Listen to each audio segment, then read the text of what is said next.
Oh, I think it's Don is here. What are you doing here? You trying to get a lullaby in? Is that what you're trying to do?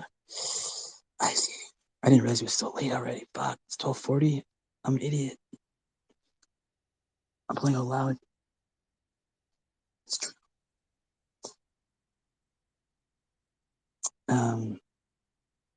Yeah. I was hoping the other Logan would come in here. Where's the other Logan? I just might be flying solo. Oh, he said BRB. Alrighty then. All right. Now my dog's licking my face. That's great. That's great. Oh yes, good boy. Good boy. You lick that face. All right. Let's put some soft music on for nighttime.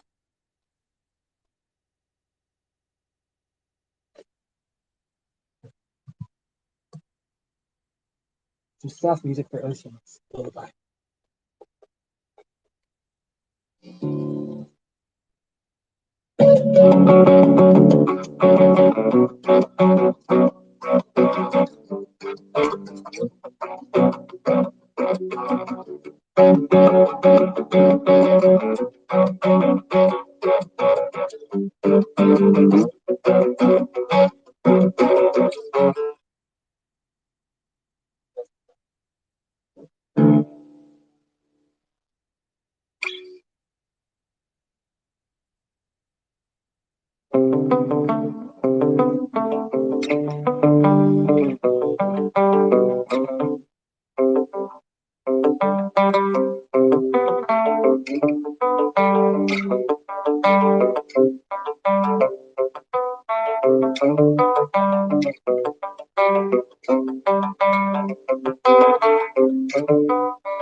Oh shit.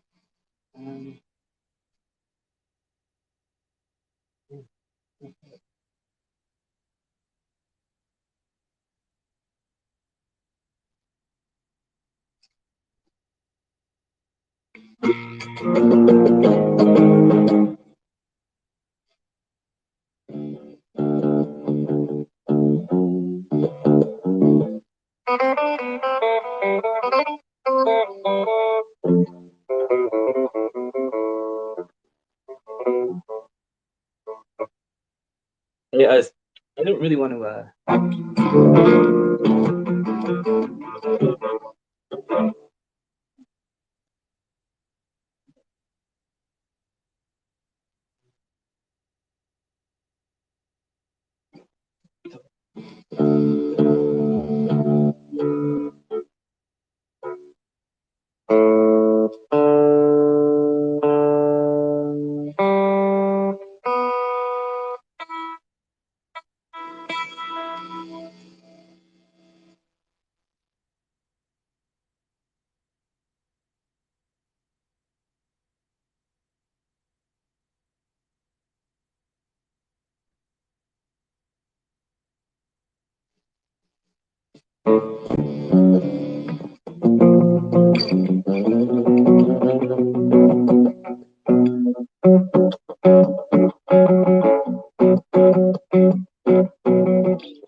3 chords. You think it'd be like a lot easier to learn?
Oh, it's still on. Shit.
Question. I'm off my phone now. On my guitar, or my computer now. I wonder if the sound comes any better on like this microphone actually. Let's test it. Like the phone microphone versus this condenser microphone. Let's see.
Playing an open G is pretty fun, actually. I can get some interesting sounds.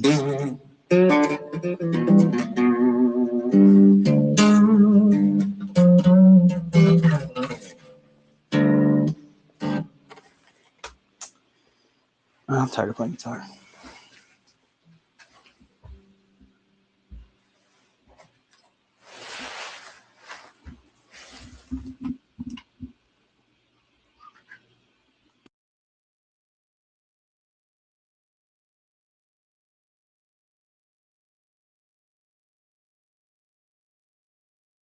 I think I might take a shower, actually.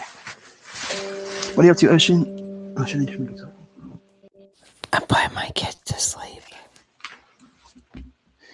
They will remind me. Call me up on my dad.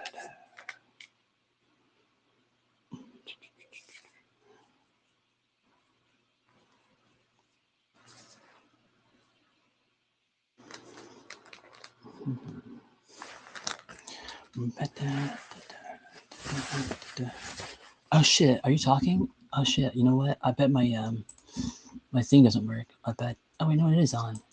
Okay, I think.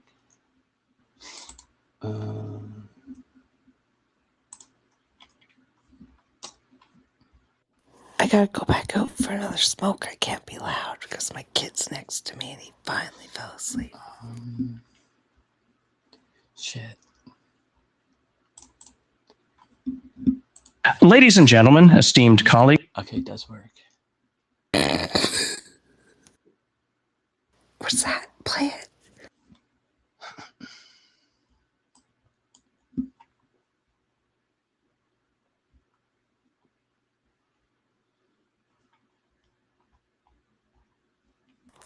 Esteemed colleagues.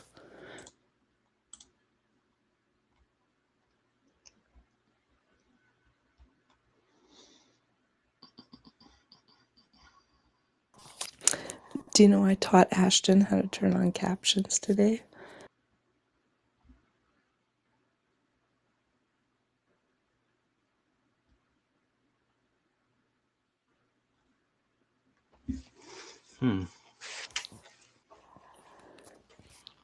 Heather said I was his fan. Please stop.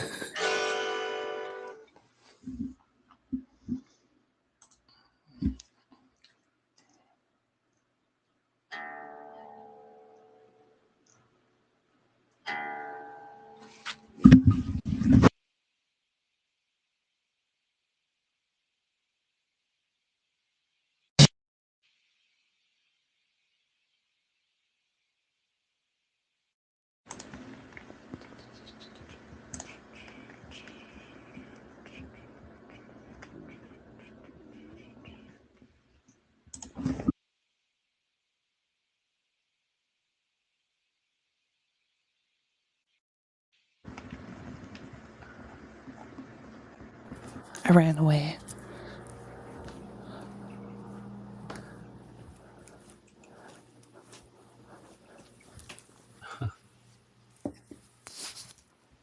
What were you playing?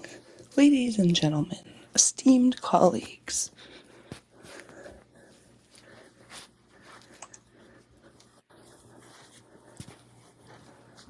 Oh, where's the coat?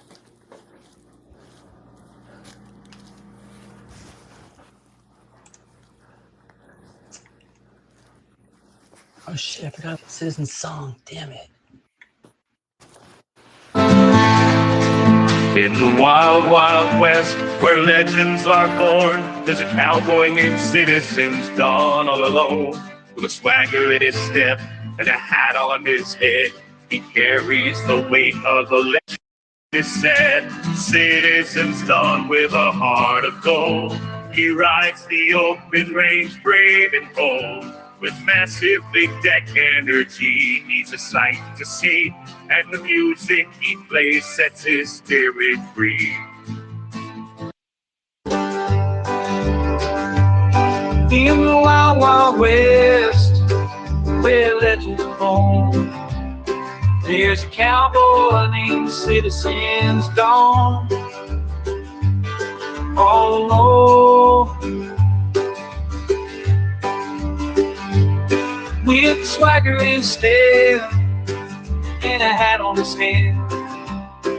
He carries the weight of a legend, it is said. Citizens dawn with a heart of gold. He rides the open range, brave and bold. With massive big-neck energy, he's a sight to see. And the music he plays sets his spirit free.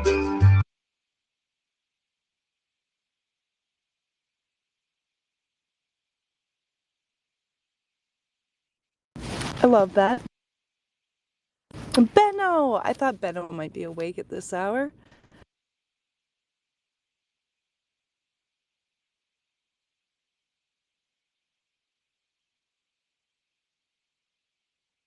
What a beautiful song. I came all the way outside so I can not whisper and smoke some weed.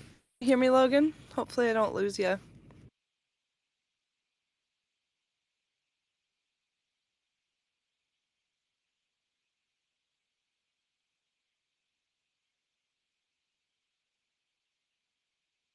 In a small town, a star is born. On a silent night, the snow covers the ground. Every dew.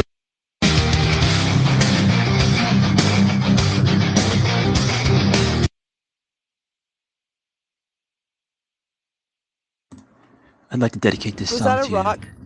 Santa Claus.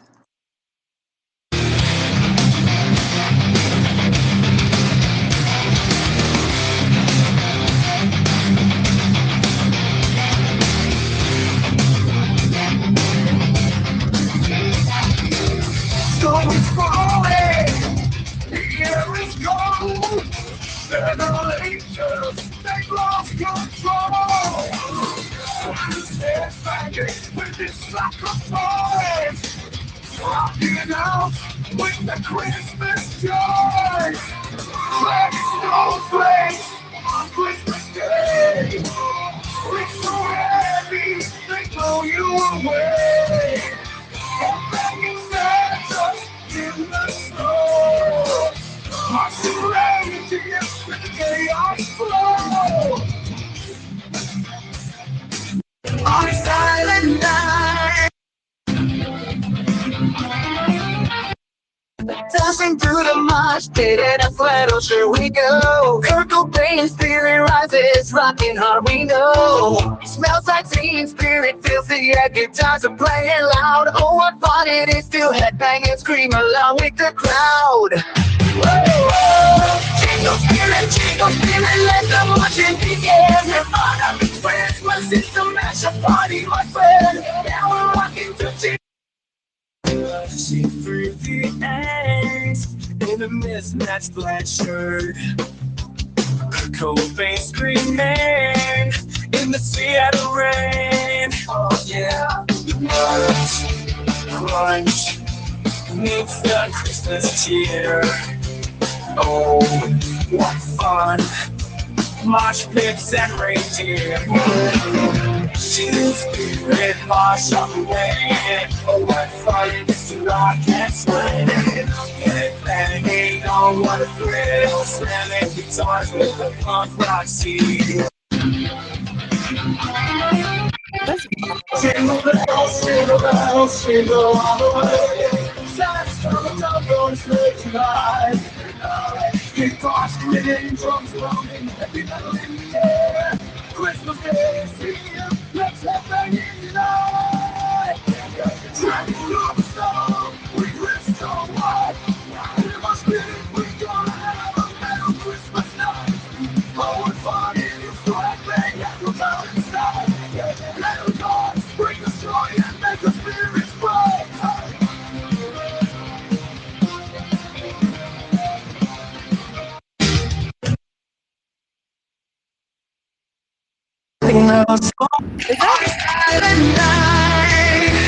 The snow covers the ground. Every duo's on guitarist. It's time, it's free now. his fingers really play. His guitar sings melodies to brighten up the holiday.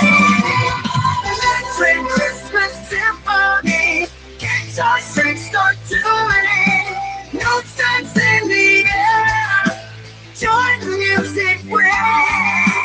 From every chord, fills the night with delight. Know that you also guitarists, making Christmas ignite.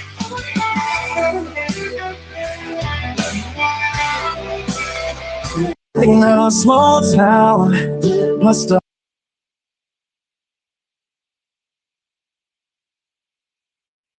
Logan, is that all AI? That's the first time I've heard these songs. Isn't it wild that, like, Yo, it's it Santa, seems like just and Santa like turning into a demon. You know, I got like a bunch of like Santa images and like video. It's a good idea, I think. It's just, yeah, not enough time. that's all AI, isn't it? Is it AI?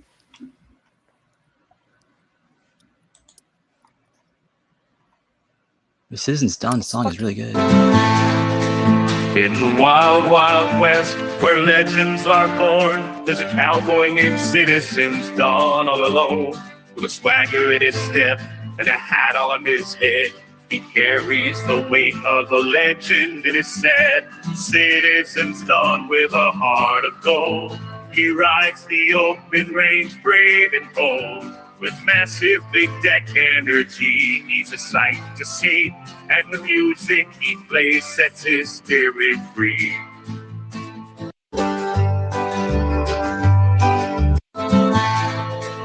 In the wild,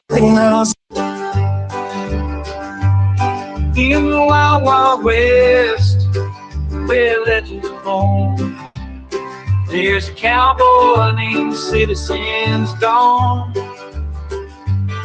All alone, I love it.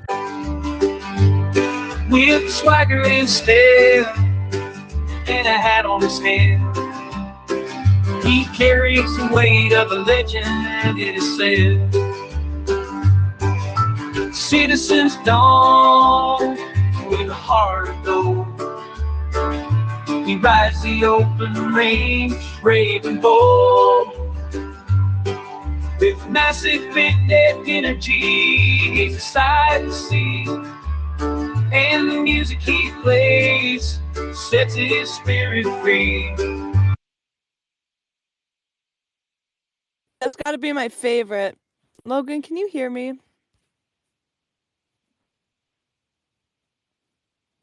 You can't hear me. You son of a bitch, you.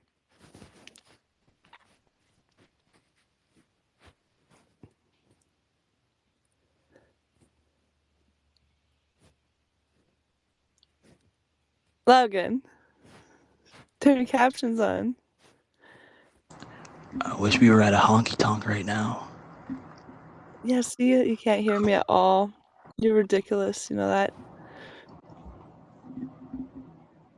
Absolutely You ridiculous. know the guy Brian Rommel, whatever his name? Did you ever hear Ocean, are you talking? Yeah, I am talking, actually. I don't hear your words. Why don't I hear you?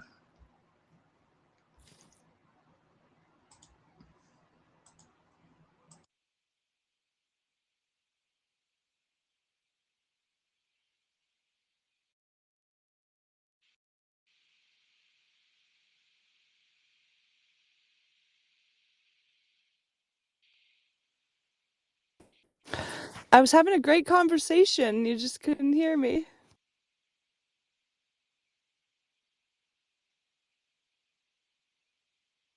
What about now? No, that's still negative, isn't it? God damn it. Benno, get up here. We need your help. Benno, can you hear me? Watch, Benno's gonna give a wave now. Yeah, there we go. There we go. Benno can hear me. God damn it. Don't you love spaces?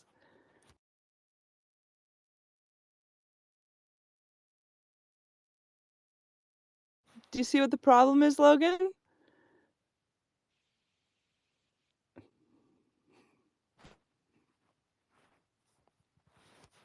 I'm gonna try one more time.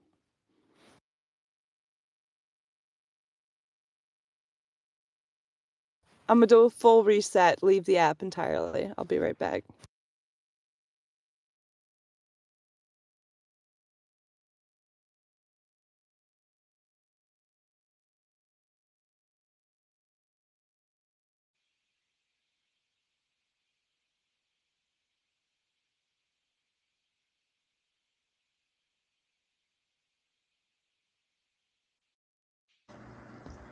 Please stay in your seats. We are experiencing technical difficulties.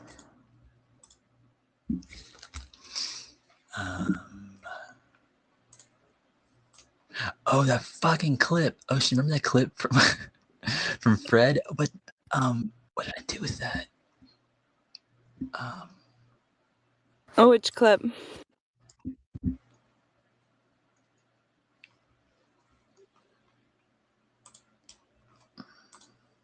Don't tell me you still can't hear me. Holy Lord Jesus, I restarted the whole app.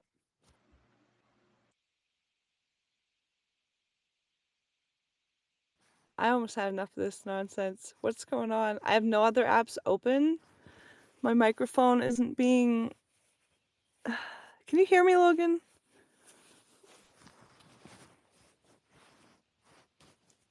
Are you psyoping me right now? You're just pretending? You ever see when they do this to kids? Kids freak out. They're like, I'm right here! I'm not invisible! Oh.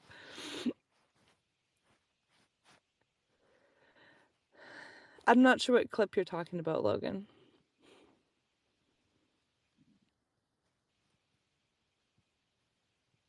Right?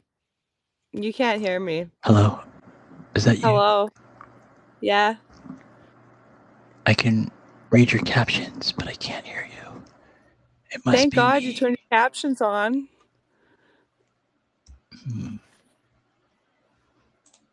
I even tried resetting. Obviously, you can be heard because the captions can read you, so I know it must be me. Yeah, plus Benno's waving. Fucking it up. Close all that shit. Close what?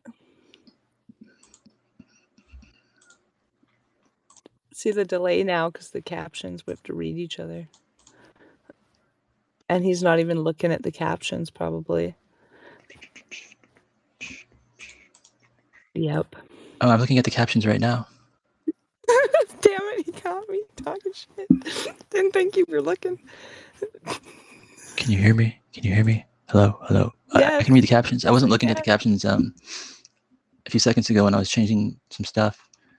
But I you were like, but he's not even reading the captions. That's the only part I saw.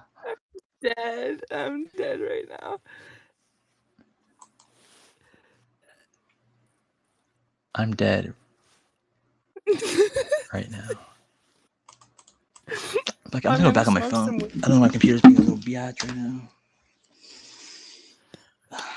Well, you heard it here first. Not my fault. I'm gonna have to get fucking tatted up right now. Damn. You know what? When I come to California, can we get tattoos?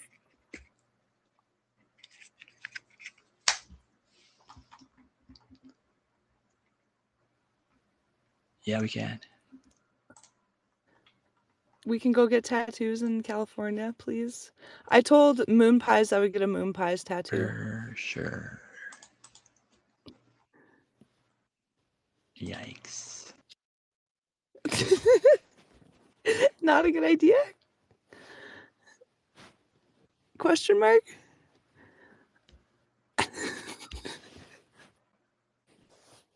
What should I get then? That's dangerous asking you. You're gonna say like a big penis print on my leg or something.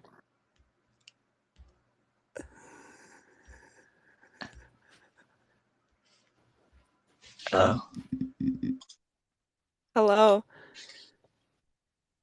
I'm on my phone now. I can hear you now. Okay. You can hear me now? Yeah. Okay. Why do you sound so weird? What do you mean? What do I mean? Why do I sound weird? You sound weird. You hear weird. Yeah, I don't know. It's Why like are a you big hear- Why are like you big. hearing so weird? I don't hear like an echo or like a. It sounds like a horse or something. A horse? I sound like a horse. Is that what you just said? Yeah, I hear like a lot of like heavy breathing or something. I'm not sure what it is. I'm sitting in my truck. Oh, is it my coat making sounds? I don't know. That's probably nothing. So what did I miss? I haven't heard you at all since you've been here. So did I miss anything important? No, I talked a little bit of shit. I want to get a tattoo. I don't have any tattoos yet. So what should I get? You should get your life number and a tattoo of a lightning bolt that says, "I would fuck Thor."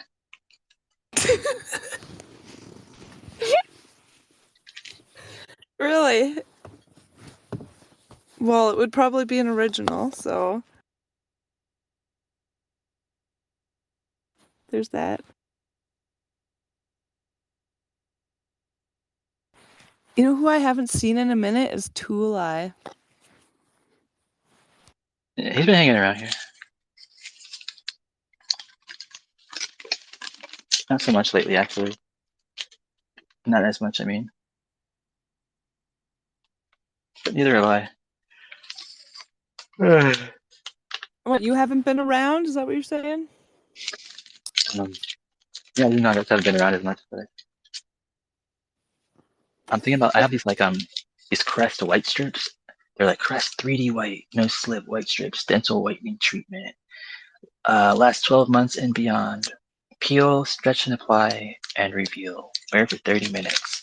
I don't know. I've had these for like I don't know, like over a year now at this point. You think they're still good? It's teeth bleach. Yeah. I've never used these things before. You bleach your teeth with them. I'm not sure how healthy it is for your gums. I mean, you do you, but I actually have these little tablets. They have bacteria that's important for your mouth. And you eat these tablets and it like re-nourishes healthy bacteria in your mouth. Isn't that fucking weird? Giving myself mouth but healthy ones. The ones you're supposed to have. Still fucking weird though. Yeah, you told me about this a few times. I want to get those things. How do you find it? I think I just did Amazon for those ones. Oh, you remember I told you that the that person was calling me earlier? Mm-hmm. I They called me again during Citizen Space. That's kind of why I was gone for like probably most of it. I was just on the phone with them, and they told me that um, this dumb person we both know gave her like $100 just out of the blue. Like what? Why? Because like they don't even talk or anything, right? And just gave her like one day just Venmoed her $100. Like, damn. Weird. I The guess other it's because half. like they've been talking about how like I guess they've been down on their luck I guess lately. It kind of could tell by looking at their Twitter that they could use some help probably. So I think that's why they did it. That's very kind of said person. The other half was over there. Um, yeah. I don't know. There was a space earlier. It was an interesting one. For sure. The other half? What do you mean Yeah. by the other half? So Just other people that you know. and where? To put space? All gas, no brakes. It was a UAP mic space. Oh right, yeah. What about it? There was just a lot of nonsense, actually. There was a lot of nonsense going on. Like, I don't know. People just talking shit to each other. But it's weird Yeah. now. It's different. Like, people don't, I feel like people don't get as excited. Like, I didn't say nothing, right? I'm not speaking to any but of those people. But I listened. I just listened. And People, like, they're still mad, but it's like I feel like a lot of these people that are beefing, like, they've known each other for over a year. It's like, what are you gonna do? What are you gonna say, right? Like,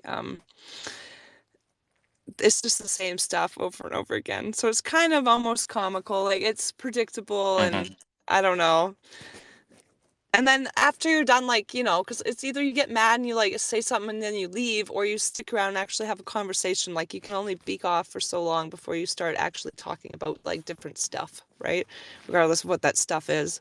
And then someone else will come in and like cause havoc again. But I don't know. I followed you, Mike, based off of a quote that he said in his space. I'll put it in the nest for you. Where'd Mhm. where'd it go? I'm surprised you didn't see it yet. There. Oh, I never look at the nest. No, I mean, I posted it. I'm surprised you didn't creep my thing and see it already. But yeah, so that's what UAP Mike said. So I was just like instant follow. Oh, really? Wow. That was a very Logan thing for him to say. I was surprised. Um, As far as just out there shit that doesn't make any sense. I feel like that's something I have said before. Yeah, that's what I mean. I mean, I literally have said that before, I think. Maybe he copied it off of me. Instant I follow. think I did say that before. I swear, where did I say that? I know I said that before. Uh, Did you say it in your cult space on your birthday? I don't remember what space. I don't know. I said it sometime recently. I Yeah, don't it know. would make sense. Maybe It would not. be Maybe I'm space tripping. where you were pretending to have your birthday cult. Remember? That would make Um, sense. That's what it was in reference to. He was referring to Lou Crew in particular when he was talking about that. mm,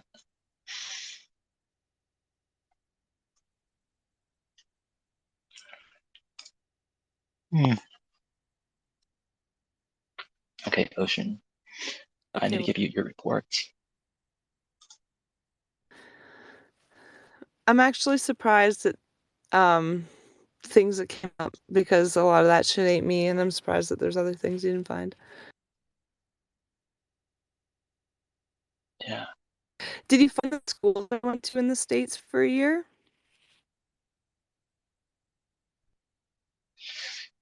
No.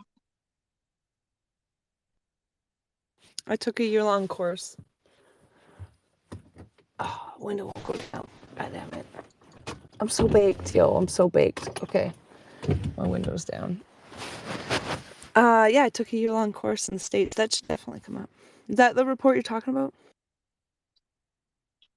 No. What are you talking about? This is the report I generated on you. You generated a report. All right, let's Yeah. go.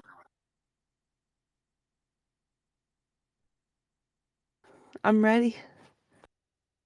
I haven't generated it yet, but I mean, it's done. I just need to actually get it printed out or whatever. Is my profile my data set for what you get the information from? Your profile. Yeah. Well, how are you gonna write a report on me? What do you like? Where are you getting this information? Uh, from this thing that crawls the internet looking for you. Okay. Well, I'm curious what it's gonna find. I still don't know what that Gavatar. Still have no idea what that is. And it's just like some kind of like cool place to like stick your buyout or something like that. How do I even investigate that? Because I went to the website and it didn't appear as though I had a profile, so that didn't make sense. So I don't know how to investigate that.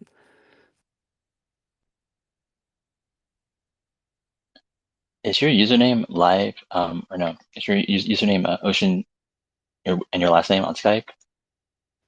Probably. I used to have a Skype on my old computer. Yep.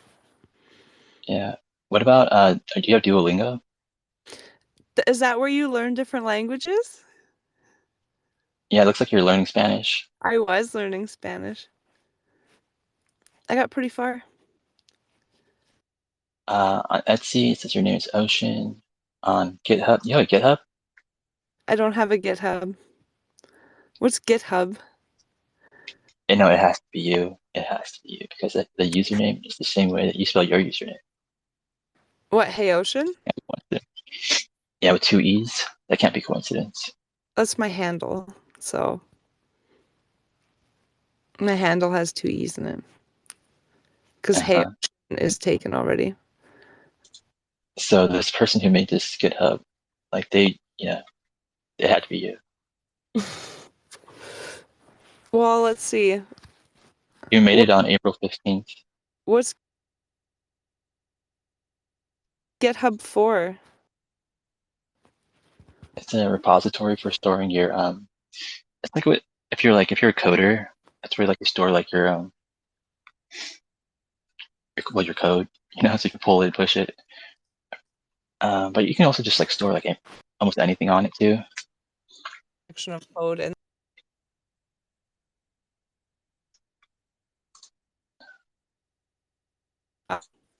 like the only thing I've ever done with code is You're run my breaking up. analytics. And back in the day, you remember Nexopia? I used to have a Nexopia, and you had to do like dash or like the little squares around like the color you wanted. So you had to type in blue. It's kind of like coding, maybe. I don't know. Did you ever have a Garmin? No, what's a Garmin? Like a GPS thing, I think. Definitely not.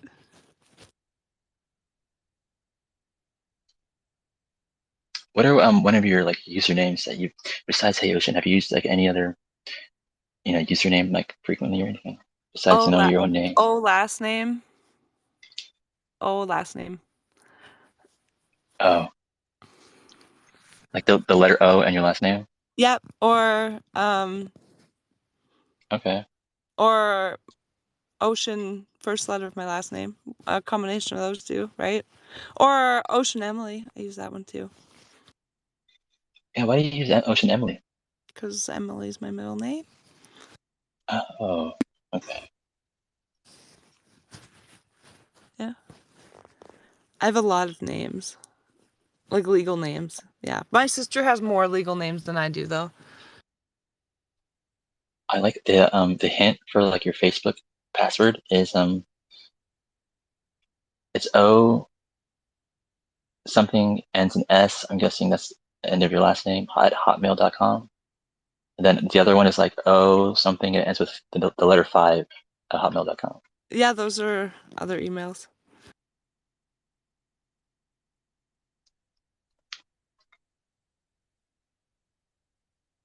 And that's not your LinkedIn? Just kidding. I know it's yours. It's like your driver thing on there. What about Indeed? I got a pretty wicked Indeed account. I use, yeah. Indeed's just shit.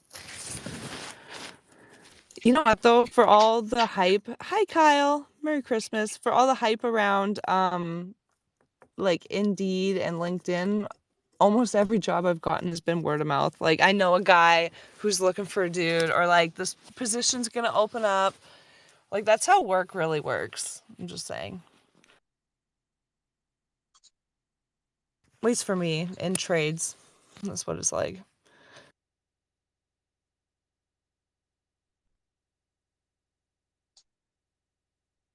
Good morning, everybody. And what are you playing on the guitar there, Logan? Nothing. Oh, you changed the damn thing to Chatty Cathy's. All right. Yeah, did you hear me playing guitar earlier?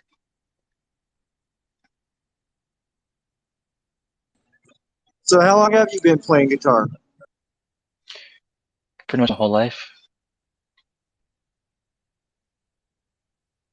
I own since like 12, but I don't know. That's basically like yeah. There, I updated the name for you, Kyle.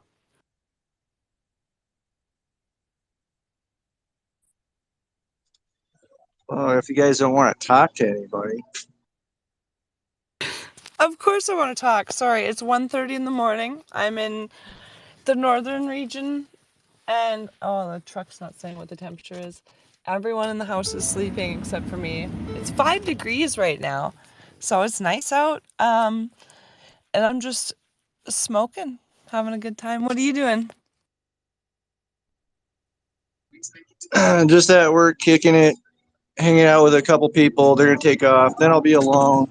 But I definitely nicer out here where I'm at. We're at least 37 degrees. Yeah, see, I'm maple syrup, so I'm like 4 degrees above zero. So I got to throw in that above zero for it to make sense, I think. 37 is what? Minus 10. You're in minus 10, aren't you?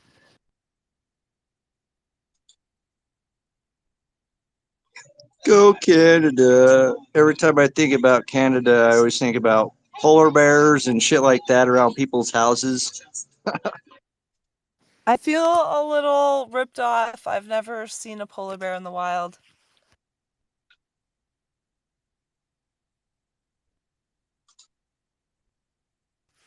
I did see some elks though on my way here and some pretty cool mountains. Yeah. Also, I'm gonna post in the nest. What do you think this guy? What magic item would the gentleman in the nest give you when you were on an adventure?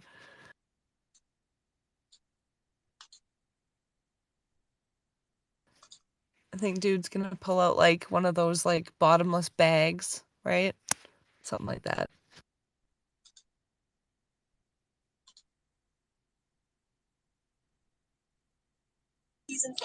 Yeah, I've been in a lot of spaces lately, and I don't know, man. It seems like everybody they get on topic, but then they start talking about each other. I noticed that there's like we talk about big names, but now even sometimes a lot of the time people are talking about each other.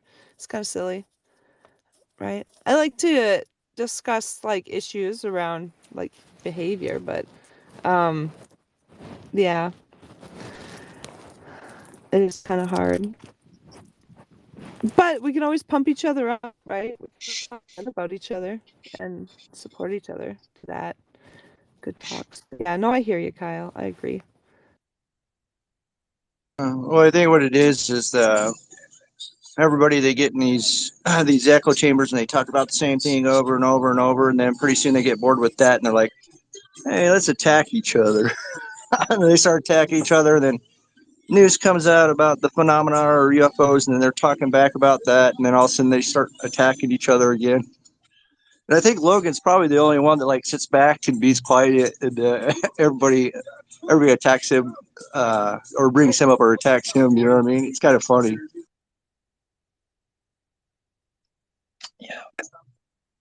You're just easy to troll, Logan. You're the first one I think about trolling whenever I want to troll anybody. A lot of people start in your spaces. A lot of the people that I know now that I've known for like a year. Not that that means you should catch any flack, but it's just like, yeah, you're up in it, right? It's good. Can't stop people from being bullies. You can try. You can like do everything in your power legally to do it, but I don't know. It's the internet. You can't make people go away. What's the Well, saying? I think it's fun to like troll people. I think it's funny to troll people, but to like attack people, that's a different thing. There's a lot of people that's attacking people and stuff like that. See, me, I troll to make myself laugh, and so like I did that with Dr. Green. I trolled Logan, and then I was like, no, I'm bored. So, you were well, Logan. There's something you don't know. I got a couple other profiles. I was gonna troll you again with another one of my profiles, which was I changed it to Astral. And I was in a space, and my buddy was at work. I was like, "Here, dude, talk to this Astral guy, so they won't know it's me because you guys know my voice and shit from when I used to drink in my earlier days and get drunk on your spaces all the time? Oh, I remember.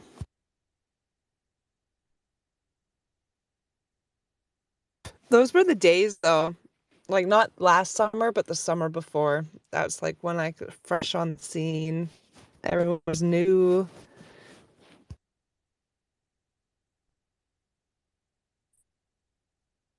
How long have you been on Twitter for, Kyle? Because I feel like you were here when I showed up. Maybe not. I don't know.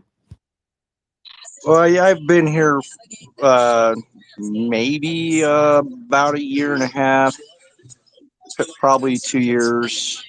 I know when I was here, it was you, Logan, Screen, Lacey, and not UFO Shane, the other Shane, Vet Shane, military vet Shane. Old vet. Yep. How's he doing? How do you think old vet's doing? He's all doing Roswell Daily Record stuff now. But he seems to be doing all right, I think. I'm going to be coming to the States, so I want to hang out with him. He's not doing that anymore. He's not a part of the Roswell Daily Record anymore. Damn. I didn't know that. Not for a while now, I don't think. Why? Do you know why? He said he was crazy. Oh. Wait, he said he was crazy? He's admitted that before. I don't know. If you need a break, you need a break. No, they said he was crazy.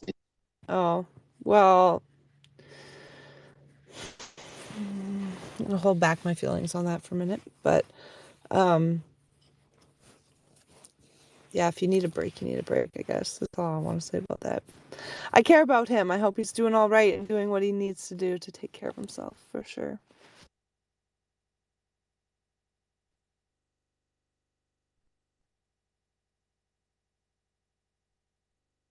So how have you guys been doing?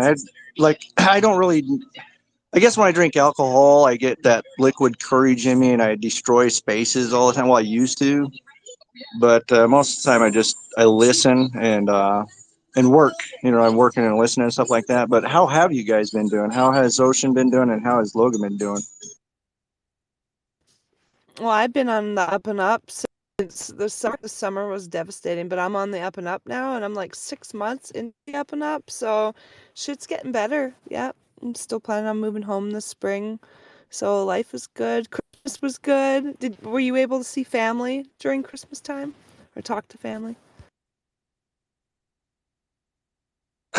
Well, my family, because I live with my brother-in-law and sister, and I have for like 5 years.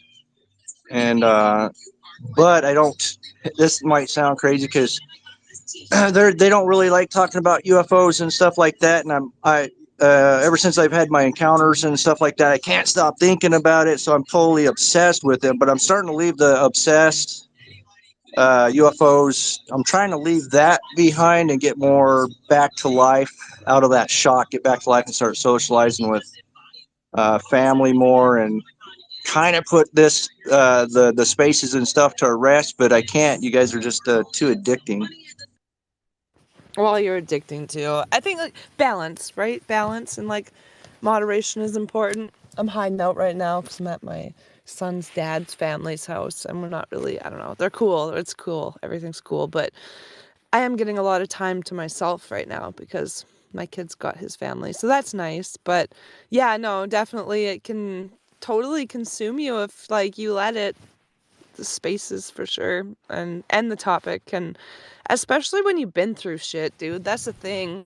That's like a whole part of the phenomena and like how we deal with it that like is so bad, is that we're not like supporting people that go through shit, and so this is what happens. Like, you're definitely not we're not the only ones, right? But yeah, it's good that you're reconnecting and like around family, especially holidays.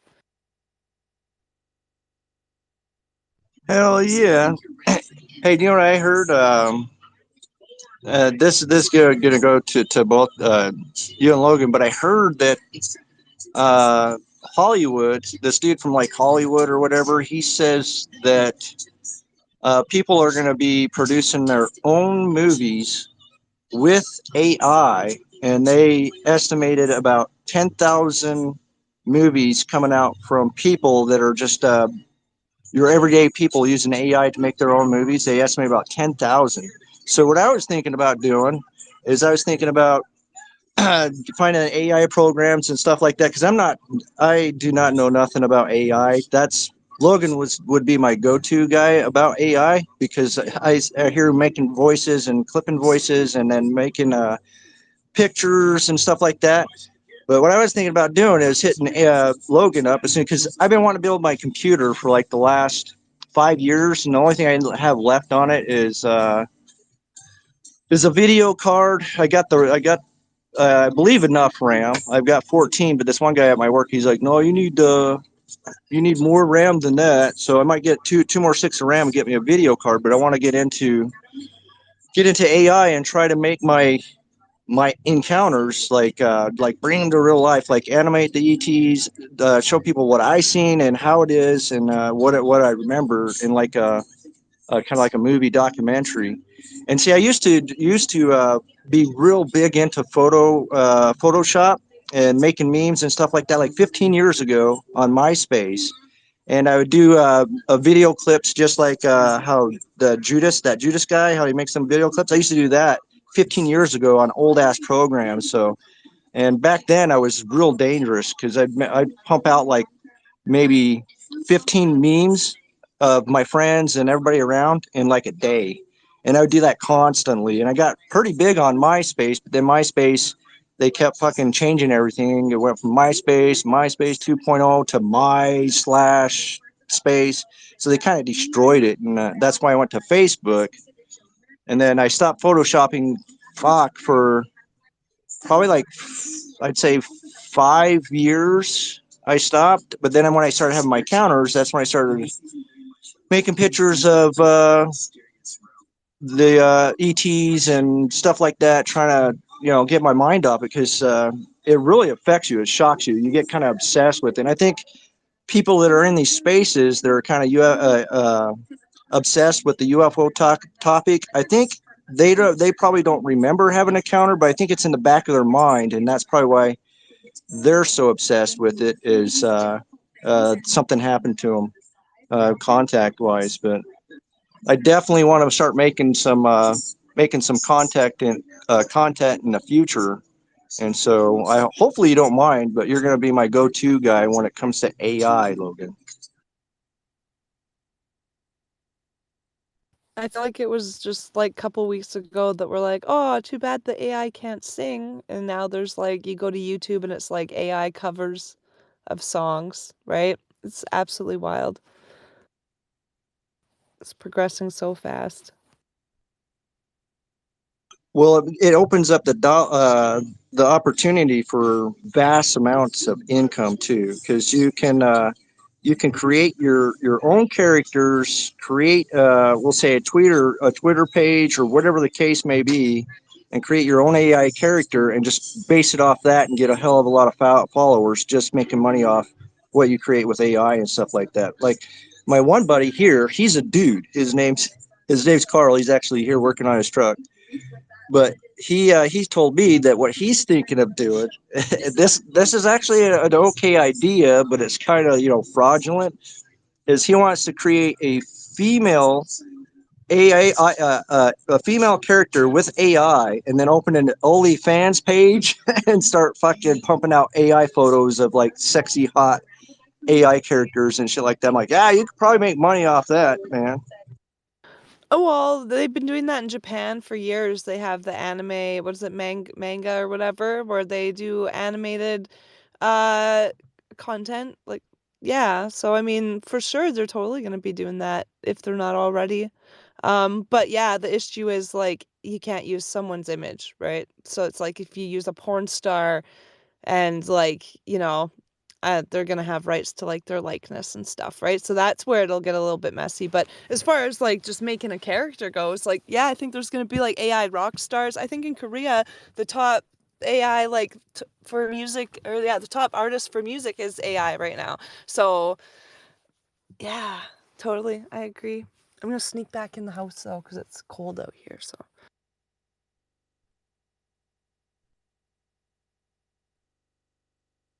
Yeah, I've been. God, there's so many things that are opening up with AI right now that it's unbelievable. And right now would be the time to really dig into it and dive into it because there's a lot of opportunities that's going to come forward in the future with AI. And if you get on top of that now, I think that will be everybody's like basic income is off the computer, creating content and art and stuff like that. That's true, but I don't know. I drive a truck, so there's still gonna be need farmers and truckers and stuff, but it would be cool. And hopefully I'm more excited for people that make robots that can do other people's jobs, so then that frees up people to like do what they want to do. I'm hoping that that's what's gonna happen. That's what we gotta try to make happen anyway, I think. But yeah, now I gotta be quiet for a minute.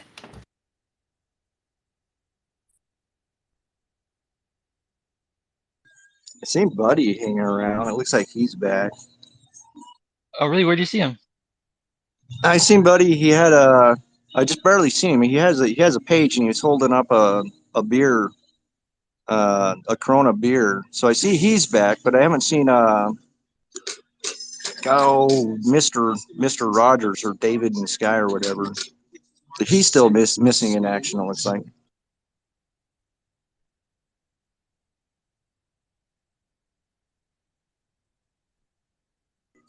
those guys are the funniest guys when you're drunk. Yeah. Yeah. David could have been big if he wanted to like have like a big old thing like on Twitter or something. He could have done it. Fun guy messaged me. He was supposed to come to Citizen Space.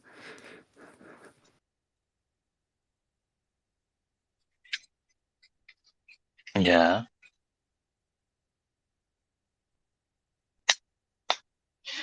And he said, "No, I'm not going. I'm too drunk." Is that what he said? Probably.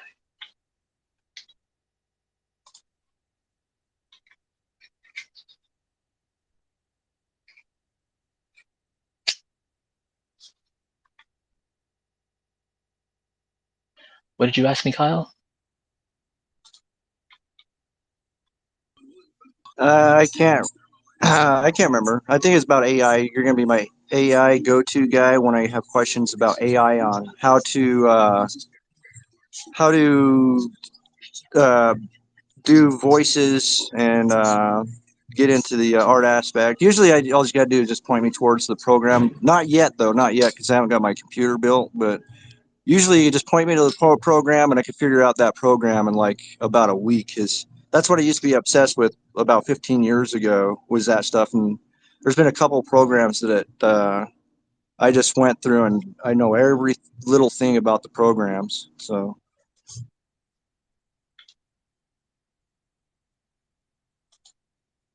Do you have a favorite animation one?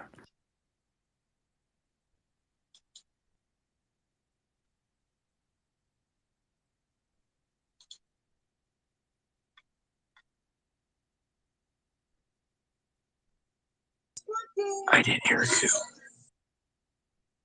I'm eating chocolate. Do you have a favorite animation one?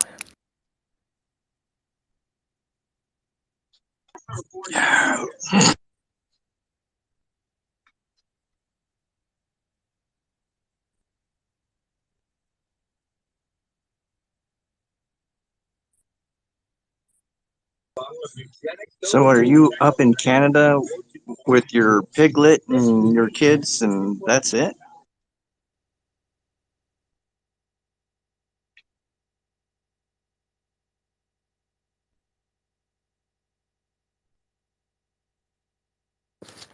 Yeah, I'm bunking with my kiddo.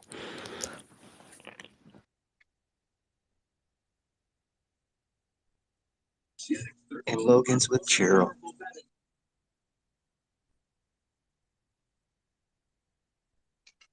Yeah, I mean, I'm laying on him as we speak.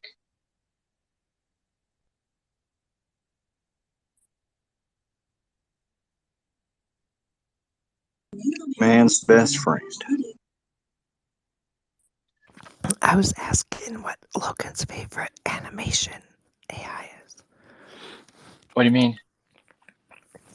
For making like the alien body thing, you know, the video you made.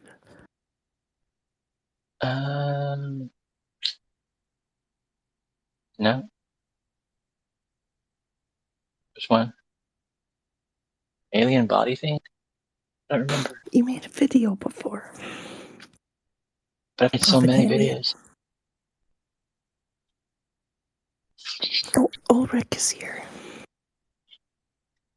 Oh yeah. I had a response for Ulrich actually.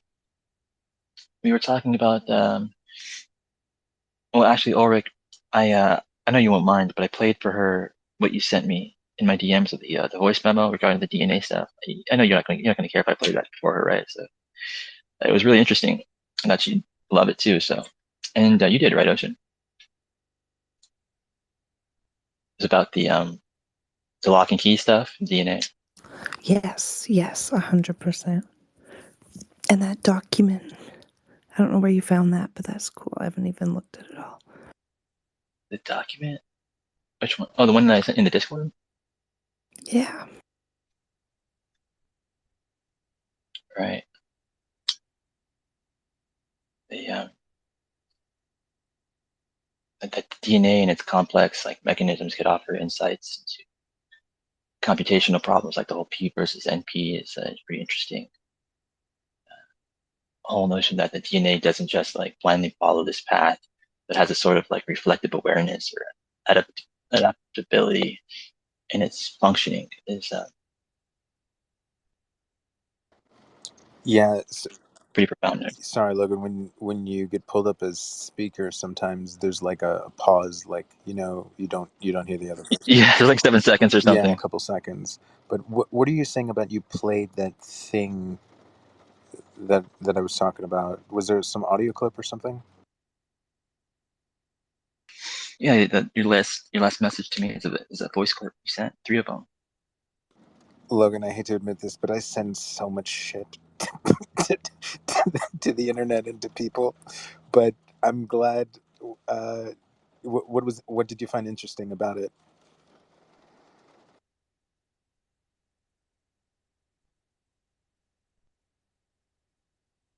But by the way, I am new to Twitter. I've never been in any spaces. I was told that this is the space for the sex cult. So that's why I'm in here. Oh, Yes. let me grab the And sign up sheet real quick. I'll be right back. and ASMR, because I'm trying to be quiet.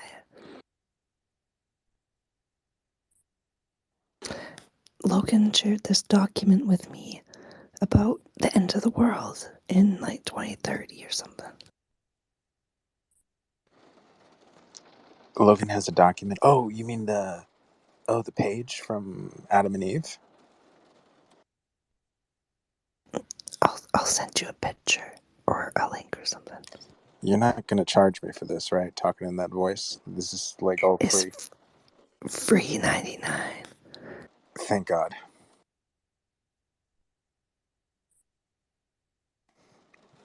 So I put the sign ups in the thread there. I'll put it up top real quick.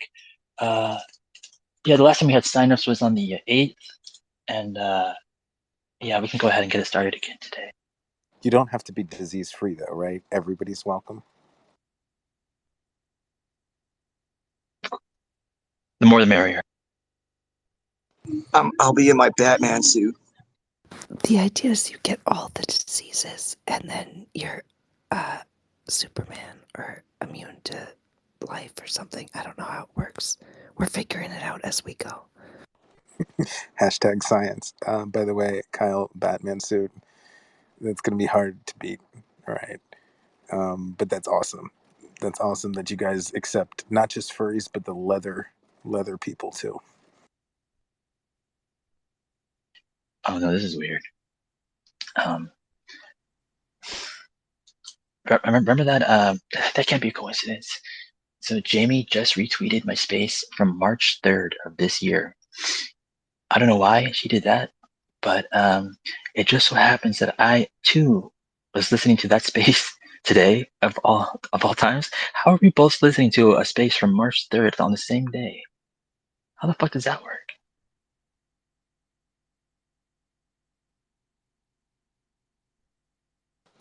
Yeah, that's pretty crazy.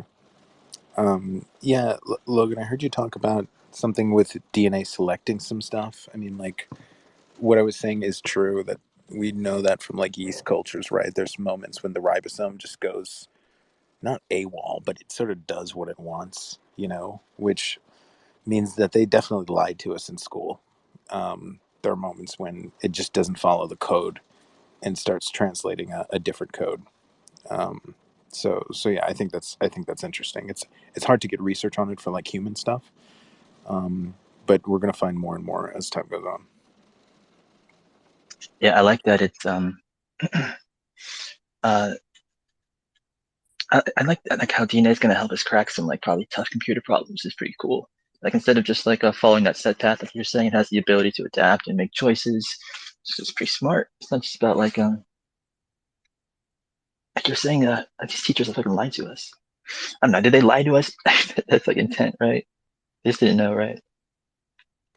Mm, I mean, they're also lying to themselves, so it might not meet the definition of a lie. You have a good point.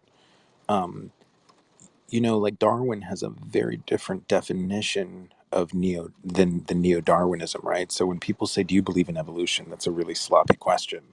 That's like saying, like, "Do you believe in love?"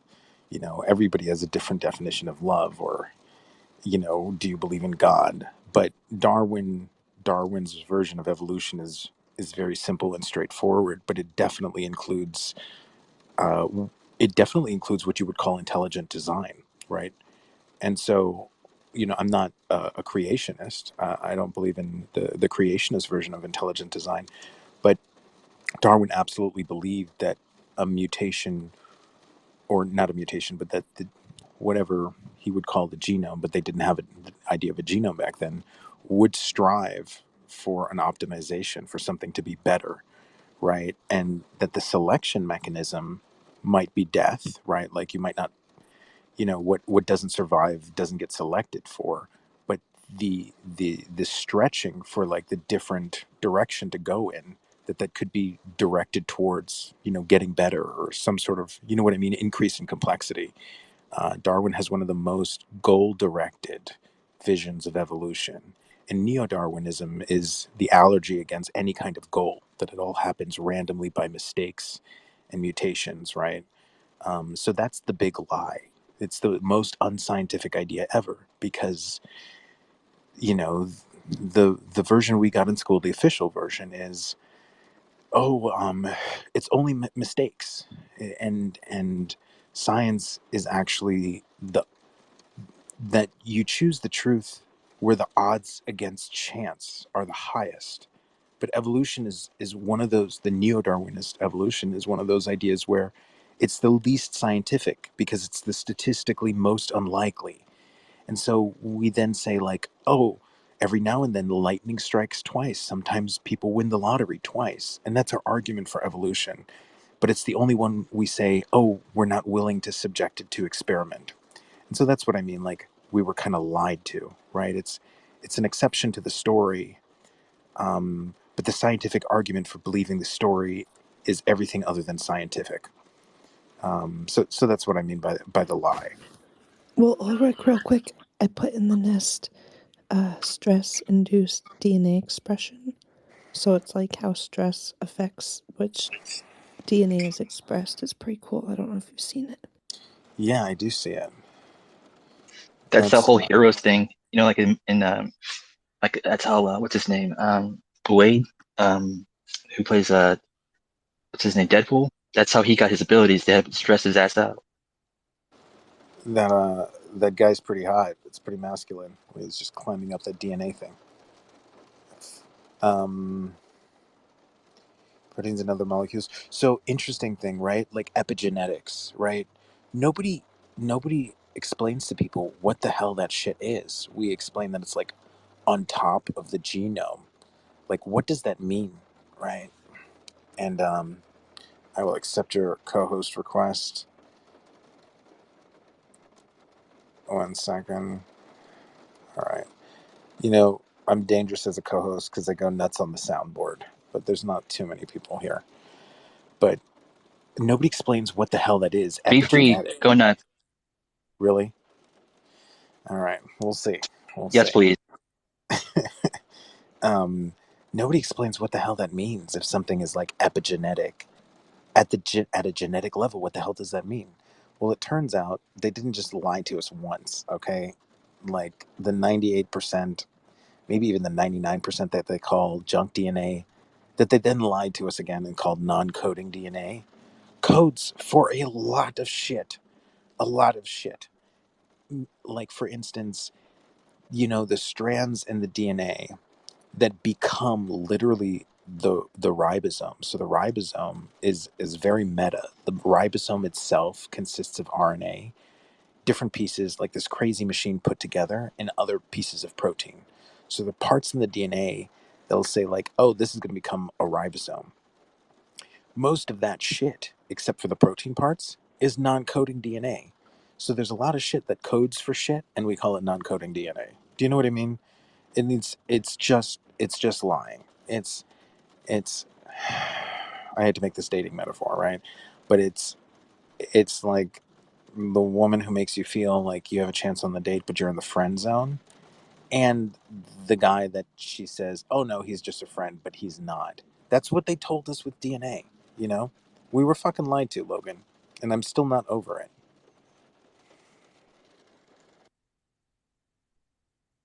Whoa, he's going crazy, guys. Kyle, it's Yeah. good to see you in the space, man. Thank you. Kyle's family. Kyle Yeah, is we family. go. Me, Logan, and Ocean. We go way back, way before Zim and Bano. That's for sure. You could say your oceans run deep. Yeah, I just never talk unless I'm drunk, and I haven't been drunk in a long time. I think last time I got drunk wasn't too long ago, but the time before that, oh man, I was shedding some tears on one of Logan's spaces. That's all I'm going to say about that. Did you say on his faces or spaces? Oh, on one of his spaces that he was holding. Lately, around the Christmas time, there's been a lot of special people who I assume have been getting a little twisted, a little toasted, and especially when it comes to psychics or experiencers, it's a goddamn blessing. I'm not one to promote drug abuse, but has anybody heard Buddy when he might have had more than just chamomile tea? Like I love it when when it sounds like Buddy might be speaking, might be sharing more information than he normally would, and he gets louder, and the reception, his cell phone reception, is also better when it sounds like he might have been drinking. So it's been a blessing for me as a listener to listen to.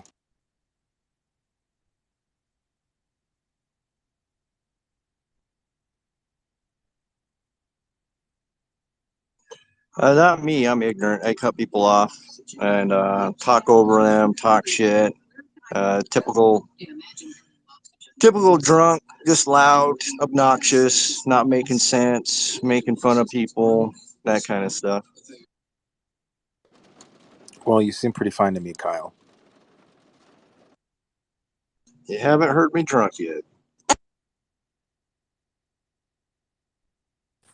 I'm having my phone is ringing right now. One of our friends is So, calling. full disclosure, Ocean, I just got a message. And It his phone is says, ringing off the hook. wow, that is the person who fucking blackmailed me. I said, yeah, I talked to him about it. He asked you a question, not a threat, and you blocked him without even figuring out what the question was. You assumed you knew what he was talking about, jumped to a conclusion, accused him of calling you a bunch of things and blackmail, and are now getting mad at people for trying to get to the bottom of it.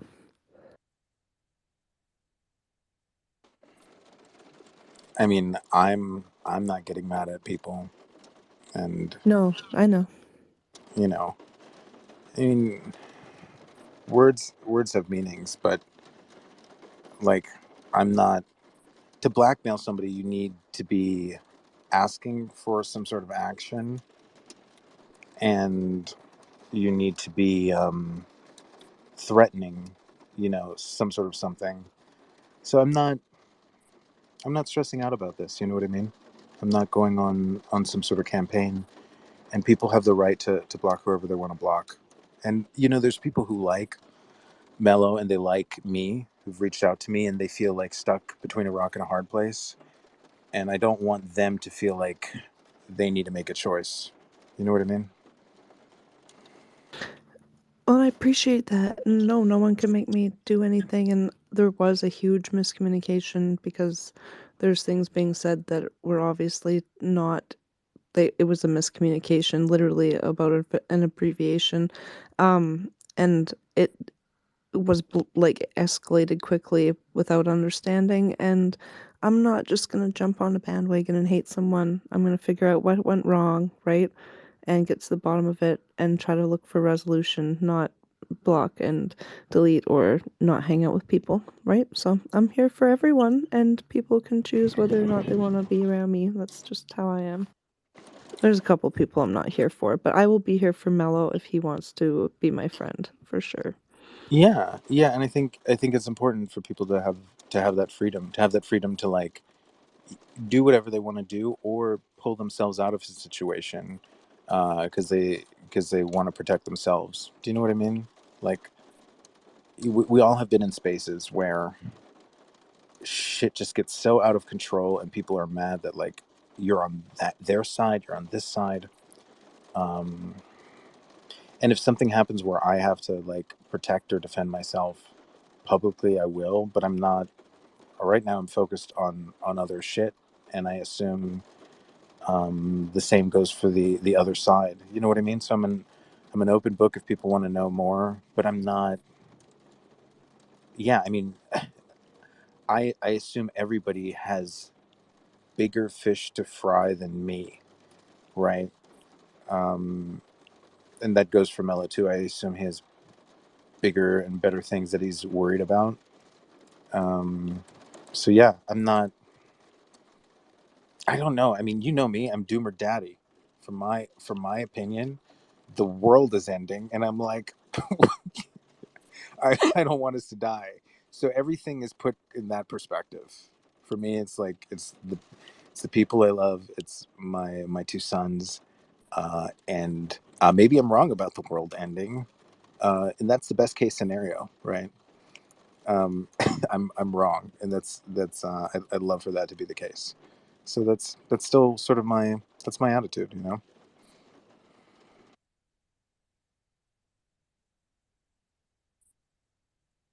I agree with you. Sorry, I was just in my DM there. I got a DM there, but yeah, man. Like I don't know, you can't control other people, and it's this whole situation is absolutely silly because it's not even based on a factual situation. It's such like a misinterpreted situation that it's absolutely silly. And now I'm getting questions, and it's like, don't ask me. I'm not your fucking telephone dude. I'm over that. So that's not on you, Ulrich. That's just how it is. But yeah. Yeah, Still and love him though. Still love him. I'll still be his friend. But um you're gonna get mad at me and then storm off and then ask me questions about the person that you had blocked. Like it's just silly. Like come talk. You're not going anywhere. He's not going anywhere. We're gonna be working on projects in the future and sharing space. We're a community. This is not community behavior. It's not about the person. It's just the behaviors. So come yeah, around now. That's kind of where I'm at. yeah, and I mean that's exactly where I want people to be. I want people to have the freedom, and to feel empowered to not walk on eggshells, whether that's around me, around the situation, around any other situation. There's people who purposely don't want, uh, um, don't want who want like to keep a relationship with me, but don't want to hear anything about the Mellow situation. And I said, yeah, like you should have that freedom. Like I don't. It's horrible if people feel awkward about this. So I'm not right now. Like I'm not. I don't have, you know, I don't have a reason to make this a radioactive issue. Does that make sense? Like, Oh, for sure. Yeah, it's not. He just needs to calm down and come talk. That's all. It's just, I feel like I'm a pretty level-headed person. I feel like you've been pretty level-headed, and I guess when you misinterpret things, you can be a little bit misproportionate, I guess, to like the situation. I think that's common. If you like, don't understand what's going on, sometimes you act a little bit one way or another, and I think that's kind of what happened. But I don't know, dude. I'm not a telephone, so he's gonna have to come talk to his own self, but I'll still be here and be his friend, though. yeah, and like, and you and Logan have interacted with me in a very rational manner, and this is a public space, so I don't want to shit talk somebody who doesn't have the ability to speak for themselves. Um, so that's kind of where I am. I don't from a moral perspective. All right, let me say something positive. Um, from what I've heard about what he said, sure, there's reasons that I could say like, oh, I disagree with that, or that might have crossed a certain moral boundary, but it's not a level of moral boundary where I could in any way say that, oh, the person who like talks to Mello or takes their side or doesn't want to take a side is now against me. And so, in terms of my direct interaction with Mello, he absolutely has not done anything to me um, that justifies a war or a vendetta, right? I have the reasons for the things that I've done, meaning in the way that I've interacted with Mello, that I think are justified, and I might end up looking as the one who was less on the right side of history. But Mello has not done anything to me that has crossed a moral or legal boundary, and I'm convinced I have not done anything to him that has crossed a moral or legal boundary. Um, and of course, there's things that maybe he said or done that I don't know of or can't know of. But until something rises to the level that it is a threat to the relationships of the people that I love, or prevents me from uh, trying to wake people up through catastrophic disclosure, if it's not crossing any of those two boundaries, um, to be honest with you, my life has been more peaceful. It's been more mellow. So I'm pretty much at peace, you know? Literally, he didn't know what the acronym you used meant, and he thought it meant something else. That's where the miscommunication was. It's like, yo, Google, or ask for clarity. Yeah, I mean, there is Google. There's Google. So yeah, you know. Um, so I'm I'm I'm very much at peace, and it's really important to me too that like I've said this before. We need to give people the freedom to block other people, even if that means you yourself are being blocked. And a block can be really hurtful when it doesn't make sense, right? Like if somebody blocks you out of the blue and you have no idea why, for some people that can really fuck with their head. But that's happened to me too. But it's not the end of the world. You know what I mean? Um, so I absolutely support Mello in blocking me. I think it's important for mental health when you feel like you just need a break from somebody or you need to block them. Like do what you need to do. You know? For sure, I have over 250 people blocked, and one of my friends messaged me and was like, "Unblock this account. That's my spare." And like, I didn't know. There's no hate there, but like, yeah, no, like, if people have me blocked, I'll go block them back. Just like, there you go. Now we're double good. I've just really started protecting my energy. Yeah, yeah, and also, I mean, blocking aside, right? And this is my personal stuff. I think it's really important in life to separate the wheat from the chaff. So this is entirely. I'm not speaking, between the lines or anything like that. Like, let's move on to a different topic. But in life, if you don't get to a place where you can make sure, in some circumstances, there's exceptions to this, but in general, you want to be rejected for who you actually are. You want to be rejected for your authentic self. And if you go through life managing your reputation over your authenticity, um, like the you're never going to get to a place of genuine self-love. And Let that's me, coming let from me stop you real quick. yeah, go ahead. Challenge reality. It seems like a really interesting person. They made like a really interesting comment. So I just want to invite you up here to speak if you want to just pose that question that you posed. But I mean, we'll discuss it if you want. Otherwise, but yeah. Yeah, you got an interesting question, Logan. He did, yeah. I really like your play on the name Biologic. That's really cool.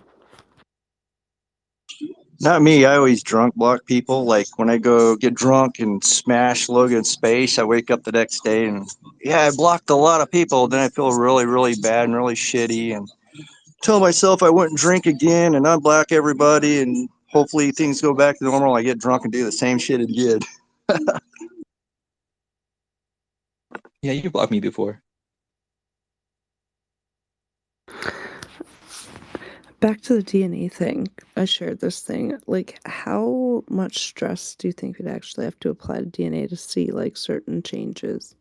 Like, I don't know.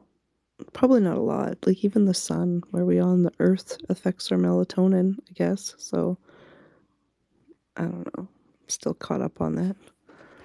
You know, Ocean told me yesterday that you don't that she's never heard you talk about DNA and stuff. But I feel like that's what I've mostly heard you talk about. Oh, you're saying she didn't know I talked about DNA, but I can't Yeah, shut up about it. Yeah, I yeah. can't. I can't shut up about it. No, because DNA is essentially a computer. Um, DNA is a computer, and uh, you know, you and please like interrupt me whenever we bring somebody up who has an interesting question. I'm just filling space. But DNA, you said like, are we going to kind of like use a model of nature to sort of make intellectual breakthroughs, right? And I use the example of the base numbering system that's implied in DNA's computation, right? DNA is a base 4 number system, and the protein coding might be a base 64 number system, where everything is just one digit, meaning 3 base pairs, but it's just 20 different amino acids. Like if you have a base 3 number system, right? Computers have a base 2 number system, so everything is either 0 or 1. But if you have a base 3 number system, you now have an option for 3 valued logic, which means it can be a yes, it can be a no, and it could be like an unknown, or it could be like a maybe, or undefined, or unsure. And I think at least a 3 valued logic system is really important for the optionality of some kind of free will, right? Some kind of that might be the difference between having a P versus NP. And so if you have a 4 base number system, maybe you have the freedom to actually operate in a base 3 number system kind of way. And in some kind of cases where you need like more information storage, maybe you're taking advantage of the base 4 number system. Um, and if you look this up, considered to be the most efficient number system on average is a base 3 number system. So I think something is going on there. Something is going on in terms of like a Turing complete programming language. You might find more more ability to solve hard computer science questions when you just switch to a different number based system. And this has been theorized in physics as well. Like I think we're all operating on the hexadecimal system. No, not hexadecimal. The sexet. No, whatever the Sumerian one is with 60. It's a number based system that alternatively like switches between 10 and 60, and we use that for the calculation of not calculation but for the measuring of like time and for geometry, right? That's all 360 degrees. Some people think that it's because of that weird number system that they had an easier time, rearranging these like Maxwellian equations that require pulling from 0 point energy, and that it's something we lost. That in a weird way, it might be our number based system that is preventing us from making these breakthroughs? I hope that answered your question, Logan, but that's sort of what I'm pointing at. Yeah, let's get to Challenge. What's up, dude? Do you want to ask your question? It's a question I've actually thought of before.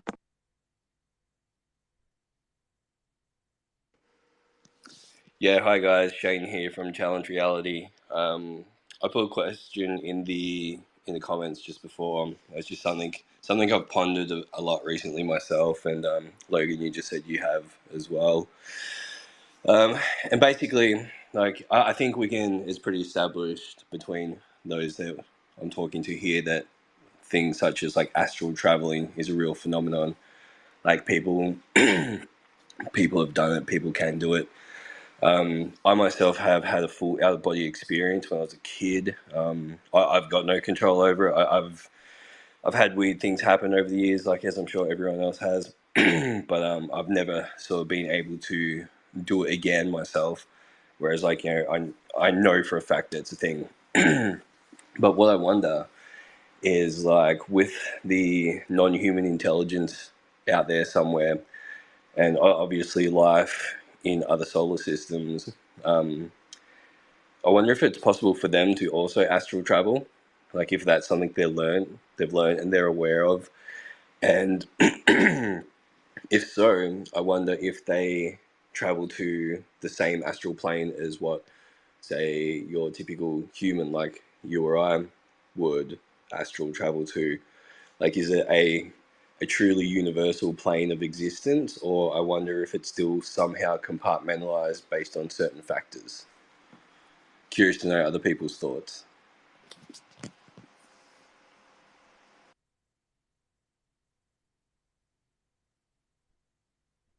I love that question right away. I think it's got to be compartmentalized, just like everything else is in life, right? Like, so you like a fractal. I would compare it to like, say, like the ocean. Maybe there's like sections that are warmer, and then there's currents that are different. I would try to again compare it to nature to find a fractal pattern that might represent that type of energy field, right? Or how that might fit in.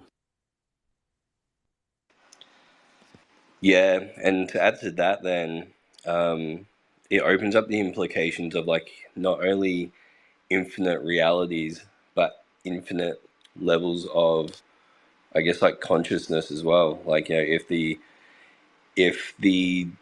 I guess you could say default dimension that we can potentially travel to for those that have the ability to do is separate to, a let's just say there are zeta reticulans in the star system that have lived at some point or are alive now, whatever.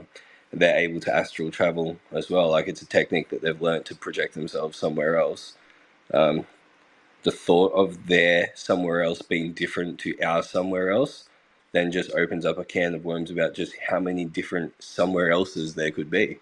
Um, it's crazy to think about.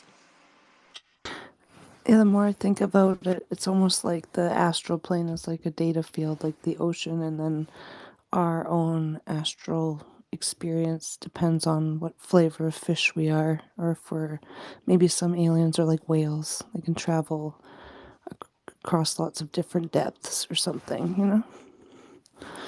It's like our reality is like the internet, places we can go to and from.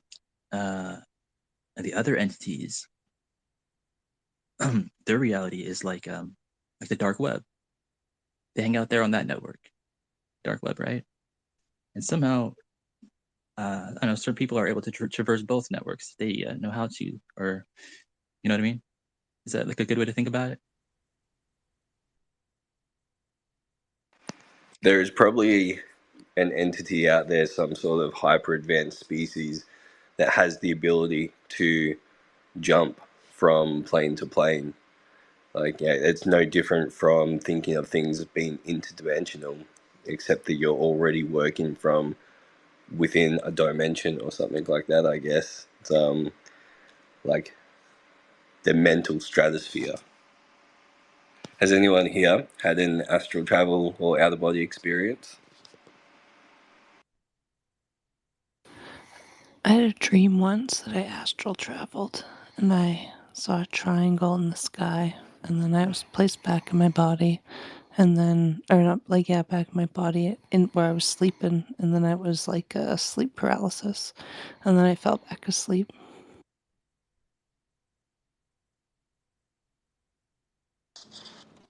Challenge, I'm guessing you have, right?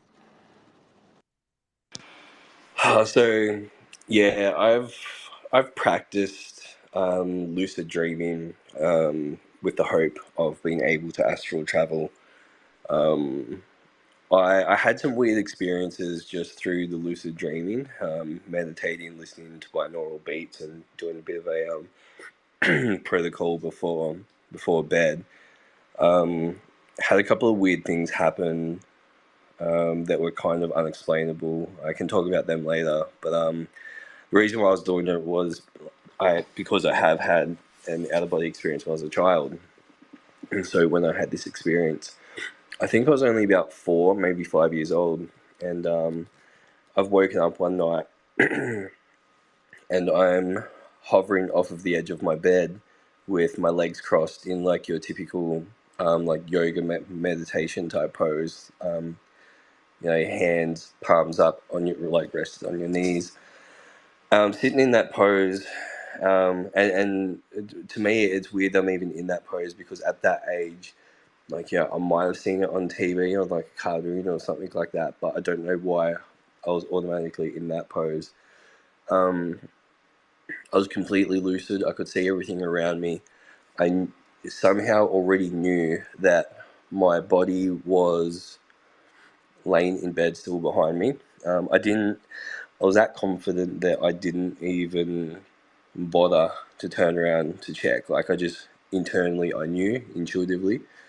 Um, so I progressed and I floated out of my bedroom door into the sort of like open plan living area, and from there I can make a right and go out like a side door and end up in the side yard.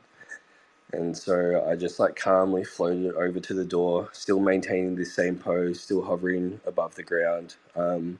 It just felt like I was like floating on a cloud that I could control, like just very soft, gliding almost. I went out the side door. I went onto the grass under a clothesline, and then I sort of looked around. I remember looking up at the stars, and then near my house there's like a power pole, and sort of like made myself closer to the pole. I thought, I wonder if I can kind of go up, because at this point I realized I have control of what I'm doing. Like I'm maneuvering around my yard, and so I sort of like I concentrated on going up, and not only did I go up, but I shot up at a speed that I was not expecting at all. Like within a couple of seconds, I was well above the power pole, looking down down below at my house, and like I'm looking. The roof looks like a significant distance away, and I kind of like I panicked and I jolted myself awake. And when I jolted myself awake, I was sitting up in my bed. Um, it all like it. None of it felt like a dream at the time. Like, and when I woke up, I remembered it all vividly, and to this day, I remember it vividly. I remember, all the lights were off, but it was a like a well lit night, so there was moonlight shining, sort of illuminating the open plan dining area when I came out of my bedroom. And I remember all the lights were off. Like it was dark, but I could just see everything clearly still. I could see everything out in the side yard. Like it's clear. I don't think it was a full moon, but it would have been close. Like things were that illuminated. And then when I woke up, I didn't feel like I'd been sleeping. I'd felt like I'd just been ripped from somewhere else and like waking up in a panic. I told my parents about it the next morning, and they obviously just you know commented on that's a really odd dream. Um, I knew it wasn't like I didn't know how to explain it to them, but I knew it wasn't a dream. It didn't feel like a dream to me. I'd had dreams at that point. I had some crazy dreams when I was a kid. It wasn't until I was in my early teens that I learned about the possibility of having an out of body experience. When I sort of learned what that was, I immediately realized like that's what I had when I was a young kid. Um, so yeah, I have practiced. I wouldn't say I've committed 100% to trying to learn the art form. Like I could probably commit more, but I did practice for about 6 months a couple of years ago to try and get there. And although I had some odd results, I didn't have like I didn't go into the astral plane or have a full out of body experience again. Why do you think it only happened that one time? Oh look, I have no idea. Especially at that age as well. Like I can't recall there being a trigger. Like yeah, I don't remember anything about that day, like the day previous or the day after. Like it, all I remember from it's one of my most significant memories from my childhood. Um, I do like I've definitely got some sort of intuition. Um, like I've had dreams where I've spoken to people who had passed.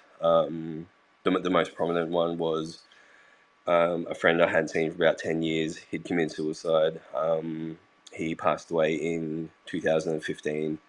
Then one morning, I had this very vivid dream where him and I were sitting on a grassy hill talking, and he gave me this very precise and heartfelt message that he wanted me to tell his family because I sort of knew his family as well. Um, Basically, just saying that he's okay. He did the right thing. He's not in pain anymore. He's not suffering, so on and so forth. So anyway, I woke up and I'd been crying in my sleep. I wrote it all down, and that morning I reached out to one of his sisters who I hadn't spoken to for a few years at that point. We just sort of like drifted, I guess. Relayed everything in the dream. I said, look, this is going to be very much from left field, but this is what's just happened. And I sent it all, and she writes back to me and tells me that it was a year ago to the day today since he passed. So, like, people could say that's a coincidence. And it very well could be, but these days, that coupled with other experiences I have had and the experience I had when I was a child as well, um, I've had I've had enough experiences now to know without a doubt, like I don't know everything that's out there, but I've had a taste of what's out there and what's possible, sort of thing. Um, but in saying that, like it's very sporadic. Like I've had other experiences before. Some I've been able to eventually work out and explain, like debunk, I guess. Whereas then, there's been a few others as well that just defy explanation entirely. So I've obviously got some sort of like tuning or frequency or something, but I'm 34 years old. I haven't been able to work out how to harness it. I've practiced with plant medicine. I'm very experienced in that. I live a very healthy lifestyle. I don't drink. I don't like abuse substances or anything like that. So my mind's healthy. I feel great. Um, I've practiced things in the past like to try and like increase the ability, but I haven't found anything that's really worked. Other than actually, I did craft myself and this is if you choose to believe this as well, because it's like related to crystals and gemstones. I made myself a necklace with a very special tektite. Um, I made it maybe about 7 or 8 months ago,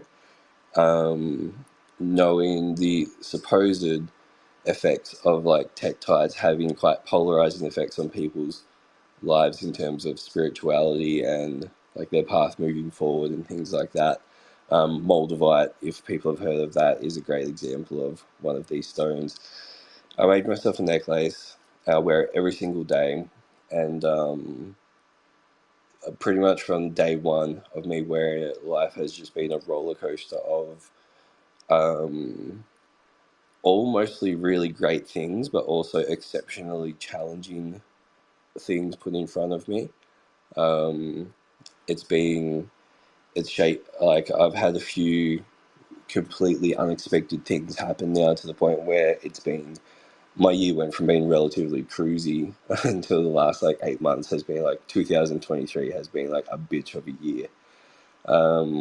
One of the most Say that again. yeah, one of the most challenging in a long time.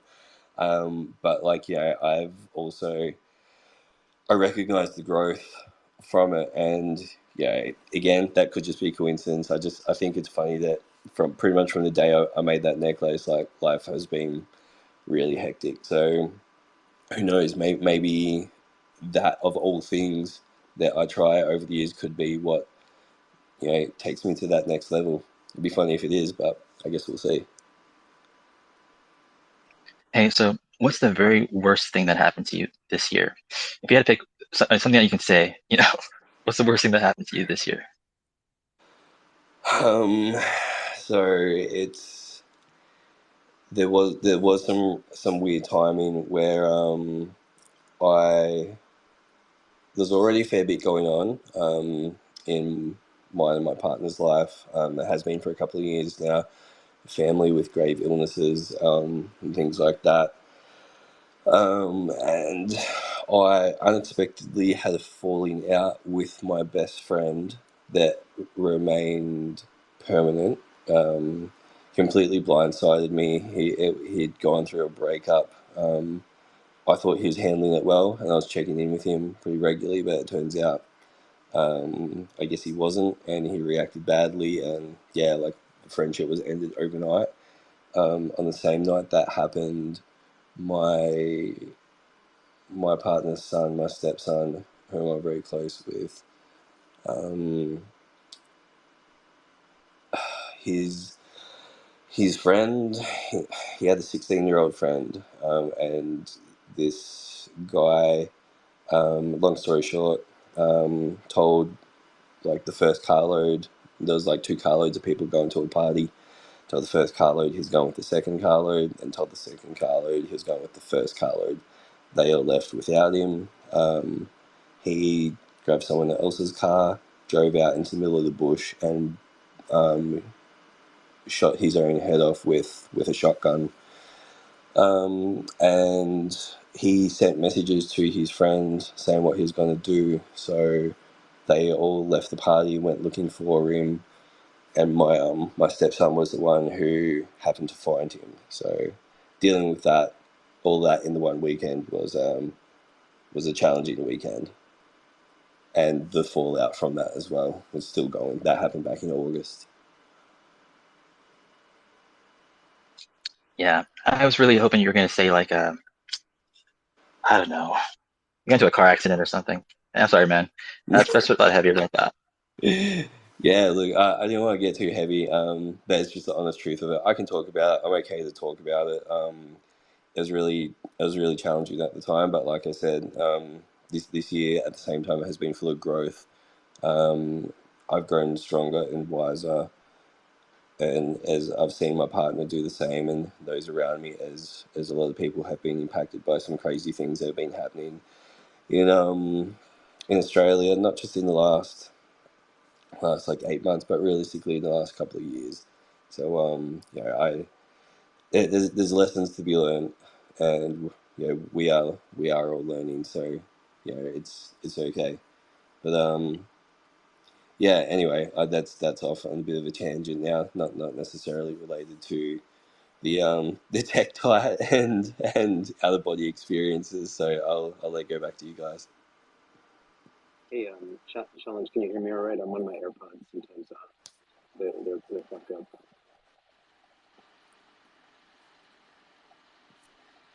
Uh, can you guys hear me? I can hear you. Okay. Challenge, man. That's that's rough. Like that's some really heavy shit. Um, and like, thank you for having the courage to share that. You know, um, I don't think it's a tangent at all. Oh, thank you. I appreciate that.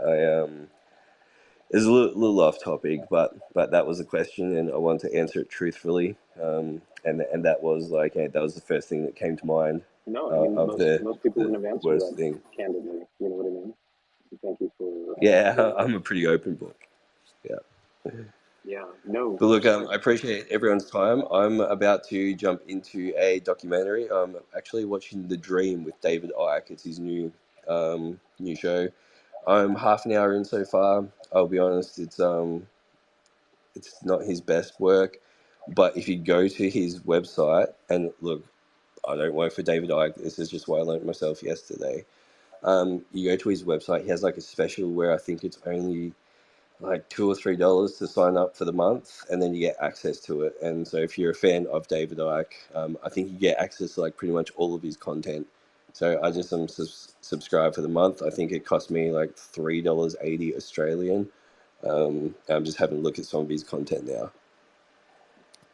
Yeah, and challenge. I just want to say, man, like, just we have this thing going on in the zeitgeist of, you know, the truth, and you know, if you're in a space where you feel like people are going to be receptive, right, to it, of course you don't owe it to them to tell the truth. But as this, You're underwater, oh Ulrich really, or Ulrich. really, 1 second, I'm Yeah, I'm sorry. having trouble hearing Yeah, you. it just randomly does that. 1 second. Hey, is this any better? Yeah, sorry about that. Much, The Much much better. AirPods better. just randomly. I'm sure it's the CIA. Whenever I say anything that's about to be meaningful, they just fuck with my AirPods. I'm joking. No, but like challenge, we have this idea of like we have to protect everyone from the truth, right? And you know, the courage to be candid and answer a question honestly is required so that we can figure out what the phenomenon is, and so we can develop our own psychic abilities. So I think it's directly relevant, man. Oh, thank you. I appreciate that. Yeah, and when you put it like that, I agree. I always, I don't have much filter myself. Like I know when not to say the wrong thing, but otherwise, I'm pretty open. I find it gives conversations more depth, more meaning if we can be as upfront, like be our purest selves with one another whilst we're talking. So yeah, thank you. I appreciate that. Yeah, and Yeah, yeah, thanks for and hanging out, also man. challenge. You might have already read them, but the Gateway Papers, they're a very clear physical explanation for how these astral planes can be absolutely real, as well as the proven surgery documentations of people who have a rare brain surgery where they not just stop their heart but lower their body temperature, and there's no brainwave activity, and people are often watching the surgery happen on them and then can even recount the doctor's conversation as the brain surgery happens on them. So some of these are actually proven events. So none of that seems like, you know what I mean. We have some empirical evidence that shows that there can be a consciousness, even if it's connected to the brain, somehow that it's not fundamental to the neuronal activity. Yeah, when you say the Gateway Papers from the Monroe Institute, like the Gateway Experience, is that what you're referring Yeah, I to? might be using the wrong term. Maybe it's Stargate or something. But there's CIA docs. I think one or two pages were hidden, Yeah. um, but it's very clear that quantum entanglement doesn't require necessarily coming from the same atom, that you can achieve some sort of quantum entanglement through resonance of even different media of waves. So you can even achieve some sort of entanglement Wow. stacking electromagnetic waves on top of sound waves on top of magnetic waves, and all of those can achieve a kind of quantum entanglement at different frequencies, even as long as they're harmonically resonant of each other, right? So we're getting closer to being able to give a scientific explanation.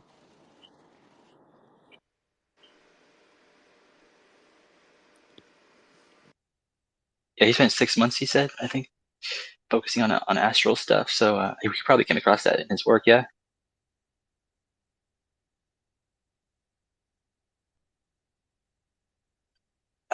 I mean, not, I don't know, but uh, uh, Laura, did you know that 15 years ago I was using the Gateway Experience tapes, and I had an experience on it?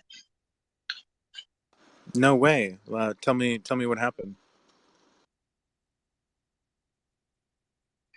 Nothing major, just I was just sitting on the floor like Indian style, yeah, just meditating. I don't know, it's like noontime around there. I was just meditating like all day, every day, pretty much. And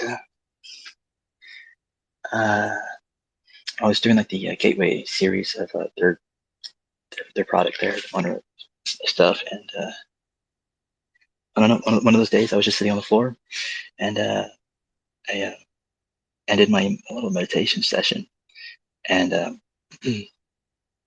opened my eyes, and there was like a blue being standing there, and I get to like see through him, and he was just there for like a minute. He had like this kind of like disapproving look on his face, and then he was just gone. I mean, that's all it was, but I always found it interesting. It was like through those tapes, something weird about him. Yeah, and that's kind of that's at least I think a possible answer to Challenge's question. Um, you know, these astral planes, are they completely inaccessible to us? There seems to be some sort of correlation with the density of matter, meaning like you can sort of move across time and space more easily the lighter the medium is that you're trying to move. And I think there's a physicality to the soul, and it might just be of really low physical matter weight, right, or consciousness or soul. So it might be easier. The very same technology and science that transports your mind to remote view, to leave the body, even to travel to different places, it might be exactly the same tech as transporting a UFO, right? It might not be a traversing of space, but some sort of quantum entangling that takes you directly to some other place. And so because a UFO obviously is going to have more mass than the physical weight of a soul, you might need more energy to make that happen. But I think that that's an idea. Even if you look at psychedelics, if you look at DMT, psilocybin, your brain waves may just be resonating at certain frequencies that can harmonically, uh, entangle with that other plane, and you might be able to perceive different beings that way. So I think more and more, if people were less, you know, stigmatizing what might look like esoteric science, but might just be overlooked science or forgotten science or not understood science. It would be easier for us to make breakthroughs and look at some of this stuff.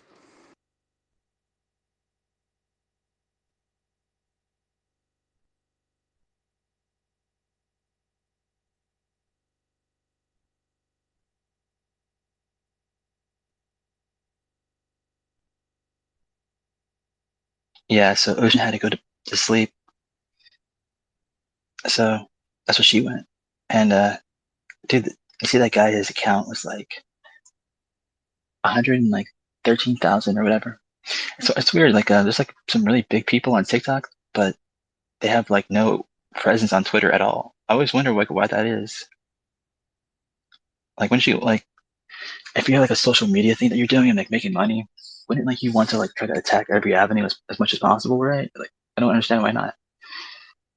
Go to all the platforms,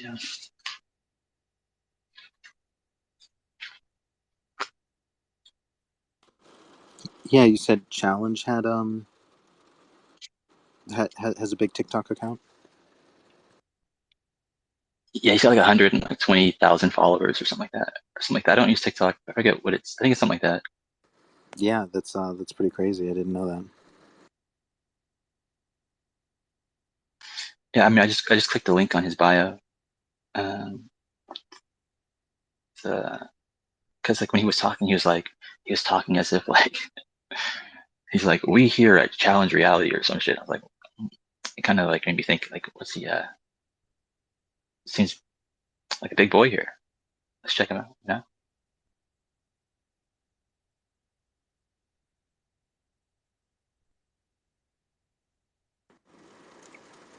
Did I mute everyone? I didn't do that, right? You did that? Oh, did I? Oh, I didn't mean to. And then by everyone you mean just Kyle? Yeah. Yeah, I do need to head to sleep. I was just too curious what was going on in this space. Everybody, I knew, or I'd seen everybody before in this room. But yeah, and Logan, I will fill out the I will probably tomorrow fill out the form to the sex club the sex club sign up. When it asks what there was something in there. It by the way, this is not a sex cult. That's a different room. But it is a Logan cult sign up that you posted up there. But when you asked which positions are you interested in, I was like, wow, this is this is a sex cult. But it's positions as like ranking position. It wasn't sex positions. So excited, shocked, and disappointed all at the same time. But yeah, you guys have a wonderful night. And thanks for always making your spaces so welcoming, Logan. Yeah, thanks for hanging out, brother. I always appreciate you. I haven't looked at that cult sign up sheet in a minute. I kind of forget what it says. But yeah, Kyle, as my new co-host here, Hi, everybody. You know what? You know what sucks, Logan? A girl I catfished like 15 years ago. I just seen her the other day, and she's hanging around the UFO groups. a girl you catfished. Yeah, it was when I was young. It was like 15 years ago, and this was when I was on MySpace doing all the memes and cropping and stuff like that.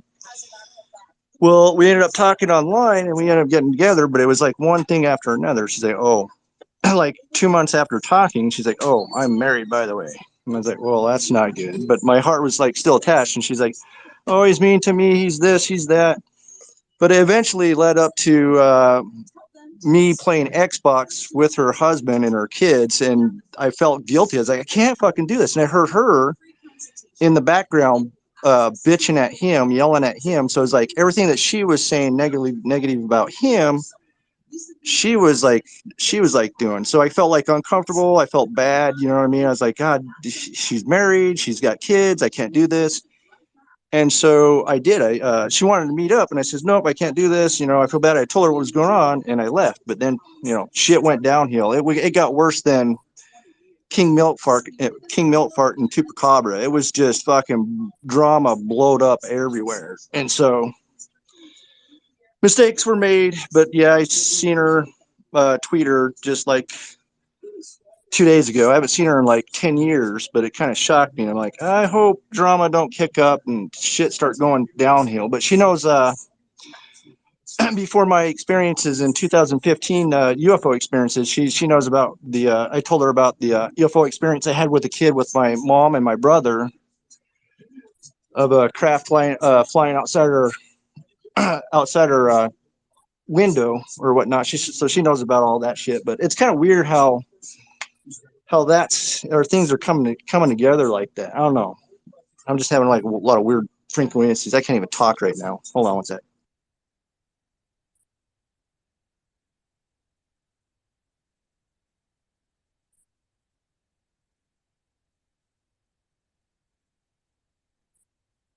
Damn, that does sound like fucking shit. Dude, it was like the You're biggest saying you fucking catfished drama. her. What's Wait, that? so you didn't catfish her? I thought you catfished her. You said. I did catfish her because I never met her. That's what like catfishing is, man. You like hook up with someone on the internet and then you don't meet them, and then you know what I mean? Isn't that like catfishing? No, it's I thought it was when like you pretend to be someone that you're not.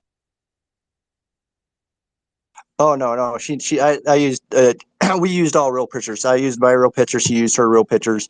It's just when I always thought catfishing is when you get together with someone on the internet, and then when it comes down to meeting them, you don't meet them. You like fucking bunk out.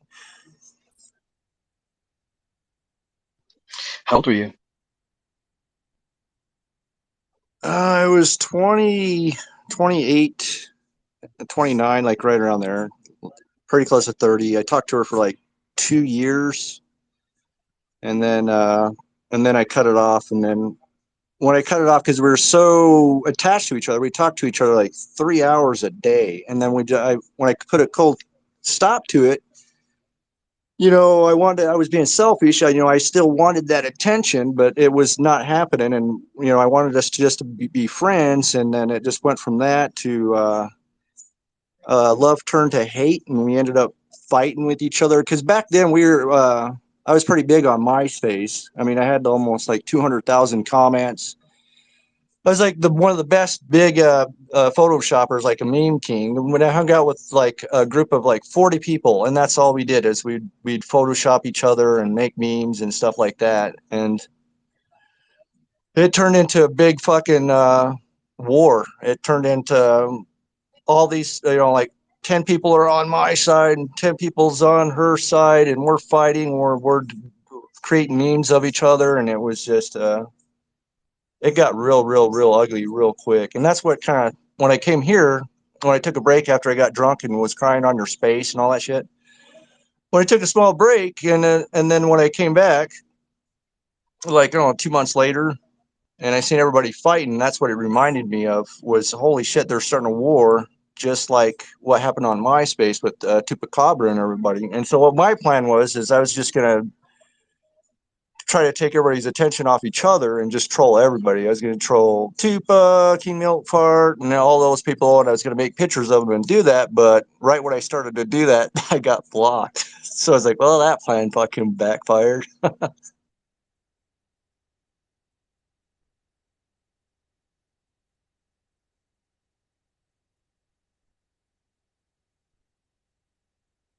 When I blocked you?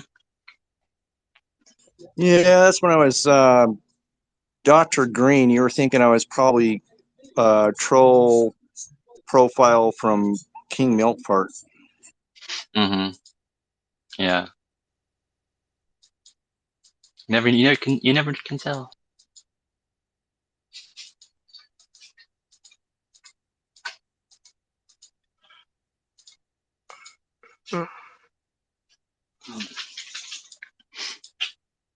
So what's up with the AI animation?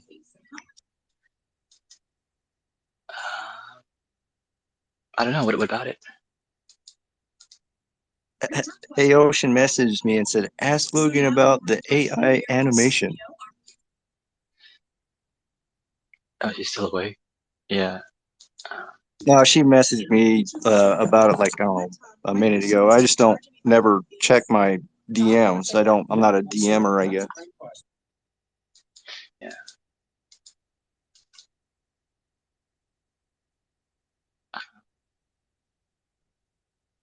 AI animation. I remember she's talking about like Runway or like that Pika or like.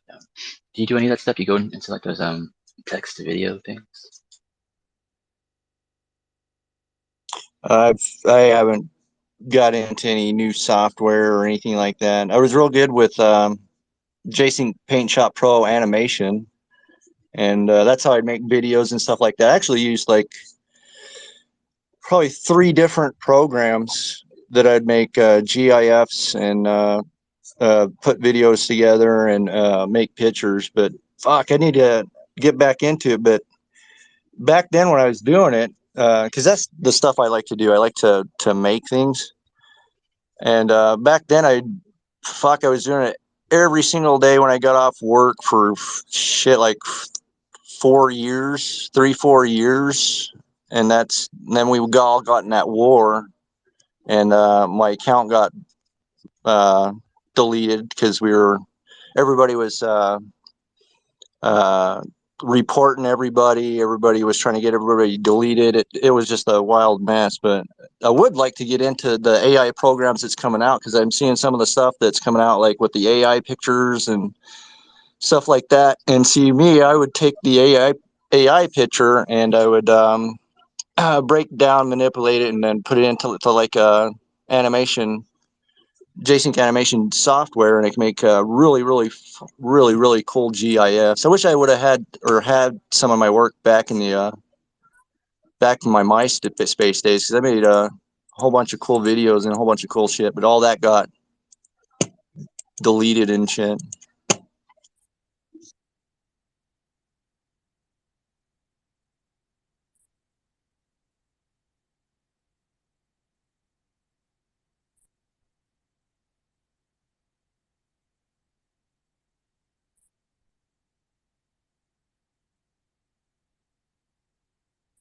Crazy times, crazy times.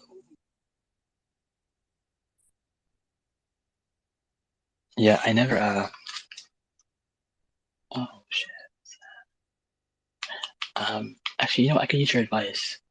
Um, I want to put some tattoos on me, and I'm trying to think of like the best place to put them. So, like, if you were gonna put like I don't know, tattoos on you, where would you want to put them? You know, your forearm, your finger, your neck, back, bicep, ribs, chest. I don't know. Where do you want to put your tattoos? You have tattoos? Hell no, I can't. I can't stand needles and stuff like that. Me knowing that a tattoo gun has needles, just I won't do it. I don't like the poking or anything like that. So, and then me, I'm kind of like a rocker. You know what I mean? Kind of like you playing guitar and stuff like that. But that's what I wanted to do is get sleeves, and I had a whole bunch of ideas for tattoos. But then every time it comes down to it, and they kick on the tattoo machine, and it's like, no, I can't do it. You know what I mean? I just can't. It scares me. How old are you? I am 43.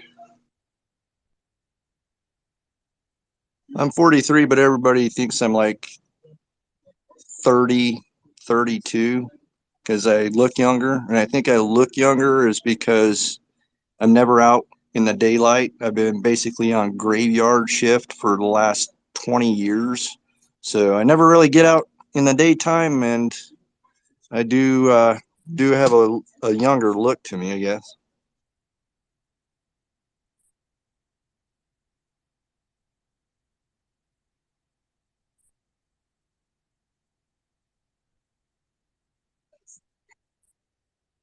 You're what, 36? Damn right, 36. And yeah, Taylor's here. But yeah, what's up, Taylor? Long time no see. And so back to the placement. So I was thinking like I'll put it like on my forearm. That's probably the place to put it. Um, Are you doing an AI picture, or are you going to do this in real life? in real life.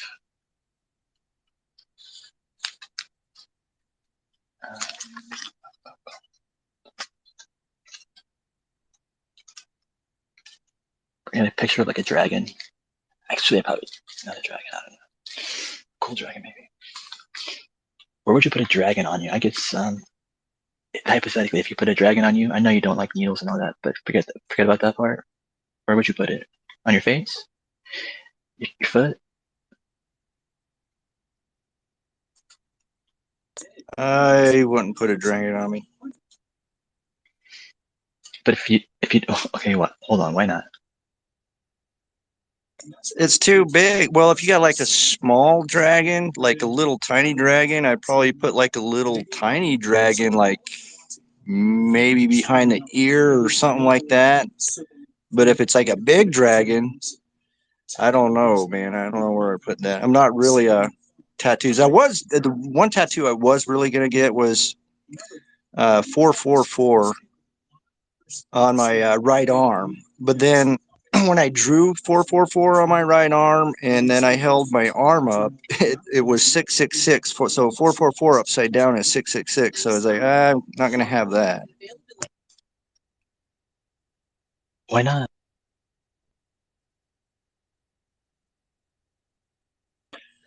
That's just it's a bad number. And every time I see that number 666, it's like a celebrity dies or someone's in the news that dies. So it's like it's just it's a death number, and all that's it's a religious antichrist number. So it's like I don't know. I just don't want 444 is a good number, but I just don't want it to equal 666 when it's upside down, kind of type of thing. Unless I put the 444 like the regular way, the H looking way, the upside down H way, I'd probably do it that way. But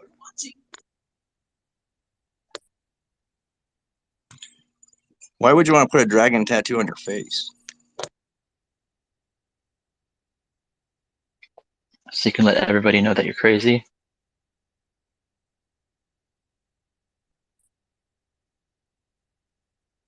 Most people with like face tattoos and big old beards and like biker looking guys, they always seem so nice. They're always smiling and wanting to shake your hand and stuff like that. But definitely wouldn't fuck with them. They are pretty intimidating.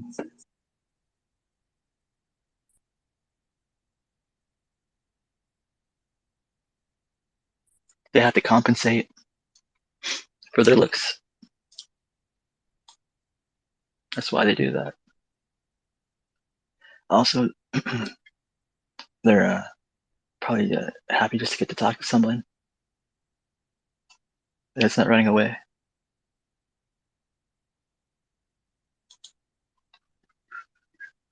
You could be like that guy. What's his name? Was this Takashi 69? Is that his name? Like this rainbow-haired rapper dude that's constantly like in trouble out here in LA. You ever heard of him? Yeah, like a whole bunch of rappers want to beat him up for snitching and stuff like that. Yeah.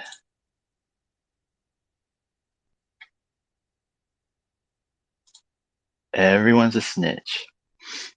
When you're facing time, you will talk. You better believe you will talk. Someone snitched on me. I was like, why did you snitch? Everyone will do it. No one's gonna like lose their freedom for you.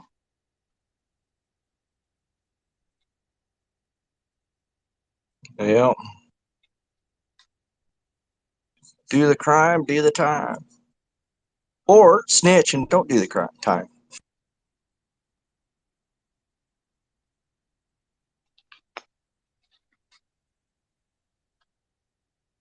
There's these cops were like interrogating me, and me and my like two friends, and they sat me down, and I was just like, you don't have like anything on me. What do you want? Like I was just kind of like taunting them because I was like, there's nothing you can like do. You don't got anything on me, so I don't know what are these questions you got? I'm not going to answer them. But as it turns out, uh, my other two friends basically said everything there was to say, and at first I didn't believe it. The cops told me that like they already told us everything, and I thought they were just being like, they always say that, but they walked my friends in there. My friends looked me in the face and were like, "Yeah, we told them everything." I was just like fucking blown away. Like, wow. Uh, yeah, the cops aren't on her side, so I don't know why they're so eager to talk to them. But yeah, I learned that day that like, yeah,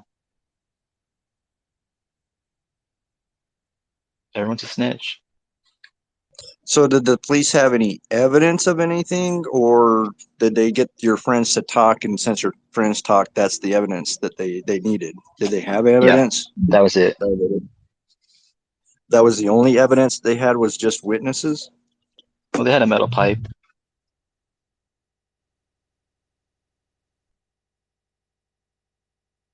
Damn. How much time did you have you done? You did like what, two years? Yeah, I was given 2 years for one thing I did. Let's see. I don't know. If you probably added up like all together, like all the time I've done, um, it'd probably be 2 years.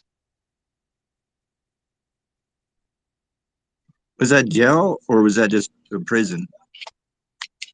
No, it's jail, and also like the farm. I don't know if you did. In Orange County, they have a place called the farm, where they send like uh like low risk offenders. People that aren't going to be like they don't got to worry about that are going to be like violent or some shit like that.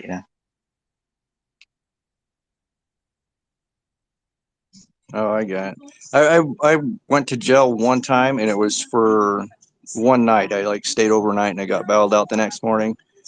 But what I did is I was 20 years old. It was June 23, and it was an hour before my birthday, and I decided I'm going to walk to the store with my buddy, which he was 21, to get beer and stuff like that. And on our way walking to the store, a cop stopped us, and I had already been drinking. I had like a 6 pack or something like that.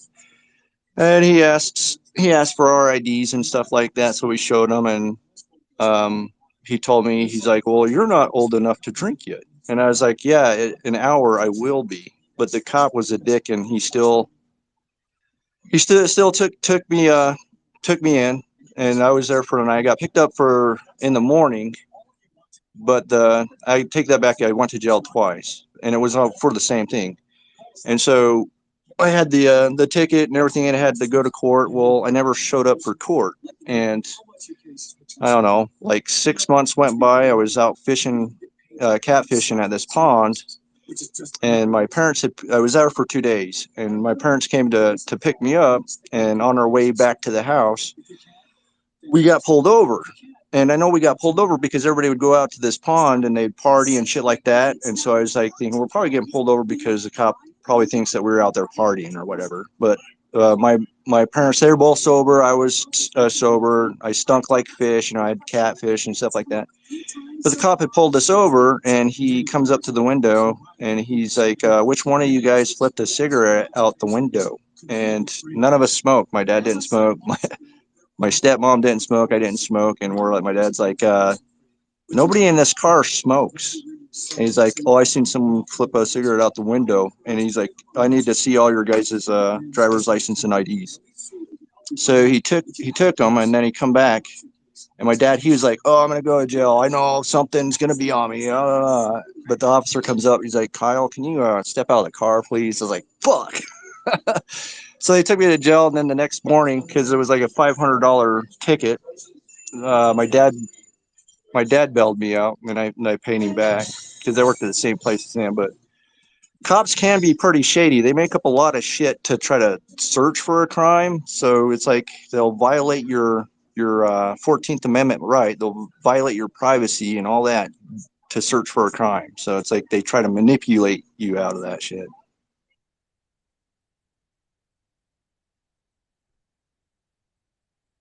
Yeah, like I said, they aren't on your side. I've never met a cop that wasn't trying to like I don't know, bust me for something, or I don't know. They're always like every time they make a bust or whatever it is they do, they get like they have like quotas to fill. Got this big like policeman's banquet ball they throw every year, and they're constantly raising funds for money and stuff. And they got to meet these new quotas every year. And so every year they got to like meet new quotas. They have to like bust more people, right? Put more people in jail for whatever it is they can figure out what to put them in jail for. And it's just such a fucking shitty system we got these days. I've just been busted for like retarded reasons. Well, what I was just telling you about, like my friend snitching on me. That was when I was like, I think I was 19 when that happened, and that's probably the worst thing I've been busted for. I there was this like old. Damn, my phone's gonna die. Shit, where's my charger?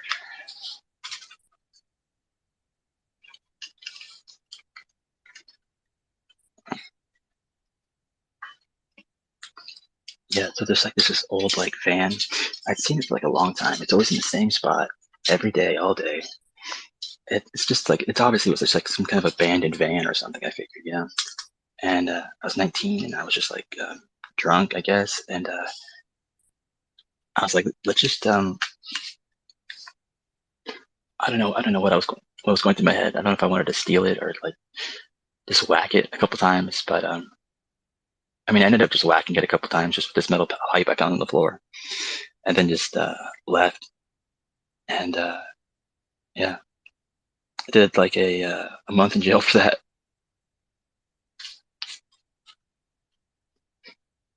I whacked some old abandoned van a couple times, and they gave me like a month in jail. Those bastards. I was 19. They're such shitheads. Well, when you get around a bunch of friends and you're bored, you guys, me and my friends, that's what we do, like stupid stuff like that too. We get bored and just, running around at nighttime, doorbell ditching and, egging houses. We did that like I don't know, when I was like 14, 15. But I look back at all the dumb stuff that I did back then, like, shit. I got lucky that I never got in trouble or locked up for vandalism or all the dumb shit that I did. But yeah, people, they get snitched on, and then they do a month for fucking up a abandoned van.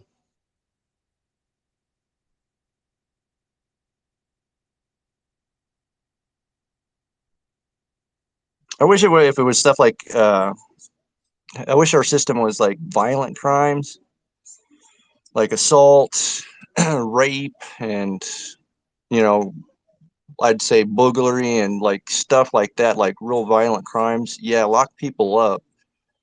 But if it's like petty crimes and they're kids, because once it's once more some kids they hang out with the wrong crowd, and once they get in trouble once, they never get in trouble again. I mean, they straighten up because they know it's wrong. This that there other kids, they'll still fall into it, and they'll be like, oh well, I didn't get in trouble that bad, that was just like a smack on the wrist. So they continue to do it, and then they do more violent crimes. But I think they should just it's backwards. Like they'll lock, well, they used to lock people up for like marijuana for like 2 years for having like a half pound of marijuana, but then someone that hijacked someone, beat the shit out of them, took their purse, they get out on, do like 6 months or a year and get out on parole. So it's kind of jacked how the system is and how they do lock people up.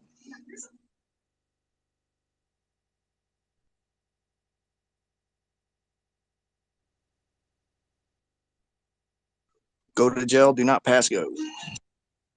Oh yeah, like I probably have like a warrant out for my arrest right now. I probably should look. Forgot about that. Uh, because in Mississippi, I had to like pay probation for like I'd give them like $1,300, right? Or I don't know, actually more than that. Or actually, I think that's what it was for. I don't know. They called me like a week ago or 2 weeks ago or something, or like, we need you to make this payment. They're like, you need you to like make it now. I was like, I can't make the payment right now. They're like, well, what can you make it? I was like, well, you're asking for like, I think it was like a couple grand or something like that. And like I don't have it right now, and I don't know like when I'm gonna have that like ready for you. But I would need to think about it. But they're like, well, we need to write something down here on the calendar, and it needs to be like within like the next like week. And I was like, well, I can just go ahead and like make up some date if you want, but like I don't know. I can just tell you some number if you'd like. That's you need to write something down. So like, well, I can just go ahead and I already know. I told her like I was like, why like what? How am I gonna pay you like if like you're gonna like arrest me because you're saying that like if I don't pay it that like they're gonna put a warrant out for my arrest and come arrest me. It's like how are you gonna like how am I gonna pay you if I'm in jail? Uh, but then I realized that like yeah, of course they make money off of you in jail, so that's what they go get you. Of course, if you aren't gonna give them the money, they're gonna just make the money off you themselves, put you in jail. So yeah, that's why they do that. But um, she was like, well, I can just tell the judge to like I'll just tell the judge the conversation we had, and I was like, yeah, just go ahead and do that. That's fine. And then, yeah. So I don't know. It's probably like a warrant out for my arrest now. I should look into that. See, how do you look? Let's call them and find out. I don't really care if there is, honestly. What are they gonna do?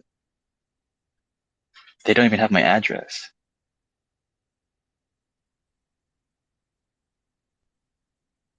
They don't even have my name spelled right. They're idiots over there. Yeah, they're probably fucked up, dude. Yeah, people in Mississippi are like pretty dumb. Like I can't even I have to send them a fucking cashier's check. They don't take like electronic payments online and shit like that. Like what the fuck? They're still like in olden times or whatever. I don't know.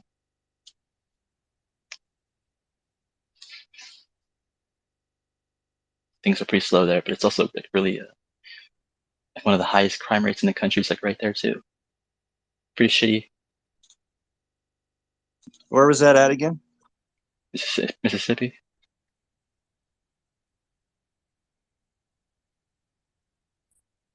And there's a lot of shitty people there.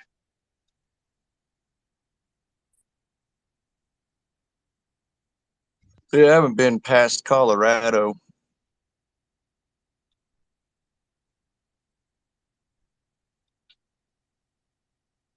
But I It's know, probably a good thing. yeah, I know, like you go to like different states and people are different. Like, I don't know, I come from a small ass town, so I keep to myself and I grew up normally just keeping to myself and stuff like that. But I can see the difference in how people's attitudes are and stuff like that. Like, here in Utah, you know, everybody seems kind of friendly. Like they'll wave at you, they'll smile, you know, they'll come up to you, smile, and talk to you. But as soon as you turn around, they're behind you, you know, gossiping. So it's like a gossipy kind of Mormon people. See, I'm Mormon too, but they're more gossip. And in Vegas, it's like no one gives a shit. You know what I mean? They're trying to make money and you know, there's a lot of crime and it's they don't wave at you, they don't smile and talk to you. They're just, you know, strictly straightforward and business. And a lot of people lie out there too. So it's like every state that you go to, you're going to run into a big difference. And in Mississippi, they probably have the accent and probably have their cousin locked in the basement and all that kinds of stuff.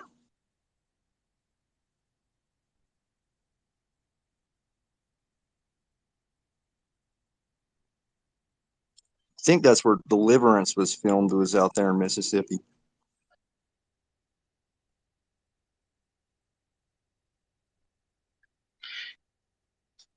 Yeah, I never saw it. That's where the my favorite like abduction case happened. It was the um Pascagoula abduction case. I think that's like the best abduction case on record. Like fuck Travis Walton's whole thing. Like I think Pascagoula is way better.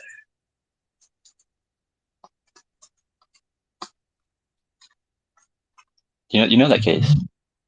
Yeah, yeah, I know it. I think it is a good case because right after their encounter, when they called the police and everything like that, the police took them in the station and they were talking about it to each other and not knowing that they were being recorded. So that there confirms the fact that they did something did happen because they were confirming it by talking to each other without knowing that they were being recorded, if that makes sense.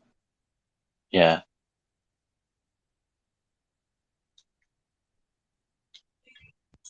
So you haven't seen Deliverance? That movie is about these kayakers that go up in the mountains to go kayaking, and they run across this small town full of inbreds. And when they went canoeing or kayaking, they ended up getting attacked by all these hybrids and stuff like that. It's pretty, not hybrids. God damn it! Wish my brain would work. The people that sleep with their cousins and stuff. Inbreds. That's it. Inbreds.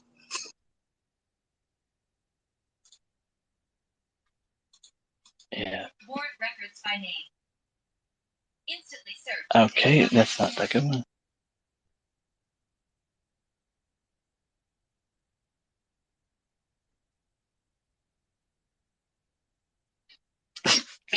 Could you hear what I was doing? Maybe not. It was well, I'm just searching for the records of my name. See if anything pops up. It says there's 6 results. I wonder how many of those are actually me, and if any of them are a warrant.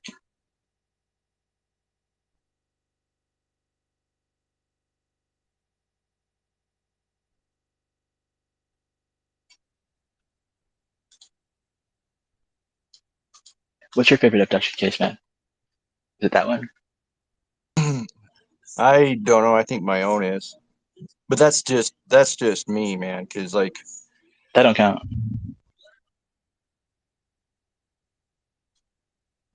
I You would can't pick have to yourself. I would have to say uh probably Brent Thompson. He's from Vegas also, and with his encounter, he's been having encounters all of his life, but he hooked up with this one chick. They got married, and she was pregnant, and he told her about his encounters. He told her, he's like, yeah, I have these encounters. Da, da, da, I've been dealing with it all my life. Well, he was with her for a while. She gets pregnant, and they have an encounter together, and the ETs or whatever took her baby, and she had like a miscarriage. So when they took her baby, they turned his head. Well, he was there, he was paralyzed, but they turned his head so to make him watch what was going on. And then after the encounter and everything else like that, because they had just been to the hospital like 3 days prior to that, and they checked the heartbeat and everything with the pregnancy was good. But then after they had that encounter, and she remembers it, consciously, and he remembers it consciously. They went to the hospital, and everything was cleaned out. The Because when you have a miscarriage, you have to go to the hospital, and the doctor has to clean out the fetus, the embryon sac. They have to go in and clean everything out. But when they went to the hospital, all that, the embryon sac, the fetus, and everything was gone. So it was like she was never pregnant. And so the doctor, he validates that, and then she didn't believe him at first. She believed him that something was going on, maybe sleep paralysis and stuff like that. But then when it happened to her too, and they took her kid, it shocked her so much that it affected her. And then they ended up getting divorced and stuff like that, because she blamed him for the baby getting taken, and it ended up messing up their relationship. And then he ended up getting remarried, but he still has encounters. So that to me, it sticks out to me a lot, because that's common with what I'm going through, like with the hybrid program, and the fetuses being taken, women being pregnant, the missed pregnancies, women being pregnant and having their fetus taken. But that's got to be one of my favorites, because I can relate with him and his encounters, and how he's been taken so many times, and I've been taken a lot of times too.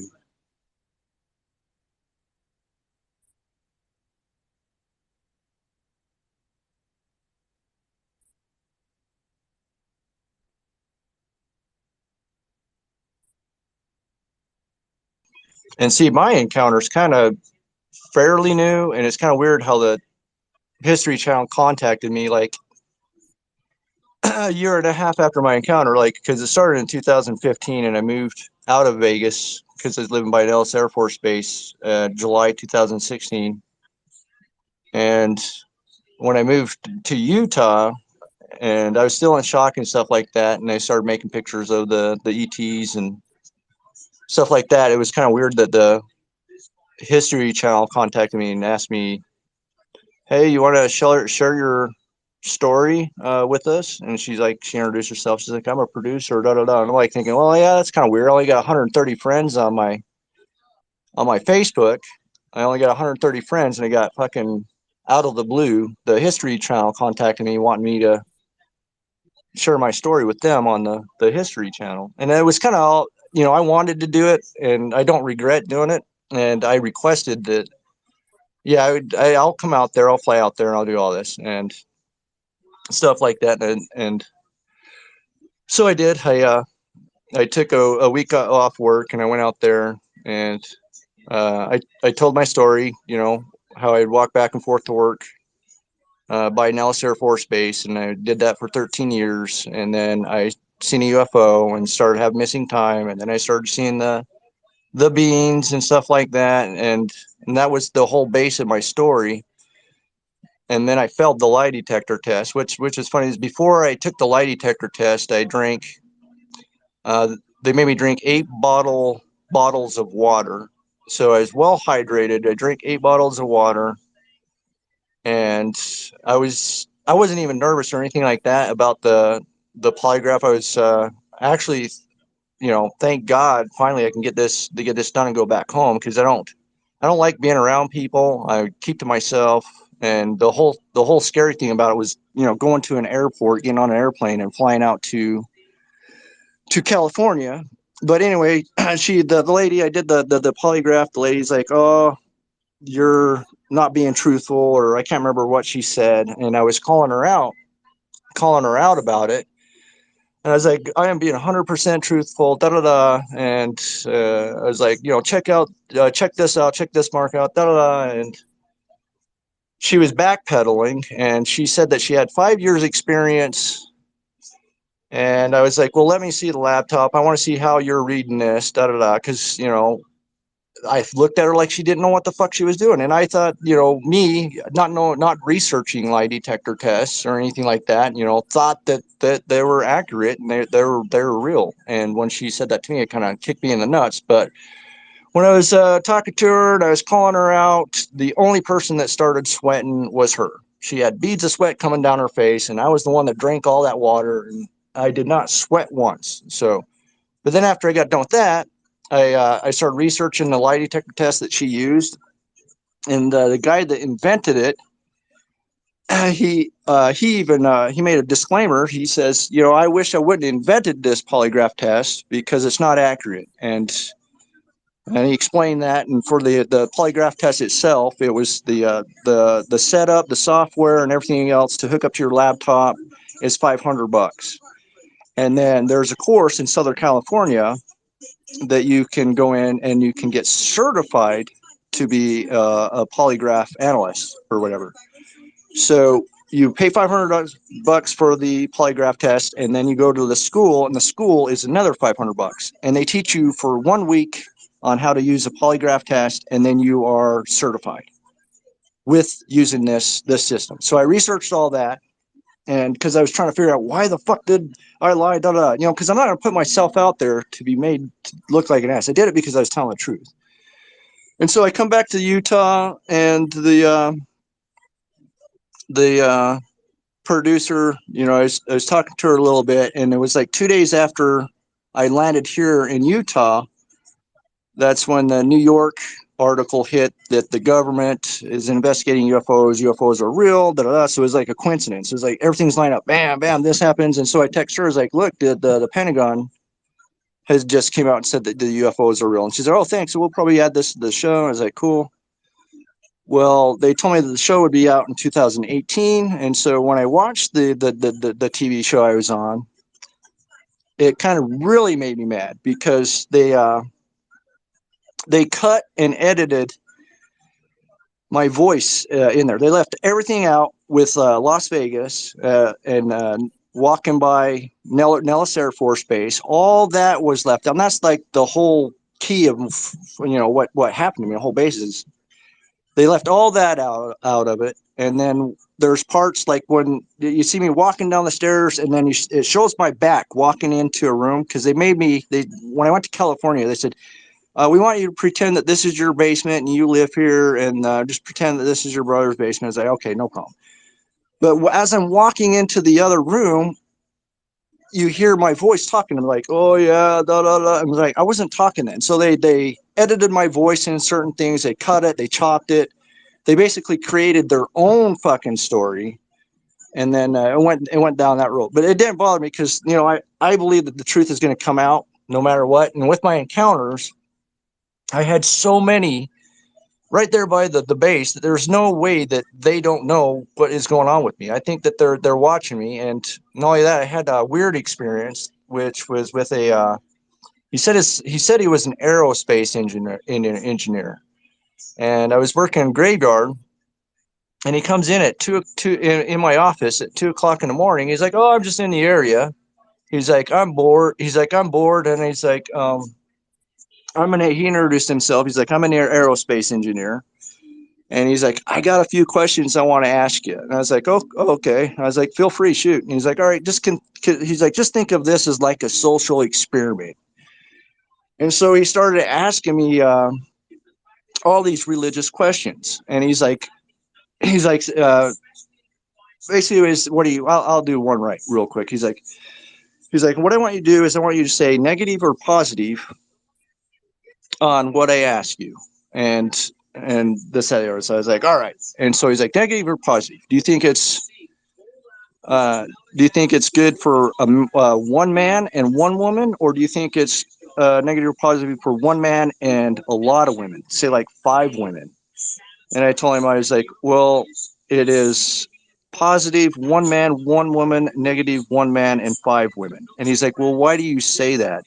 And I was like, well, because it's not fair for the woman to have to share one man. You know, I was like going that route with it. And so he asked me a couple questions, and then he left.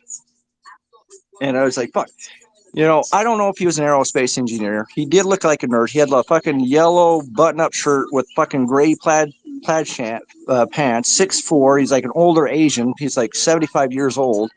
So it caught me off. Like my regular customers that I work with, he did not fit in to what they normally look like. So I actually think that he was an aerospace engineer. But I've had things like that happen, and then when I kind of snapped because I was having a lot of synchronicities like 3 months ago. And this is why I think the government's watching me, is because when I said that a meteorite was going to hit Earth and stuff like that, and then I started posting a bunch of shit, you know what I mean? Because I was getting I went crazy there for a minute. I went crazy because I keep seeing these synchronicities. And so in the heat of the moment, I started posting a lot of shit.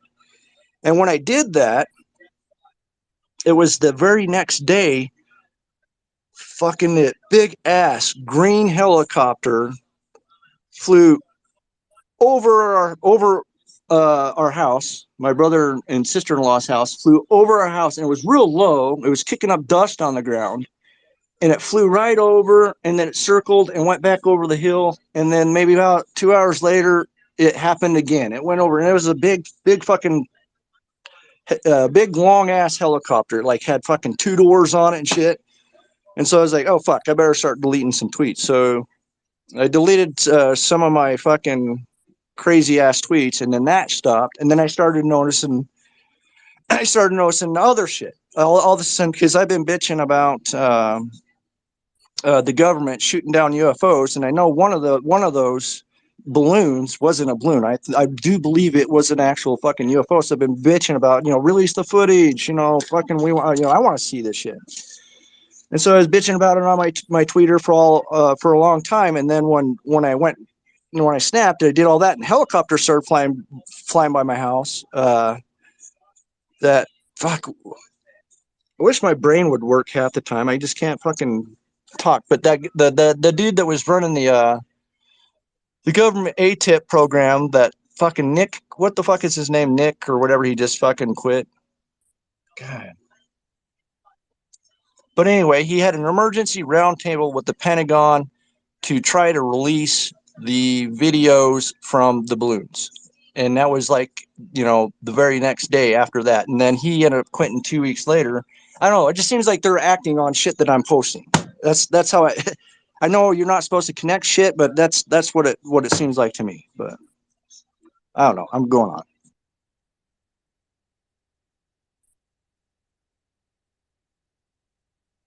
Yeah, I remember that.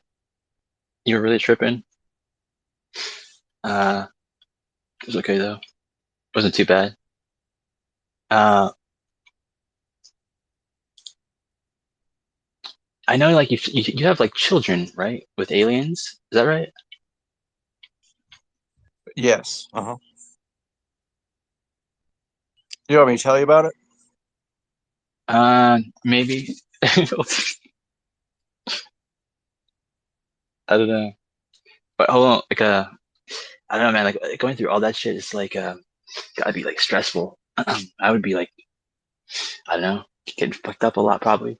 Uh, did that like Well, shatter like your reality? well, yeah, it does. I'll give a basis of like how I am because I'm not an attention whore. I don't care about money. I'm not, I see fucking the greed and materialism and shit like that with my family and everybody around. It's like, dude, why are you spending on money on shit you don't need? You know what I mean? It's never gonna make you happy. But anyway, when I was younger, when I seen a UFO with my mom and my brother when I was like about 6 years old. I don't think I was taken them, but I did have missing time. And after that, after I had that encounter, I had started having really bad migraines, and the migraine headaches were so bad that I'd cry. I'd bust out crying, and I'd cry myself to sleep. And then usually I'd cry for like 3 hours until I pass out and go to sleep. But my migraines, they were happening 3 times a day, and some of those times that they were happening when I was older, when I was like, I don't know, about 9, my migraines were happening in school. And so the principal and the teachers, they kept, telling my mom, dad, come pick him up, come pick him up. And they're like, well, we can't handle this. We don't know what to do. Da, da, da. And so my parents decided to take me out of school. But before they did that, I went to the hospital and I had a whole bunch of tests done. They give me a spinal tap. They tested my spinal fluid for cancer cells. And after I had that spinal tap, man, I couldn't walk for about a week, 2 weeks. My whole body was stiff. It really sucked. And then I was like, they started me on homeschool, and my mom thought that I had dyslexia because I was doing everything opposite of what my brother and my other sisters would do. Like uh, the phone would ring, because back then we had a house phone. We didn't have cell phones. You know how things change, but the phone would ring and the kids would run towards the phone to answer it, and I would run away. Someone would knock on the door, I would run from the door and run to my room, and the other kids would run and answer it. So my mom thought, maybe I have dyslexia or there's something wrong with me. So she went and had me tested for dyslexia, and the psychologists or whatever had me do a whole bunch of puzzles, and so they determined, no, it's not the dyslexia that I have. I might have a touch of autism. And a few years after that, after all them tests and stuff like that, I never did get back into school. And when I was 18, you know, I uh, I couldn't talk on the phone. I couldn't, I couldn't do anything. I couldn't order a pizza. I couldn't talk on the phone. But I ended up out in Vegas because my brother was out there, and he's like, "Oh, you can make $30 an hour. Come out here, bro. I'm making $30 an hour. This, that, the other." So I go out there, and when I get there, I found everything was a lie because I hadn't seen my brother for like 2 years. And when I went out there, this was when I was like pretty close to 22, 23 years old. I go all the way out there, and I had quit my job here in Salt Lake, and I went out there and I found that he was on drugs. He was tweaking. And the place that he was at, he was living with my cousin, and he was all cracked out. And I got there, I got dropped off, and I was like, okay, so where's these $30 an hour jobs? What's going on? And I was like, dude, you're on drugs. What the fuck? So I went all the way out there to find that out. So I was pissed, but it gets worse. Um, the apartment that they were in, they had 4 days to leave. They got an eviction notice. So I just get there. They get an eviction notice, and my brother, he's like, "Well, I'm gonna go get on the truck. I'm gonna go truck driving, and I'll pick you up in 2 weeks." And he's like, "I'm gonna have you go stay with this lady And this guy, they're real good friends of mine. And then I'll come pick you up in 2 weeks, this, that, the other. And I was like, okay, so I'm basically telling you guys my life story. So bear with me.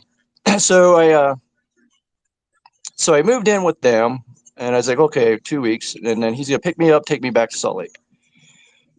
So I was living with them for 2 weeks, or a week went by, 2 weeks, didn't hear anything from my brother. So I contacted my buddy John, and my buddy John's like, well, Albert just moved out there, which was my other buddy. So I was like, okay. So I call Albert, and Albert's like, oh, drop everything you're doing, just come over here. You can live with me. Da, da, da. I'll help you get a job. I was like, okay. So I moved in with him, and I ended up getting a job at the Speedway, or out by the Speedway. It was actually a truck stop right there by the Speedway. And if you know the truck stop by the Speedway, I still work for that company. So I'm kind of doxing myself, but I really don't care. Everybody knows about my encounters. Everybody here at work, my family, I put it out there because it's true. It shocked the shit out of me. So that's why I put it out there. But anyway, I got a job there at the Speedway, right next to the Speedway. And my buddy Albert, he ended up transferring his job to a different state. So I ended up getting a suite called the Aviator right there on Nellis Boulevard and Las Vegas Boulevard. So Nellis and Las Vegas Boulevard. And it's right there by Nellis Air Force Base. So I'd walk to work. I'd walk 3.5 miles to work and 3.5 miles home. So 7 miles a day for 13 years. And then in 2015, which was, my 12th year there, I got home one night and I seen a UFO, and that's when I started having my encounters. And you guys already know my first encounter, because that's the one that sticks out to me the most, is because I looked at the bean smiled at me, I black out, and then I wake up with puncture marks and stuff all over my body. But with the hybrid thing, I don't know if this is related or whatever, but how ETs think, but they're a lot smarter than this. This one time I got off work, I was laying upside down on my bed, and I was kind of in the fetal position, laying facing the headboard, or the wall, and I hear the ceiling kind of make a creaking noise, and then I feel them drop in. I could feel like the energy drop in. So I knew they dropped in, and I put my right hand up, and I was trying to say I love you in sign language. I was trying to communicate before I black out or pass out. I was trying to, say, hey, tell me about you. I was trying to communicate with them, but I was trying to say I love you in sign language, and I go paralyzed, and my hand and my arm go across my head, across my face, and they came up behind me, and I feel they're touching the back of my ear, and then they're moving the skin around on my temple. And then I tried to say, like, speak through my mouth. I tried to say, I love you. And when I said it was louder in my head than coming out of my voice. So I just thought it. I just thought, I love you. And when I thought it was real loud in my head. Then all of a sudden I hear a reply in my head say, oh, really?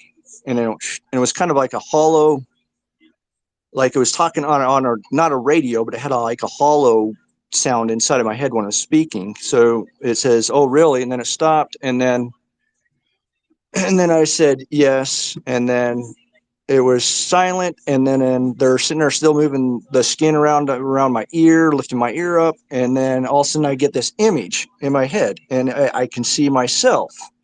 Like it was almost like I was seeing through the bean's eye, but I knew I was still laying on the bed. So it was like a thought. I could see myself, and I see myself move my arm off my a portion of my head, portion of my face or head, because my hand had fell on my face.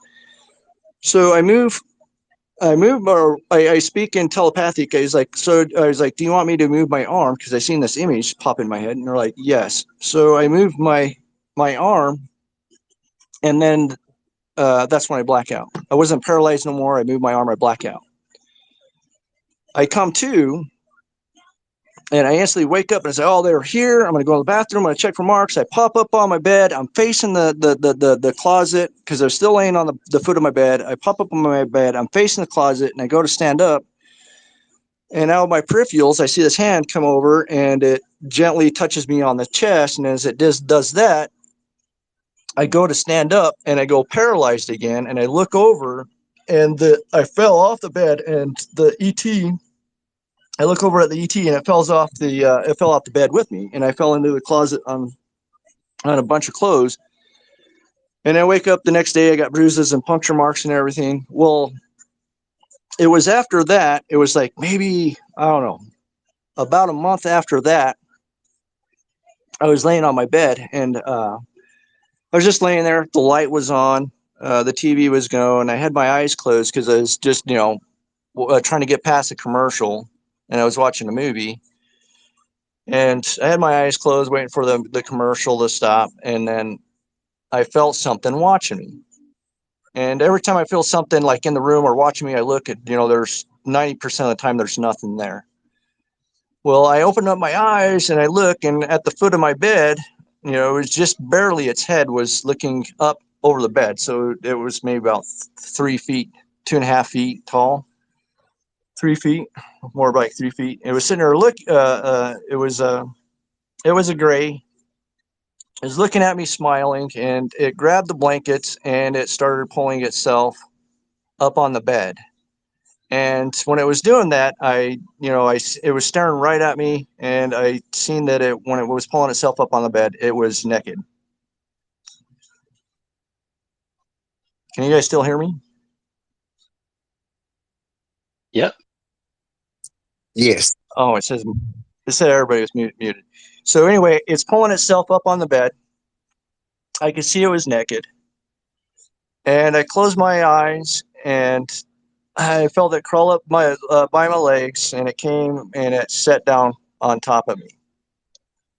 And when it sat down on top of me, I put my hands on its legs. And I first thought in my head was like, oh, small legs. And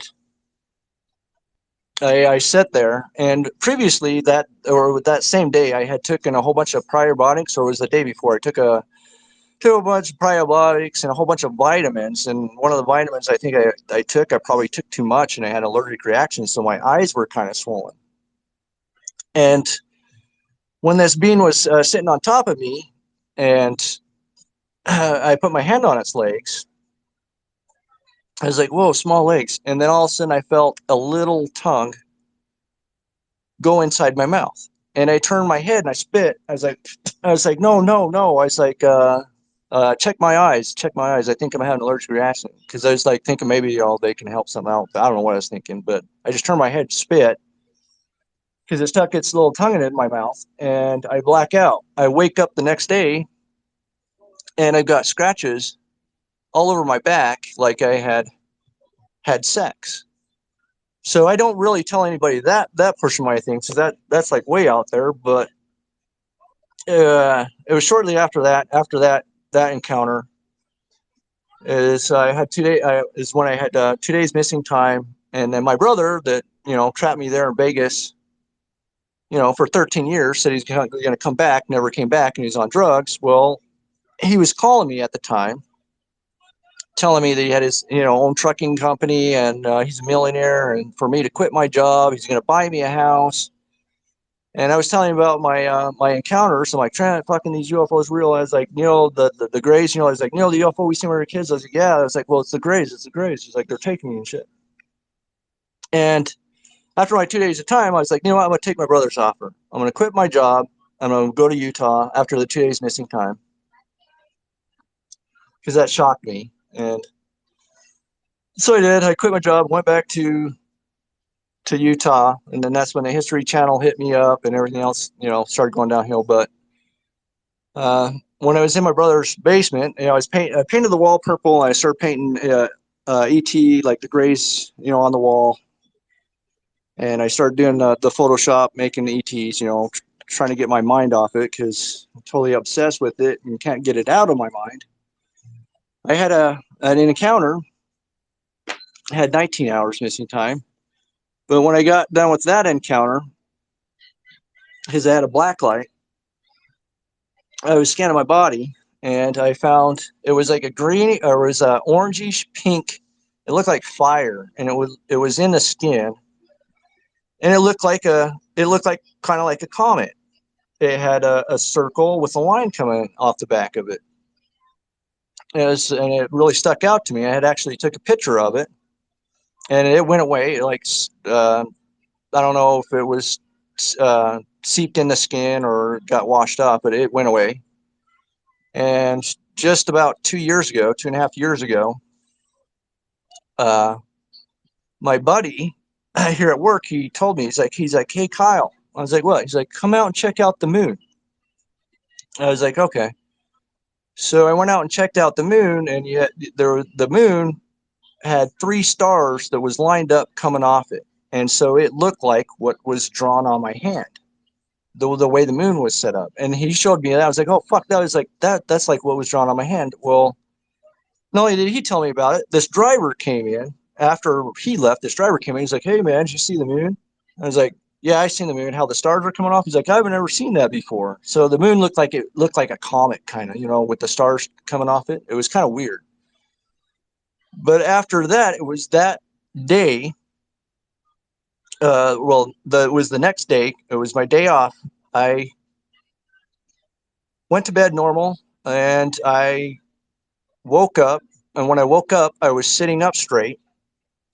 I knew I was in my room, and I'm totally conscious. And I stick my hand out because I was too afraid to open my eyes. I stick my hand out, and something kept hitting my hand away.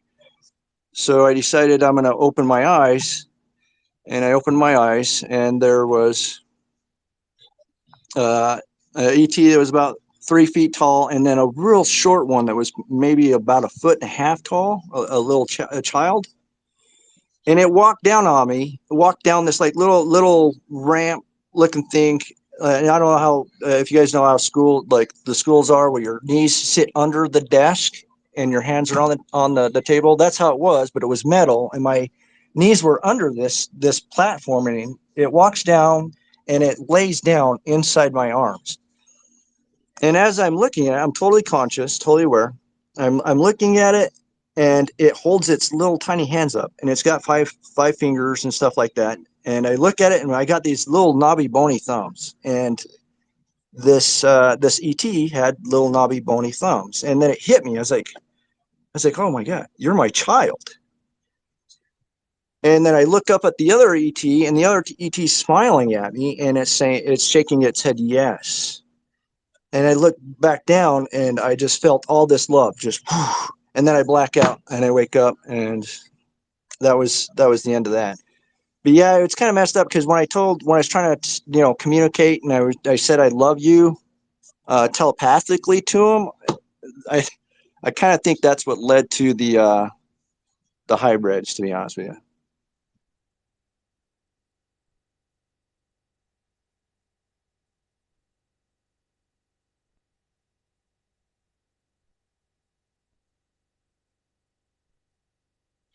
Avian, did you have something to say?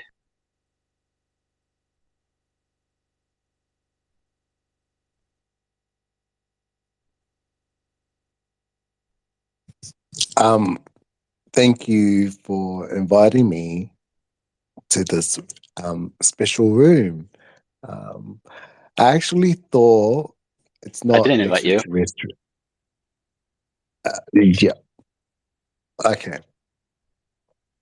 But just listening to this is quite interesting. Okay. At first, I thought it was a whole heap of shit, but then I started thinking, and I'm like, well, no, I thought it was going to be kind of a little bit of a spiritual journey, right? But it ended up to be about aliens. I just walked in.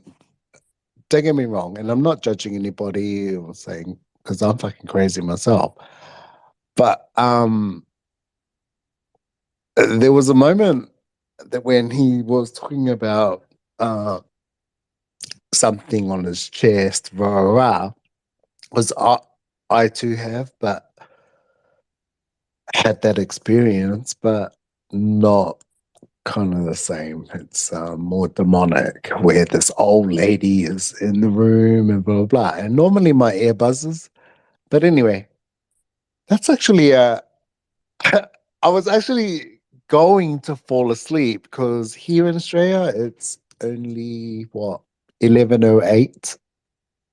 I got work in the morning, and I just wanted to chill out. So if you don't mind, I'd just like to listen. Thank you, and thank you for yeah having me listen to this interesting room. That's all. Thanks. Your mother's a whore. Your fucking mama has a dick. How about that, you mother cunt? You motherfucking. You know what? I'm not even going to go that way because your mama fucking fed you. Oh, no, no, no. Mm-mm. I will bless you with a lot of love. How about that, you fucking cunt? You fucking son of a cunt. I'm going to put my foot up your ass. I was about to sleep. That was a really good story that person said. That's all. Thanks. Thank you, Avian. And so, Kyle, did you have more to tell? Well, sure. Why not? So, has your I don't want to get too personal here, but how many times has your butt been probed? I think once, dude. I actually do have a memory of that, kinda, but it leads me to think that I did get probed. There was this one time where I woke up and I was laying on my arms, and it felt like kind of like a soft silk plastic or something that was over the top upper half of my body. And then my legs, something, the same thing was holding the bottom of my legs. And when I came to and I was conscious, I could feel that I was on the table and stuff like that. And I felt that I was naked. So I started to fucking squirm, right? And the only thing that was not covered, because my upper part was covered and my legs were covered. The only thing that wasn't covered was my naked ass. So I probably did get probed.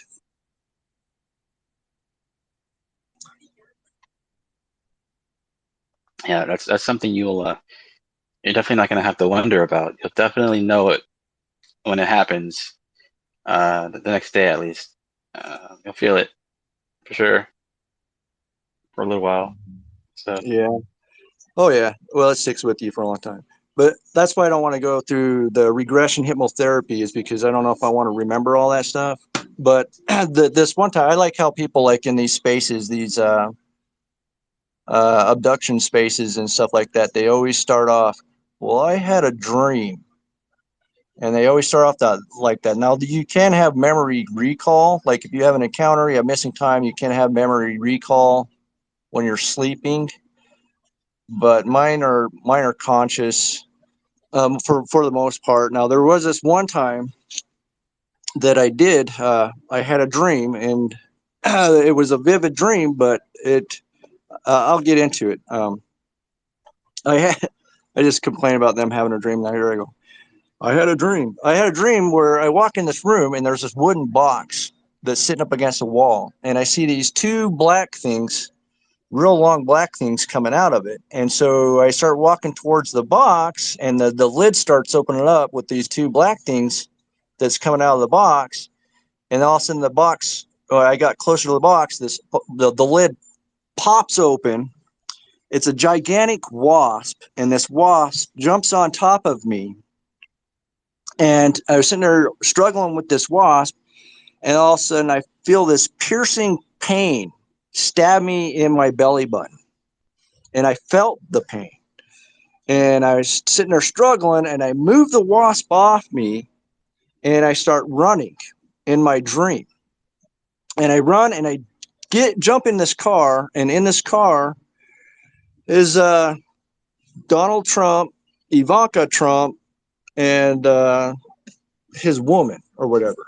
and they're driving this car, and the car goes off the road. We end up in a river, and we were coming up to this waterfall. The car goes over the waterfall.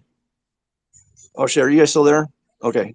The car goes over this waterfall, and when we went over this waterfall, I feel my stomach puff up, like air got shot into my stomach, and it fucking really painful. And I was trying to wake because usually when I dream, I can control my dreams. It's like I'm dreaming of something, and then I'll bounce to another dream, and then I'm get semi-conscious. I'm like, hey, I want to go back and dream of this, and I would bounce to the other dream.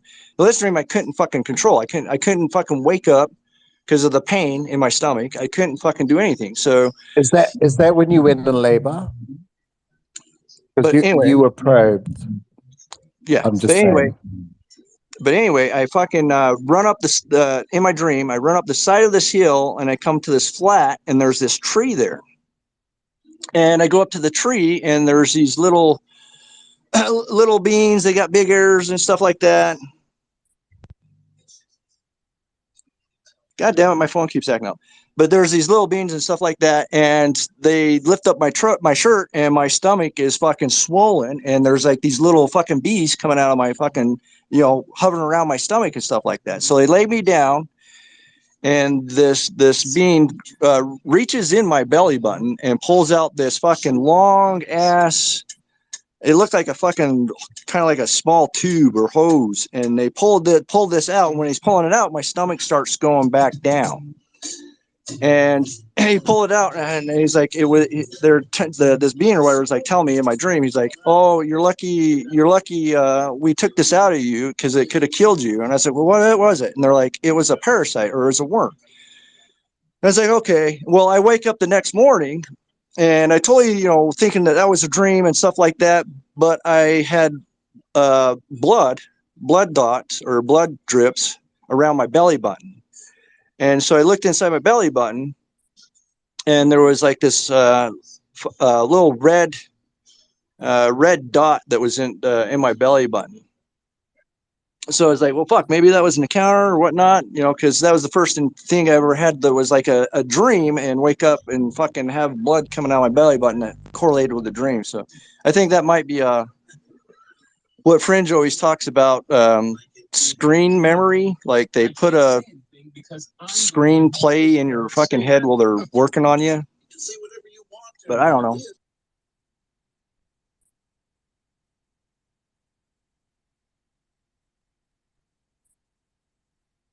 I do know one thing. If something gets leaked about me in Nellis Air Force Base and I end up getting all over the news,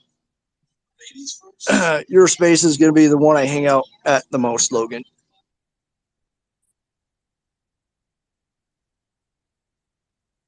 Well, I won't exist. Probably I'll probably be taken out. But yeah,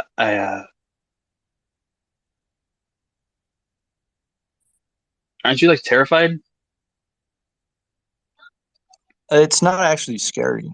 Like the only thing that's kind of frightening to me is this is how it was when I first started having these encounters. Is, are they going to bring me back, or are they going to take me and not bring me back? And then I started researching mutilations and encounters, and there's been actual people that's been found where they've been mutilated like cows. But can I ask you a question? Are these actual aliens, or are they like demonic, angelic things that just... No, I'm just saying, we don't have to be religious or anything. I'm just saying. They are a higher life form. So a lot of people, they'll say they're non-human intelligence, they're NHI, but I disagree with that, because they're like, we're not only are we having kids with them, they're more human than human. So they can they use telekinesis. They're able to go through walls. So they do more things than a human can. So me, I look at them as more human than human. They're more a higher life form than anything else. Now, as far as the religious aspect goes to it, I think this is what our ancestors were seeing, and this is what they were describing. So, like, if someone had a bad encounter, or someone in the village said, "Hey, I seen these beings," da da da, instantly everybody would be like demon. Or if they have a good encounter back in the old days, everybody would be like, it's an angel. You know what I mean? But it's kind of hard. This is the only hard thing about going through fucking this is people don't understand what you're talking about and they think you're crazy.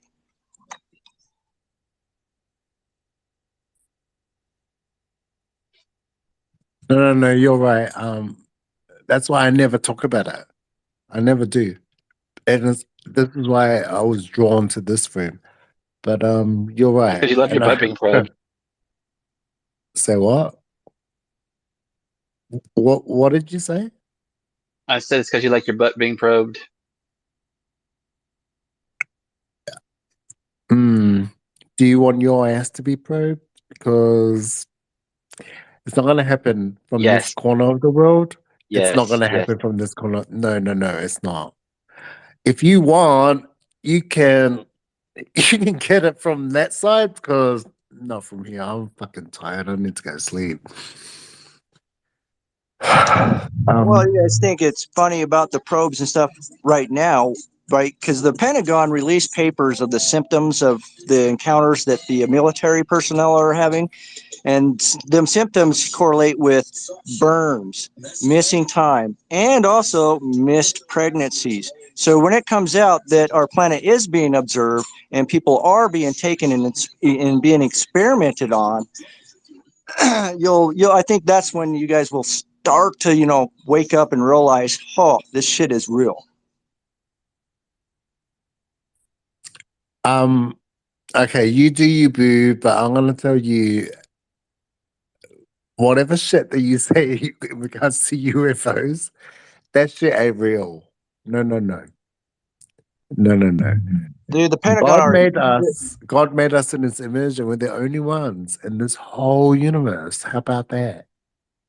How about I know something that you don't know? How about that? And How about you want your ass probed, just like the other guy said, because I don't want my ass probed. How about that? I've seen it with my eyes. I've experienced it. I know it's real. You don't. So I know something that you don't know. Well, good for you. Good for you, boo. Good for you. How about that? Oh gosh, you should have a degree or a freaking your PhD in fucking UFOism. Is this something real?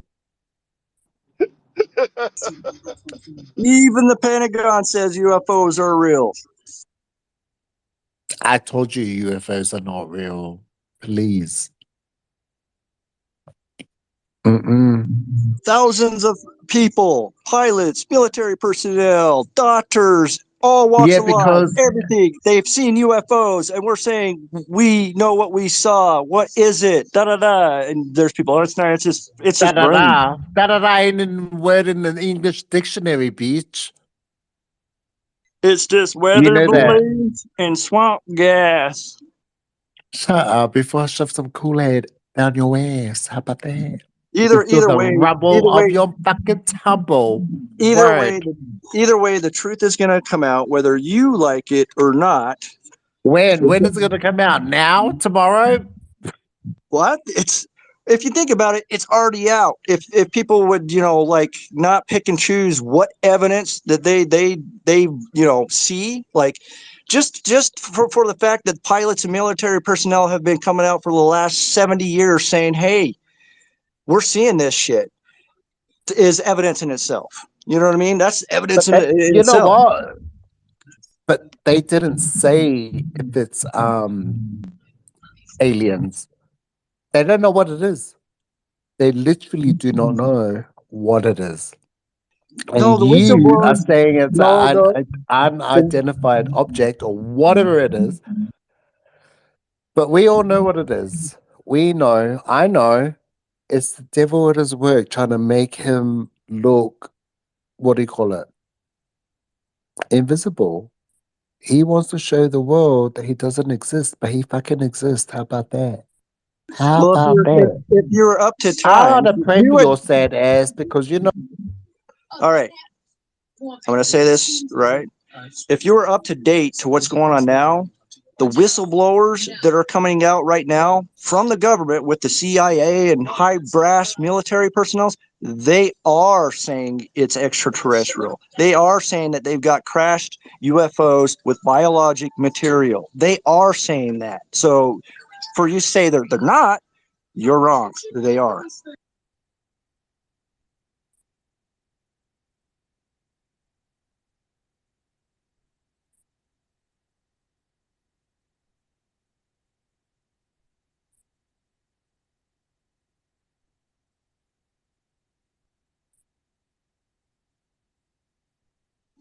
What up, Tulai?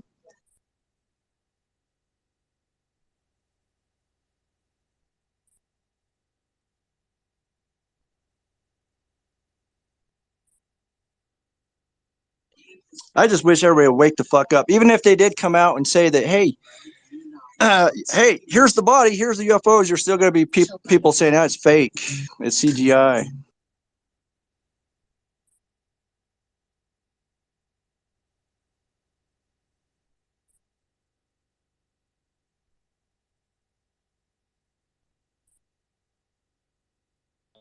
Hey, I was at the bank machine. Sorry. I was just gonna say that's when people say that, oh, it's an act of God or it's demonic. That's just their way of trying to put understanding to something that they don't understand. Like back in the ancient times, if people saw a UFO, they didn't call it a UFO, they didn't call it aliens, they called it an angel, the wheel of the angels, or whatever. Something that they didn't understand. Look, it's magic. It must be Merlin. And so on and so on. Like I said earlier, man, it's only a matter of time until we actually find out what God is in the within as far as I'm concerned, science and religion are holding hands right now. It's only a matter of time until we fully understand what's going on. And it only takes a little bit of research. Well, a lot of research and centuries of time, but eventually we will get there.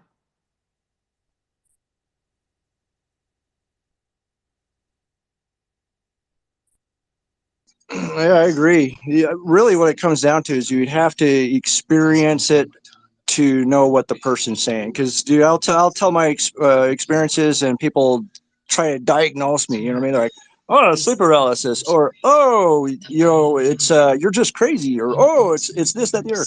And it's like, or they try to tell me what ET is, you know what I mean? It's like what ET's taking me. They're like, oh, that's the Zeta Reticulus. It's like, dude, I don't give a fuck what they're called or whatever. What I care about is people waking the fuck up and realizing that there's a higher life form observing our planet, and they're taking people and they're doing experiments on them, and they've got a hybrid program. So it's like, wake the fuck up, people! But it's like you can't wake them up. And it's been going on for 70 years. People, telling people, hey, I've seen this, I've seen this, I've seen this, and it's like they just pick and choose their evidence. You know what I mean? It's like they say there is no evidence. Well, yeah, there is. There's a lot of evidence. Yeah, there's a shit ton of evidence. But I guarantee you right now, there's a bunch of penguins in the Antarctic having this exact same conversation, not talking about aliens, but talking about, well, maybe I guess they're aliens. They're talking about aliens with two legs and two arms and ten fingers and toes, abducting them and then putting this weird object on their flap and wondering why they're being abducted. You know what I mean? Yeah, I totally do. That's one thing that runs through my head all the time is the why me. It's like why now? Why me? Why is this going on? Am I special? Am I chosen? Am I No, supposed to I like be really, doing I something? don't care what you guys think. I believe what I do believe. If you guys do not believe in giants, scientists have been hiding that for a very long time. And there are bones around the world that can actually prove that giants did exist. Now, don't tell me, no, see, Anyway, I'm done. If you Well, want, you do it's not what you. we believe, it's what we know. I'm in a different reality. My reality is truth. It's my reality, right? It's happening So with a you lot of talked. people. You talked about You're talking about Antarctica. belief. You think it's a belief, but it's not. It's the truth. Go ahead, Disclosure. What's up? It is the truth. Hey man, forgive me if I'm reading the room wrong here. Um, and you and Avian are actually buds just razzing each other. But I was actually really enjoying listening to your story. I'm not personally an experiencer, but um, I do believe that you've experienced something. And Avian, I would really think it's Yeah, probably it's just okay. I'll best if shut you up. I'll leave, shut bud. up. I'll shut up. I, I'll I shut think up. I think you should leave, bud, because like I'm just trying to listen to this guy's story while I'm going home from work, and you're just such a jerk. Like I just want to listen, dude. Why can't you just be nice? You came in here. I'm gonna drop down. Thank you guys. Well, I get that all the time. I get people smarting off anal probes, stuff like that. But me, they're going to think whatever they're going to think. It's not going to change my reality. It's not going to change what I go through. So I don't care about talking it, and I don't care about the smart attitudes because I know the truth. Okay, and a lot of people say, "Well, oh, that's what you believe." No, no, this is my fucking reality. All right, I seen a UFO. I've seen the grays. I've had missing like 2 days missing time. We got marks, surgical marks all over my fucking body, which you can go down my Twitter page. It's not that far down. You can check out the triangles, the surgical marks, and then there's only 12 pictures. I've got more shit all over my body that I could take pictures of and display it. And I've got implants implanted in my nose, so I'm in a fucking totally different reality. So when someone comes up and says, "Oh, anal probe, oh, that's what you believe, aha, you're crazy," all that, I don't listen to those people. Because those people, I look at them like they're asleep, and when shit hits the fan, the truth comes out. Those people, when they wake up, they're the ones that's going to be crying to mommy. They're the ones that the government's worried about from fucking, not going to work and going crazy and sitting in their house because the UFOs is going to get them. Those are the ones that I think that the government's worried about because We they will have can't, they our day, know. my friend. We'll have our day. I'm going to say that to my boss. He goes, "See, us crazy guys were right this whole time."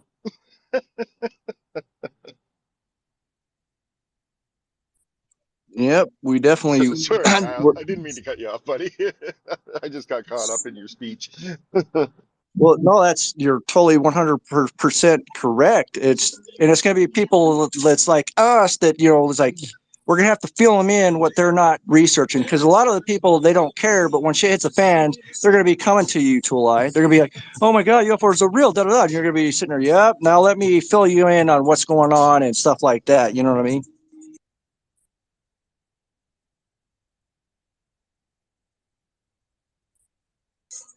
And what sucks is my coworker called off, so I might have to pull a 16-hour shift today.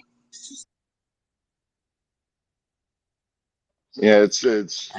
Oh, go ahead, Logan. I did. I was just going to say that it's funny how these younger generations are discovering, what I'm in my 40s. I've been researching the phenomenon and the paranormal for a very long time. But it's funny to see these younger generations, like my son's friends and him. He comes up to me. He goes, "Dad, have you ever heard about Betty and Barney Hill?" Yeah. Do you know? Did you hear about Travis Walton? Yeah. Yeah. Just on and on. It's just great, them discovering all of the research that we've all done in the past, if that makes sense.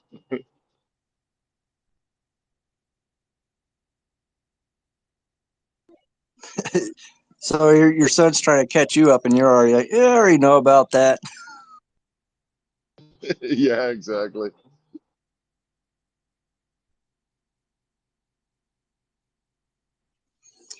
Well, I gotta bounce. My phone's at 1%. My coworker just called off, so I gotta figure out. I gotta do some calling around and see if I can get someone in here, so I don't have to work a 16-hour shift. But You guys have a good day. And if you're curious about my encounters and marks, I did tweet my marks. It's not my profile is only like a year old, so if you guys want to go check out the marks, the triangles and stuff like that, that's there. I do got other surgical marks that I'm gonna take pictures with and post. I have contacted a few people that I'm gonna have analyze my marks that are in the government. Uh, but I don't know how I'm going to do it because it involves flying to a different state, going to a university, and so I don't like. Not that I don't like people, I just keep to myself. I don't like being in crowds and put myself out there like that. But for the truth, I will. But with that said, you guys have a great day. You take care, Tool Eye. Thanks for letting me share my craziness on your space, Logan. You guys have a good morning and peace. Thanks for coming, buddy. God love you, bro. Anytime.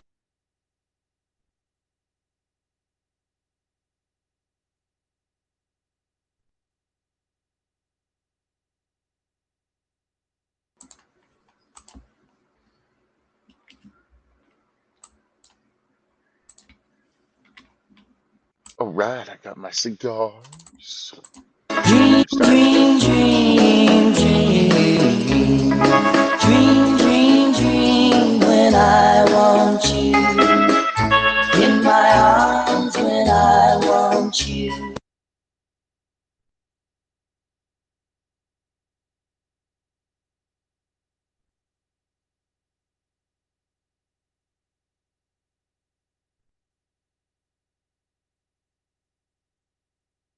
And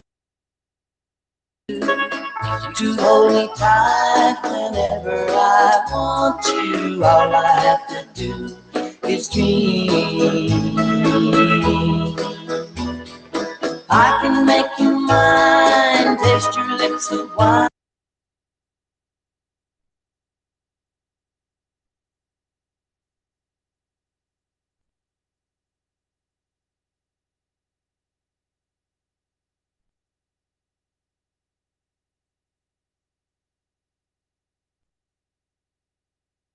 Hey, Tuli, you were, can you hear me talking just now?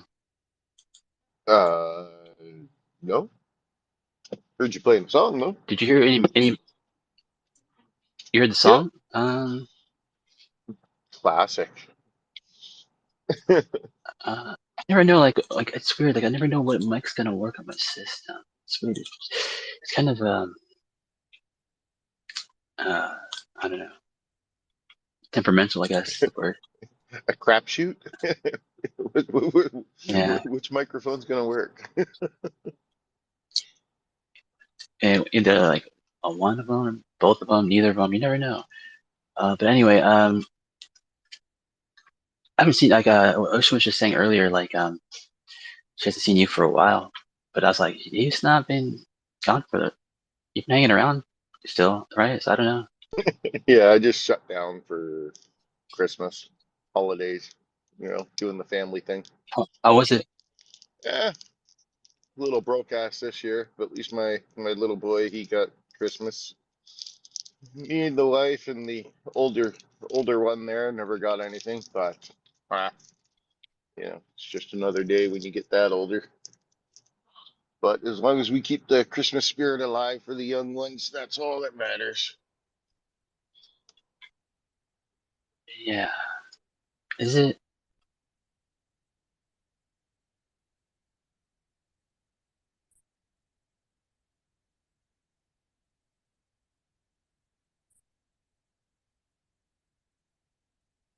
I wish we could have like real holidays.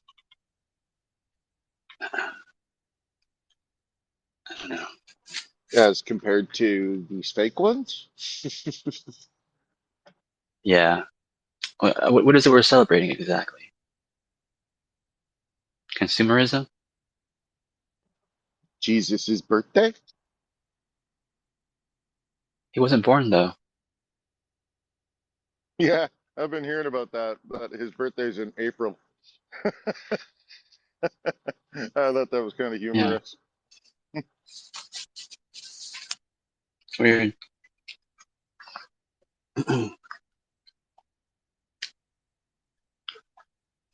We've had the wool pulled over our eyes for centuries on that. Oh, earlier I was playing a guitar. I got a new slide for my guitar. I haven't used a slide in like a decade, you know. And that's sweet, dude. Um, you weren't here. You didn't hear me play it, right? I'll pull up a little bit right now. Yeah.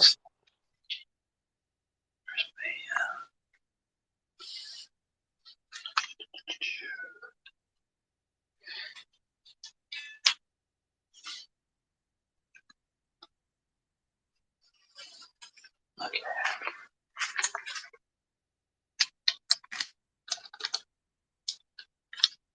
sweet. It's like almost 5 o'clock in the morning, and I am gonna turn my amp on. This is gonna end well. You're going to awake the banshee. The Banshee. I wonder if the Banshee wanted to make an appearance.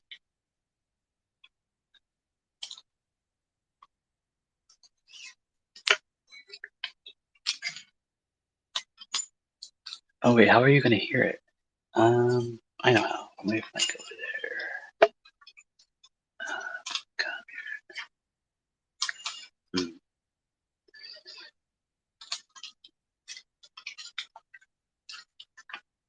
I'm gonna adjust my amp.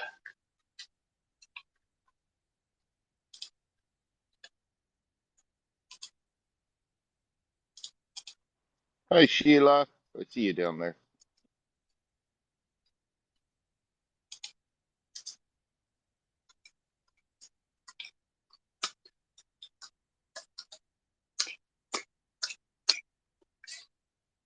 There we go.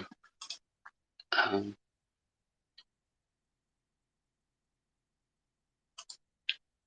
oh shit, my mic. Did you hear anything just now?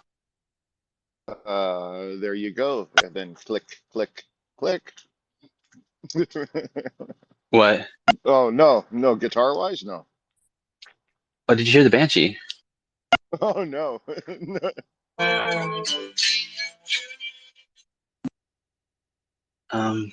Yeah, where's the Banshee?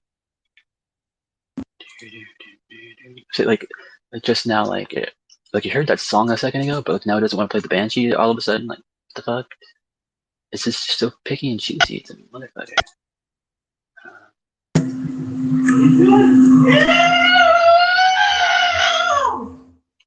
Yeah. Anyway, I heard that. It's good enough for me. Yeah. Oh, that brings back so many good memories. Oh, I remember the night that happened. That's awesome.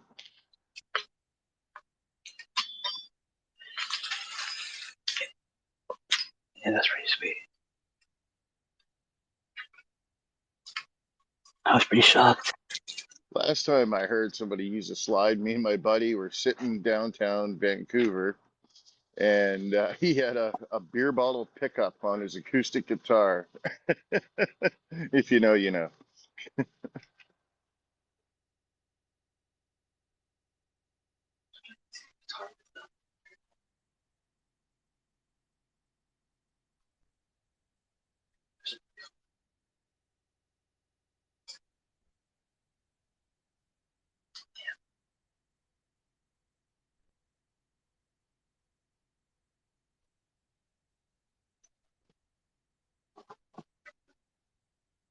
My mic's not long enough.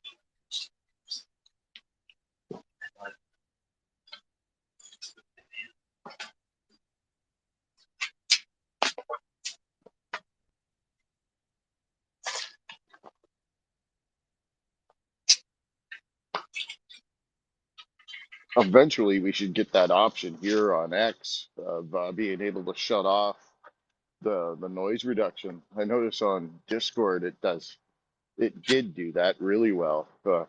Talking to my friends on Discord while I was working, running the saw, this 12-inch compound miter saw. And I just pulled the trigger. I'm like, "Did you hear anything?" And he's like, "Nope." I'm like, right on. Some of the noise cancellating works. So we should have that feature just soon enough, and the option to shut it off.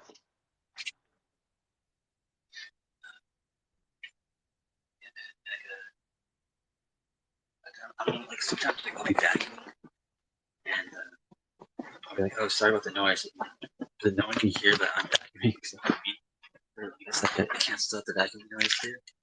It's pretty simple. You vacuum and talk at the same time. You want to do that.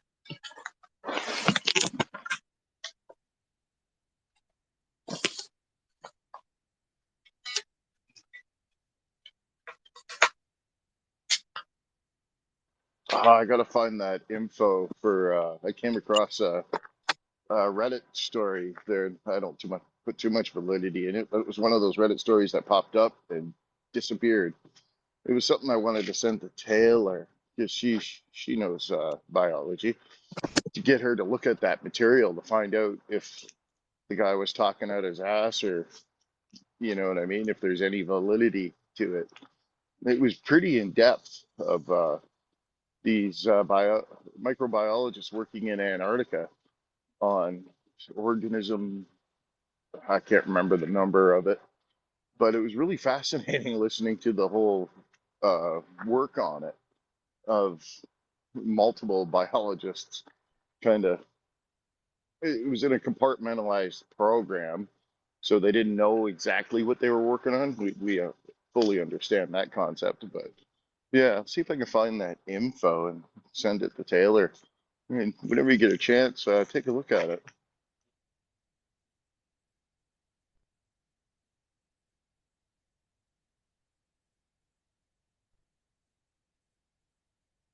You're telling me to take a look at it, or I'm telling her? I mean, you're telling her, of course, right?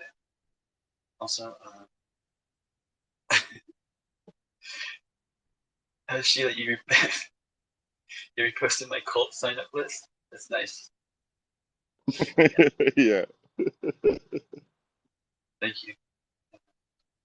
I originally posted on my birthday, but I only got a couple sign-ups.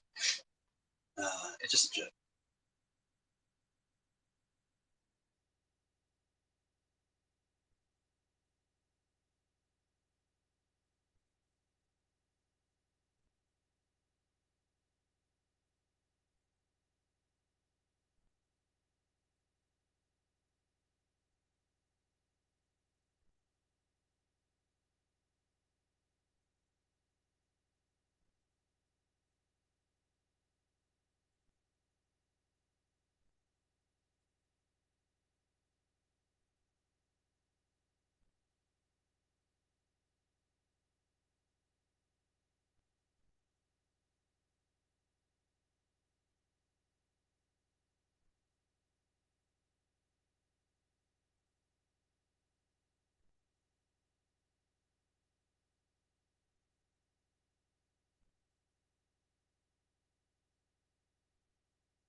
Hey, can you hear me playing right now? I'm not sure if it comes out. I can hear you. You're a little distant.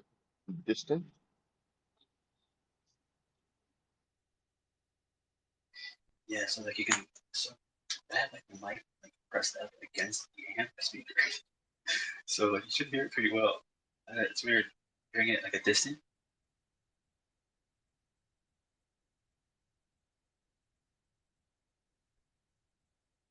Maybe I'll try doing. I'll just try plugging it directly in. See if you can still hear it though.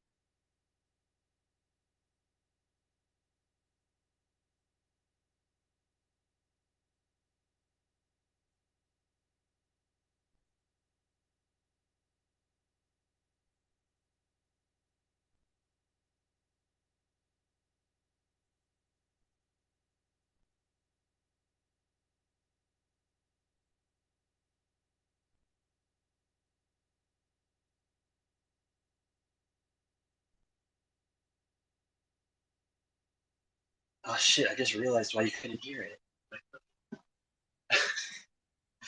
My mic wasn't even fucking connected. What a fucking joke.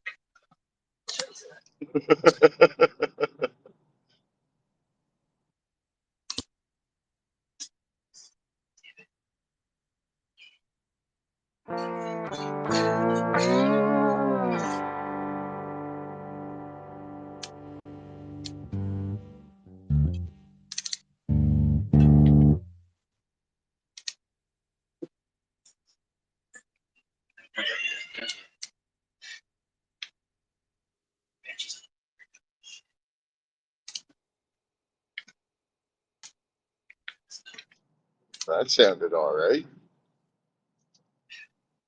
Oh, yeah, you could hear that time. Yeah, Yeah. that time it's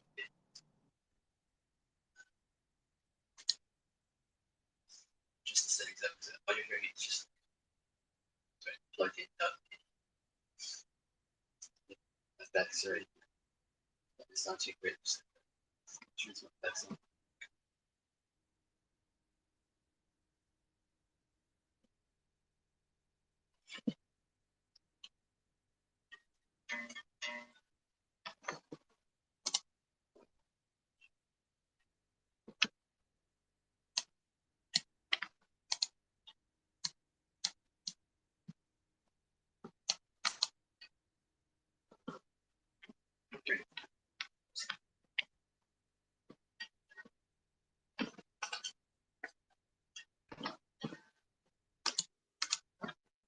oh, that's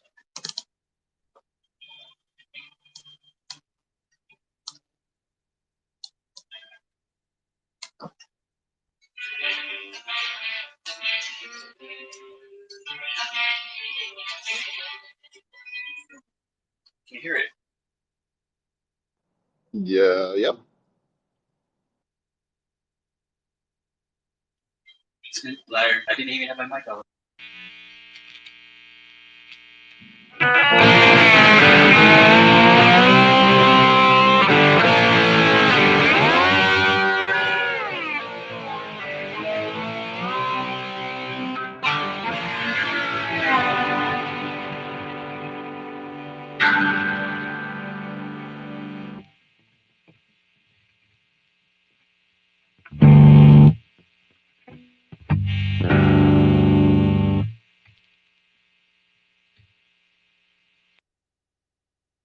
And could you hear it that time, like much louder?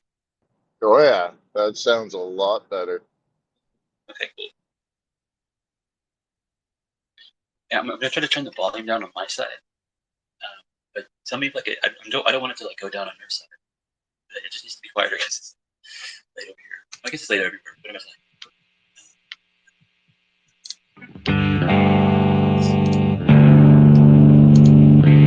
Can you still hear it? Yep.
Oh shit! I thought I had left my mic off again.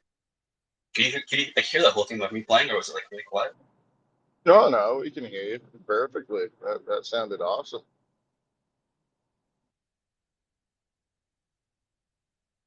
Sweet. I love that it like comes through. Okay.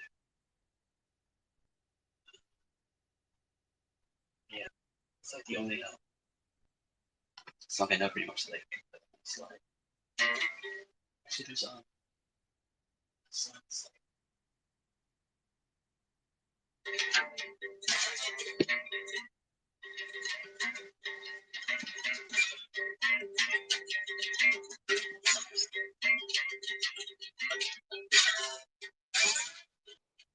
Actually, it goes now.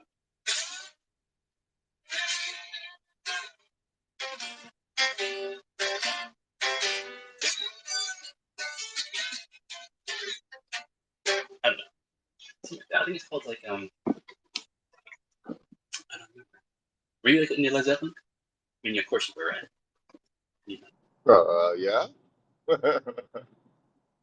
I'm more of a Gen X, alternative.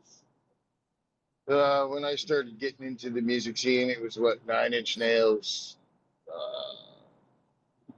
Alice in Chains, shit like that.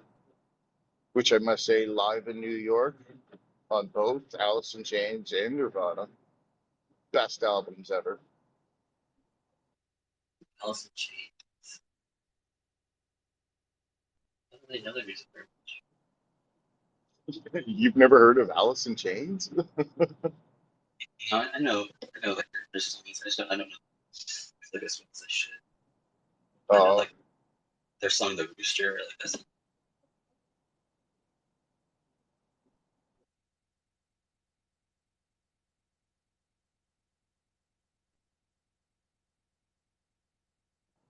they used to think that, well, that heated steering wheel on your car was such a useless feature, but ah, I enjoying the crap out of it. God, I love technology.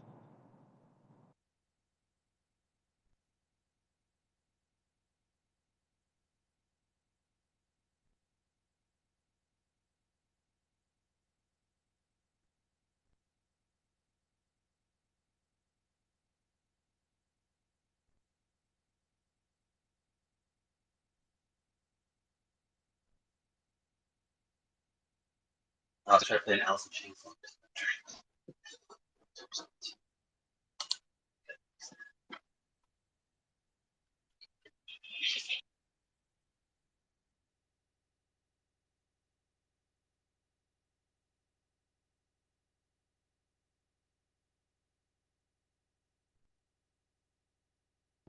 Yeah, Toadies is a good band too. Rubberneck.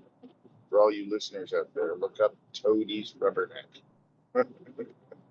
It's this might turn people off, but it's a, I guess you can call them a Christian band, but they used to open up for Nirvana back in the day. Awesome, awesome band, and it's not what you think. It's not like a full on Christian band. Mind you, Korn is a Christian band as well. Not too many people know that. Same with Slayer. Yeah, Slayer is a Christian band.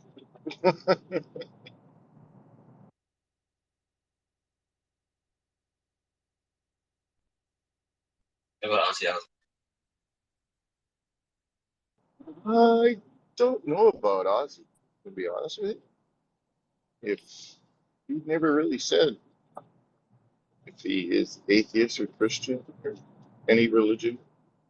Yeah.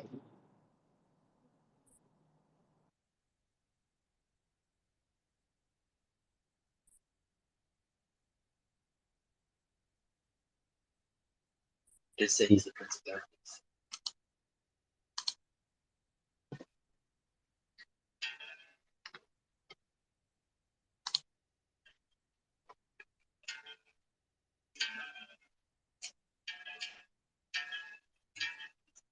John D.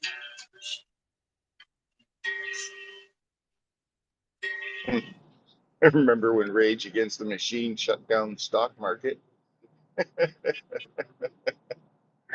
Uh, Not too many bands have done that.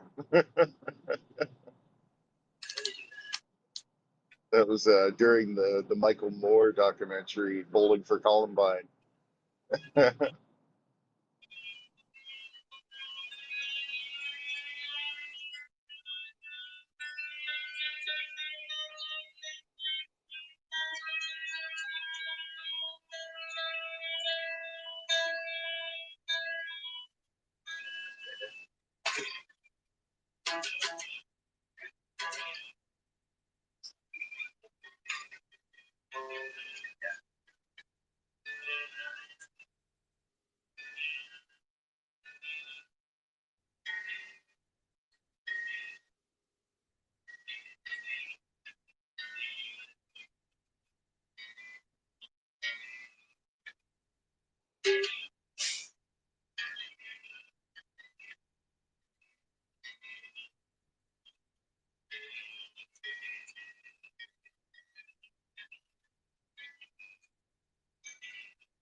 It's the Foo Fighters.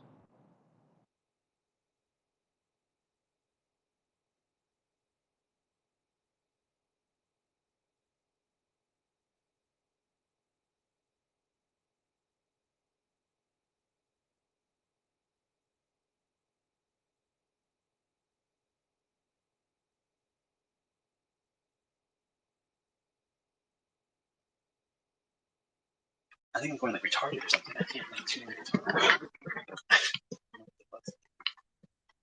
This one string is like, I don't know if I can see.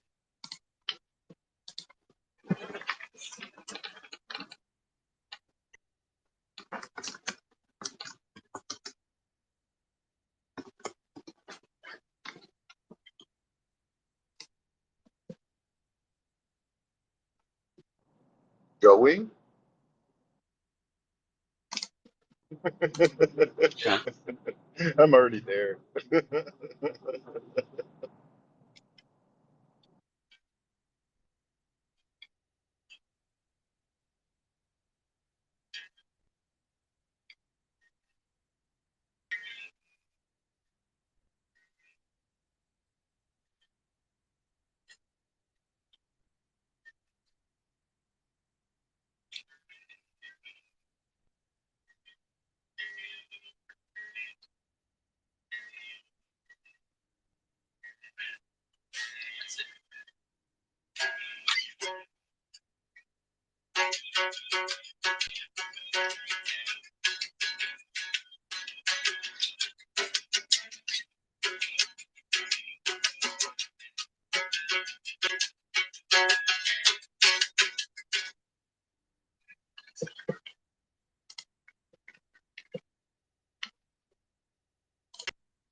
Can you hear that okay? Yeah, is everything clear?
Dave Grohl wrote that song about my penis. I just heard him talk about that recently. What about my penis? Yeah. It's ever long.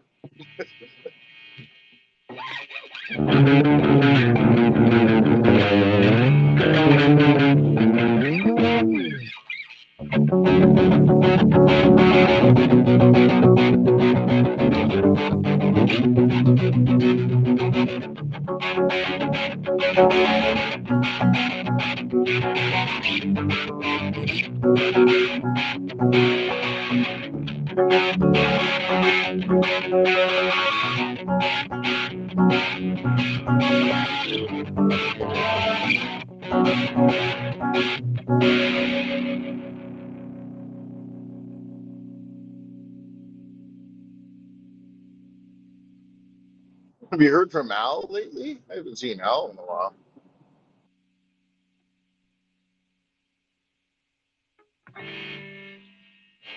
Oh, shit, I got a message in. You're right. I have not.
Just be quiet.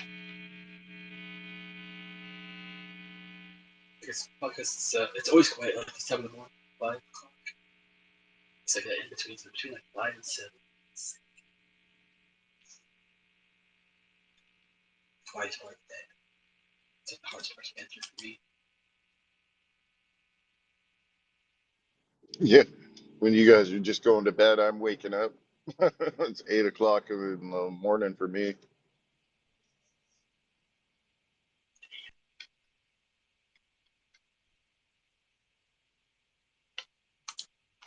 I had like a lot of because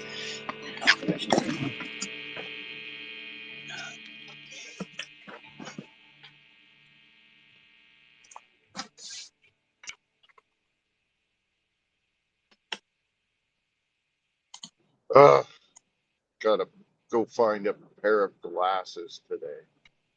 A guy that never wore glasses. Now I'm looking for a pair. Yay.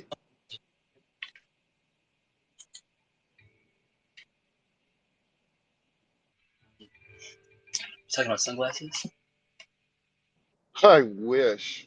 Now I got a pair of those. The librarian kind of glasses. Or the Egon glasses. I don't know. Reading. When I guess it's short-sighted, apparently. So when stuff's really close to my face, it's blurry. Well, I guess that goes for everybody, but maybe I should see an optometrist, maybe. I've increased the text size on my phone, so now I don't see Tool 3, it just says 2, TOO. And you say low, I see Kyle. And I see Hey for Hey Ocean and TA for Taylor. So, yeah, I'm going to reduce the text size back down to normal. This getting old crap sucks. Maybe I should have ate more carrots or something. I don't know.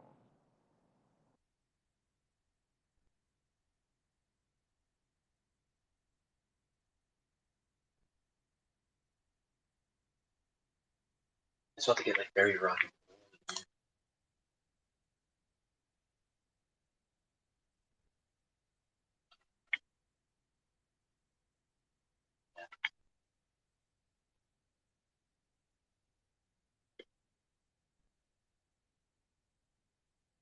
If you could like do anything differently now that you're old, would you go back and do it?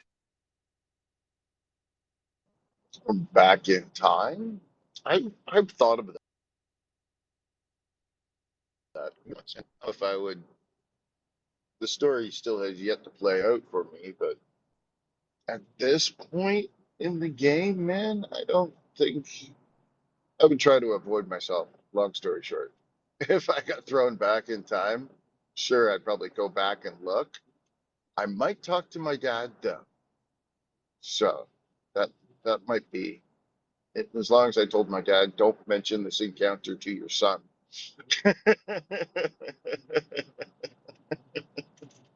And I don't know, maybe give him a warning. I don't know if that would change a lot, but apparently that's not how time travel works. So, but yeah, I have thought about that.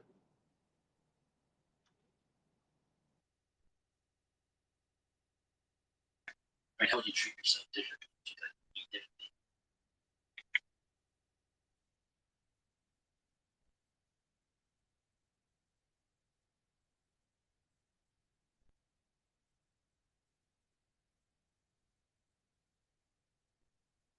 What was that? I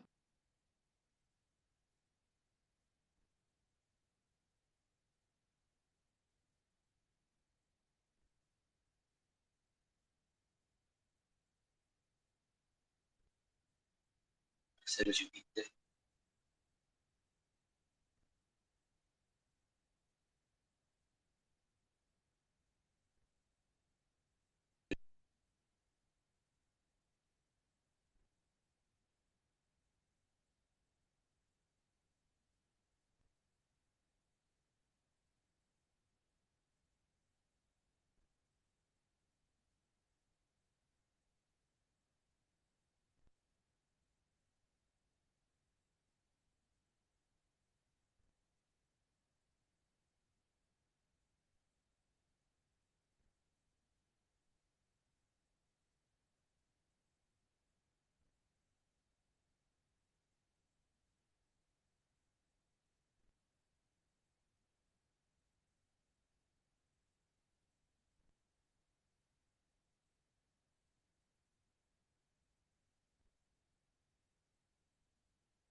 Does that come through actually, or does it like mostly get clicked out?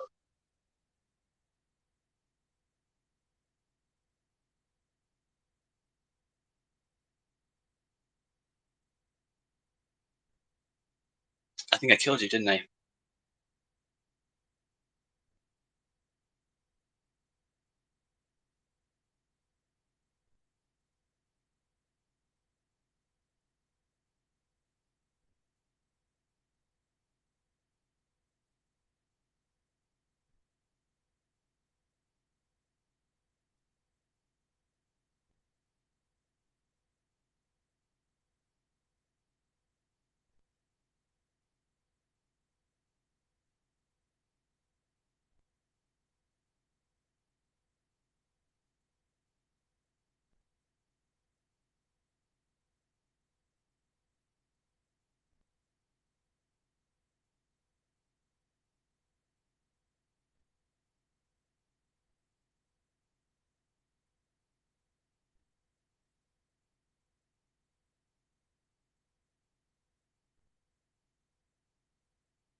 Someone right to you. That doesn't sound quite right to me.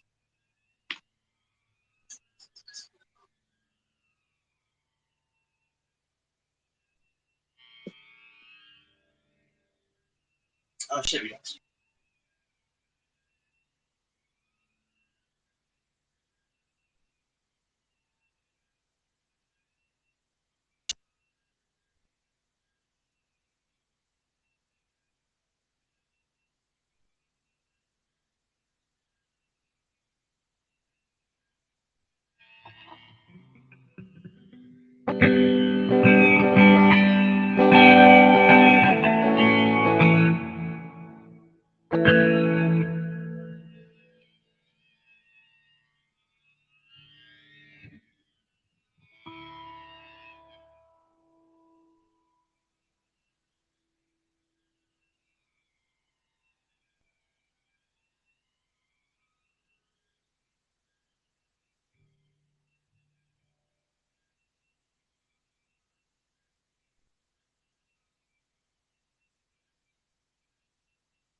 They don't invite me.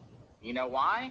Because I'll go in there and just be like, you're a fucking dumbass predator piece of shit. Like, I'm not, you know, like my friend Lynn, she left Twitter yesterday because I told her about all this and I showed her the proof. She just closed her whole account out and she called me on the phone and she said, I'm so sorry that I co-hosted a space with him. I didn't know. And they kept telling, and Mello, dude, that's the part that sucks though, right? Like, we're going to lose people that are just like looking for answers, just like we all are. You know, like that's the part that I struggle with in all of this because, like, you know, I mean, I pretty much spent a year in spaces with the dude. You know, it's like, and you know, sometimes it's like being amongst the dudes and having some fun. You know, but then like you were saying, like how he was jacking off his spaces and stuff. I may have heard that before and just thought that it was like a clip that he was playing to be funny or something like that, you know? But then, like I said, I started thinking back about these other events, like when he would read this, like AI, he would click pre-Egyptian. I don't want Egypt on my project. It's all been changed. So now I'm looking for a new theme. It was either that's why on my profile it has American Raw, because that was supposed to be like the new pyramids of America, you know. Now the biggie, consciousness and self-awareness. We love thinking about what makes us us, our sense of self, our consciousness. And you made it back to I was just like playing some like random clips and shit. Yeah. I just looked down and saw it was connecting. I was babbling away, and I'm like, wait a minute, nobody can hear a word I'm saying. My cell signal just dropped off into I'm in a shit area. Oh, see if I can get this beast turned around. Was that Shane and Screen? I remember that space. Yeah.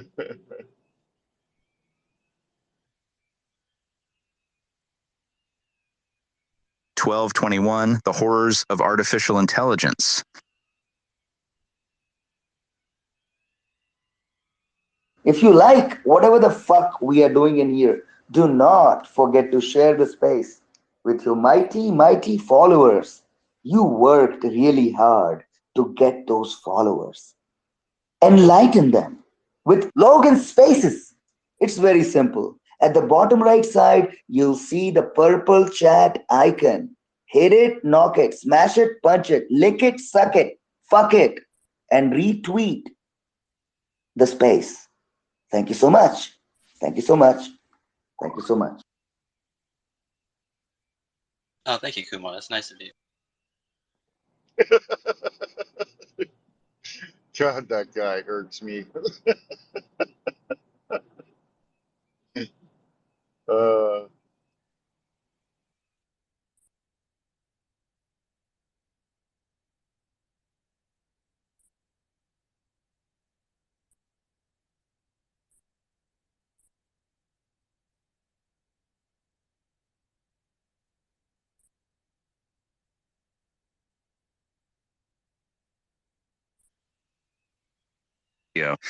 In other news today, an employee at a Sonic drive-in restaurant in New Mexico has been arrested after he lost his bag of cocaine that somehow ended up on a customer's hot dog, according to police. Jeffrey David Salazar, 54, faces a felony charge for possession of a controlled substance, the Espanola Police Department said in a press release. Police said that illegal narcotics were discovered in a customer's recent Coney hot dog purchase at Sonic. The substance was inadvertently placed in the food as Salazar was preparing the order, according to police. A field test was conducted and confirmed the substance discovered in the food indeed was cocaine. According to the incident report, a woman called police on Tuesday after she bit into her food, only to discover that she had bitten into a plastic bag and started feeling an enhanced numbing feeling in the roof of her mouth, according to the Rio Grande Sun.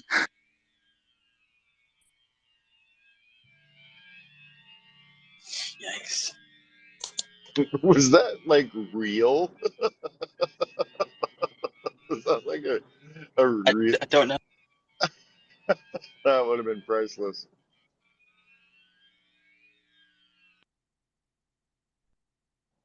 We had a I mean, there's we had a no story. reason why it couldn't be real. We had that same thing happen up here at 2 for 1 Pizza. A buddy of mine was a coke dealer. Well, I made that sound worse than it actually is. He's not really a buddy of mine, an acquaintance. Oh, I'm making it sound even worse. I really don't know the guy.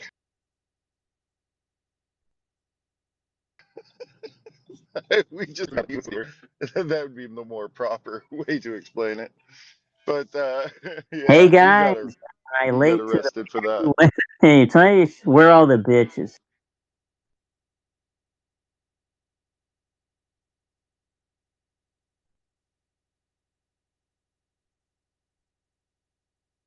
Oh, poor Lonnie. I'm sorry you're here right now. This is not a good time for anybody to be here.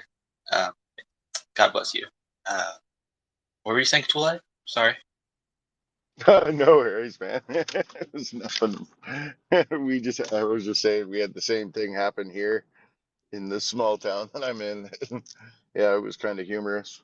I guess he dropped a bag of coke in a pizza, and that's how the guy got busted. It was kind of humorous, but that shit did actually happen. It wasn't with a hot dog, but it was with a pizza. Yeah, I was saying I don't see why it couldn't happen. Oh, it happens a lot. I mean, I lose my drugs all the time.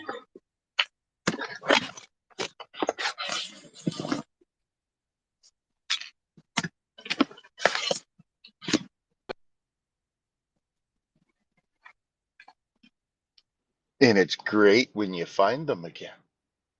Woohoo! Do you find them again? I feel like with weed you find it again, but I don't think that's true for anything else. Yeah, really, I guess. Eh?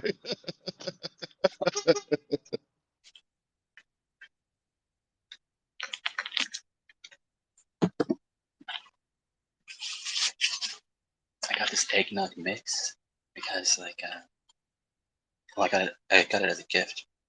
Some give me eggnog mix. So no, like eggnog. So I guess you just mix this powder stuff with milk and it becomes eggnog. Although, like, I don't know. Doesn't really sound like it'd be that great. You ever tried powdered eggnog before? No, but I have heard about those fake eggs at Walmart. God, that's creepy. Look for the ones with the bumps on the shells. They're natural. If they're perfectly smooth, something's up. What? I've never heard of fake eggs. Yeah, they're making eggs. That is creepy. I watched the whole video on it, man. It was a little disturbing. Mind you, right now they're 3D printing steaks. So, you ever see that video that our food is not what it used to be? Like the GMO bananas. It shows a real banana in Russia, then a banana that we get from the stores here, and they look totally different. Absolutely different. Same with grapes. Grapes are supposed to have seeds in them. They're not supposed to be seedless. That is an invention, and I didn't know that.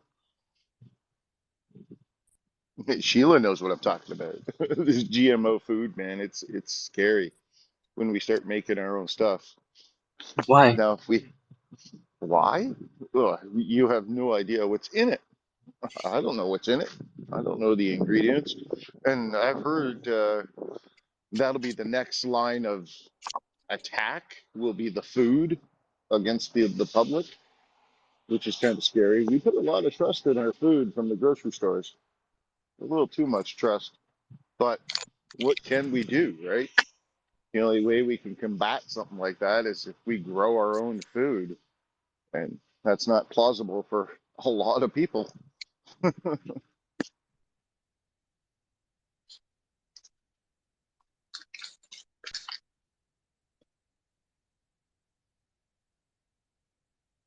Yeah, I've been coming across stories of that, of people working in the food industry and people within that industry doing their own independent, I guess what would be the word, research on the ingredients coming into the factory that produces what, chicken nuggets, your processed cheese, stuff like that. And the employees are finding other ingredients that they don't know about.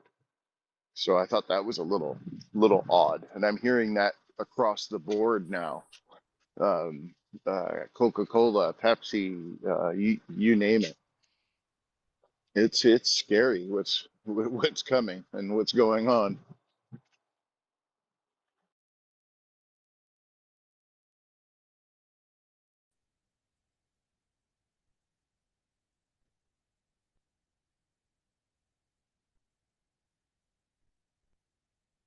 You're cutting out there, buddy.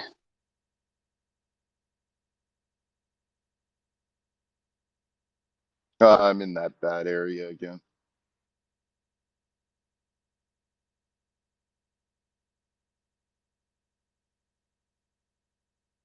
They don't want us talking about the food.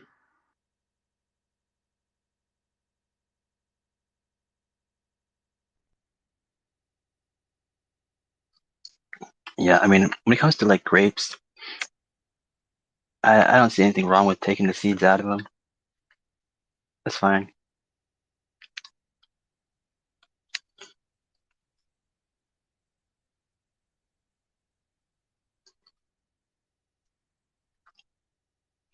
Oh, I got this like electric scooter that I bought like a couple years ago. It's like a really really nice one, and I haven't been using it at all because I broke like the charging port on it. But I finally got around to just buying the fucking charging port for it. It's only like $20. I was just too lazy or something to get it, I guess.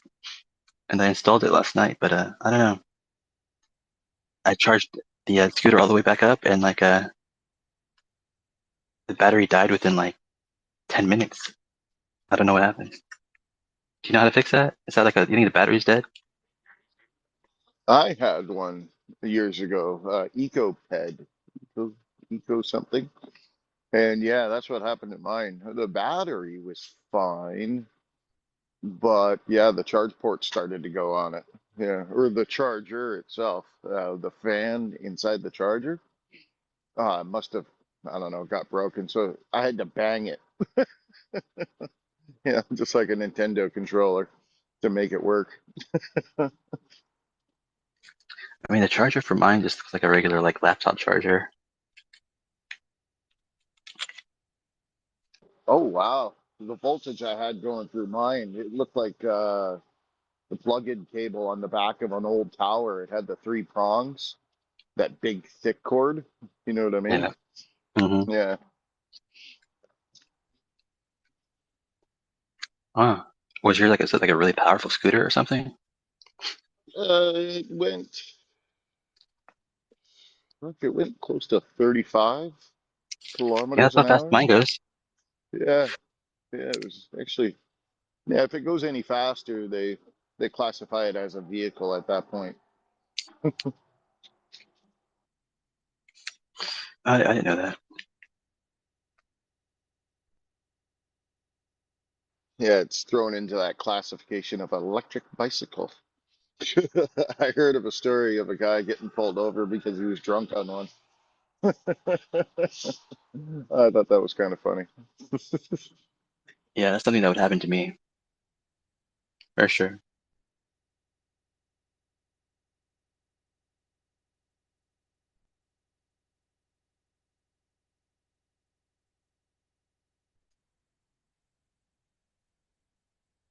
Yeah, just like I don't know. It on one charge it can go like 30-ish miles, I guess, 35 miles an hour. Not too bad, but like yeah, like I said, I haven't used it like in a couple of years because I broke the charging port on it and finally fixed it last night. But like I don't know, the battery died within like 10 minutes. You think because I didn't use it for like a couple of years, the battery just fucking died? Was it the battery or yeah, I guess it would show you the battery indicator. Mine Yeah, on it went mine. down right away. Oh, really? Yeah, on mine there Hmm. was you were able to plug it in and charge it, and the braking threw power back into it. So when I was going down a hill and I was braking, it would charge up the battery as well. And of course pedaling, you know. But who the hell wants to do that? But I noticed Yeah, my ignition started screwing up. And ever since then I haven't, I got a car at that point. Sorry, an SUV, not a car. damn. How do you like ride one of those things in like Canada? It's like Canada's like it's frozen there. All-wheel drive. Actually, it's been raining since frick 2 days before Christmas. This winter, my woodshed is still full of wood. Ironically enough, I haven't burned that much wood in my wood stove. The temperature is 4 Celsius right now, so ironically, it's actually been quite mild. So that means next year we'll probably get like 8 feet of snow. It comes in cycles. I posted a photo, was a couple of years back, where I'm walking down my driveway and I'm standing out in the middle of the road and the snow is up to my waist. I've never seen that amount of snow here in Canada. Let's just say that. That was how within 2 days we had over 6 feet of snow. The weight compresses, obviously, but that was a shit ton of snow. Let's just say I've never seen that amount before.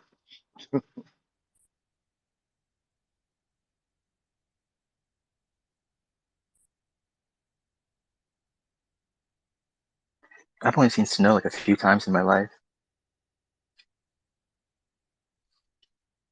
Yeah, you're back in California? Yeah, just Yeah, beach weather all year round. yeah. My son's up there. He just got married up in California. He left here a few months ago. Yeah. I've always like lived in California. Well, not always, but mostly. And I found myself recently when I wasn't in California thinking like, man, those people in California, dang, they got it good. Like I've never really thought of that before. Just having like always been here. But I wonder, like, do you people like in Canada like think that about like California? Like those bastards are lucky. It's funny. I moved from in Canada. I moved from one coastline to the other when I was living in Vancouver. And in Vancouver, when it snows there, it all of British Columbia comes to a complete standstill because no one has snow blowers. Nobody has a snow shovel. There is no snow removal equipment, ironically enough. It was kind of humorous, man. The one snowfall we had in Vancouver, it was quite funny. Like everything was shut down, and there was probably maybe an inch or two of snow. Coming from Ontario, that's nothing. That's slush on the road. So just to see the dynamics, and same with Texas.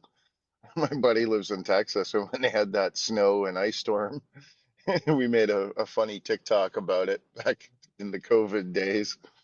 It was kind of humorous. Hey Tula, your weather is drunk and it's in my front yard. If you want to meet me halfway, you can come and get it. Yeah, I thought it was quite humorous.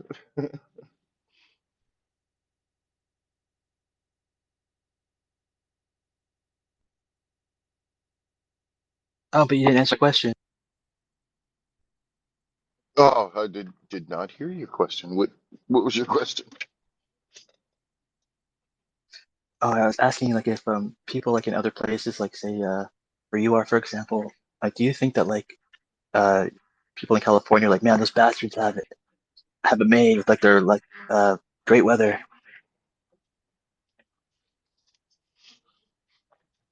Um, to be honest with you, I never really give it much thought because I'm always plowing snow. Except for this year. This year the roads are clear. Um, no, not really, honestly. Yeah, I mean, I don't see why you would. It would just be torture. Like, why torture yourself for no reason? I can kind of understand that because when I was away from California recently, and I was in a place that was just like super humid and hot, like really shitty weather, I found myself just like miserable and like complaining like a lot. I mean, in my head.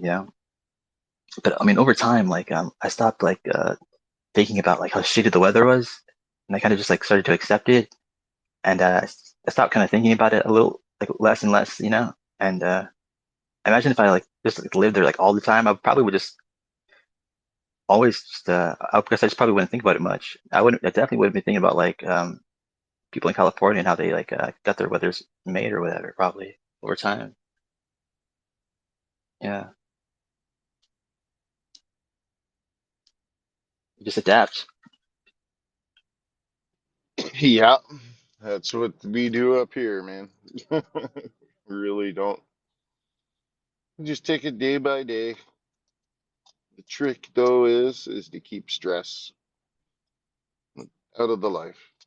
If I've learned anything of UFOlogy, which I never thought would ever, this aspect would ever come out of UFOlogy or learning about aliens and whatnot, was that one episode on Skinwalker Ranch where the cow died and the UFO was just above the cow. You remember that episode? And Linda Moulton Howe was there, obviously, and whatnot. And the veterinarian came in and said, "This is how the cow died." And the cow died of stress induced pneumonia. So I'm like, what? Is that a thing? And so I went on a huge learning curve on stress induced pneumonia. And it's not just pneumonia, it's any illness. If your body's stressed to the max, you're stressed out all the time, worrying about this, worrying about that, if you're depressed, man, anything can happen to your body at that time. You're extremely vulnerable if you know what I mean. And I thought that was absolutely fascinating once I looked into it. And so ever since then, I've decided to try to keep stress out of the life. You know, shit happens, but try to let it go in one ear and out the other. Us men are good at that. So to adapt to that type of concept wasn't too hard.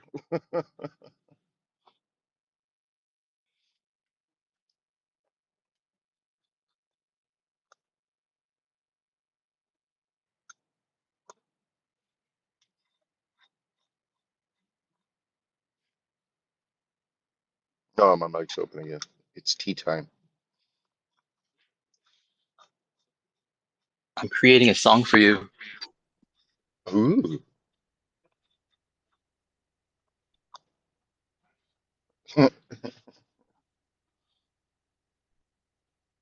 I wonder how that would go.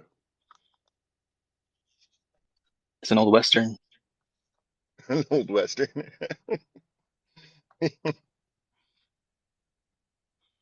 You know what Frosty the Snowman loves about winter?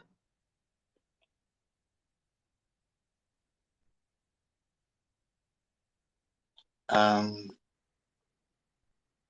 he gets his prick wet. He loves the snowblowers. Dad joke.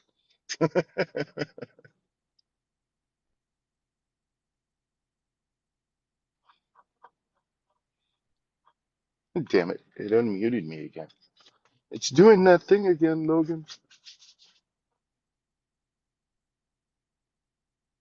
Yeah, I think your phone hates you. I made a song about a Citizen's Dawn too, and uh, uh, oops, that part up. Anyway, so part one is gonna be about Citizen's Dawn, and part two is gonna be about you. Let's see. In the wild, wild west, where legends are born, there's a cowboy named Citizen's Dawn all alone. With a swagger in his step and a hat on his head, he carries the weight of a legend in his set. Citizen's Dawn with a heart of gold. He rides the open range, brave and bold. With massive big deck energy, he's a sight to see. And the music he plays sets his spirit free. In the wild, wild west, July, he's the life of the party. Always cracking jokes, making everyone laugh. He used to hunt ghosts and see UFOs in the sky, but now he's here with us. That's just fine, yeah, yeah. To life, he's a joy to be around. His funny stories and his infectious sound, yeah, yeah. He brings light to every room he's in, like, yeah, yeah. To life, we're glad you're our friend. Glad you're our friend.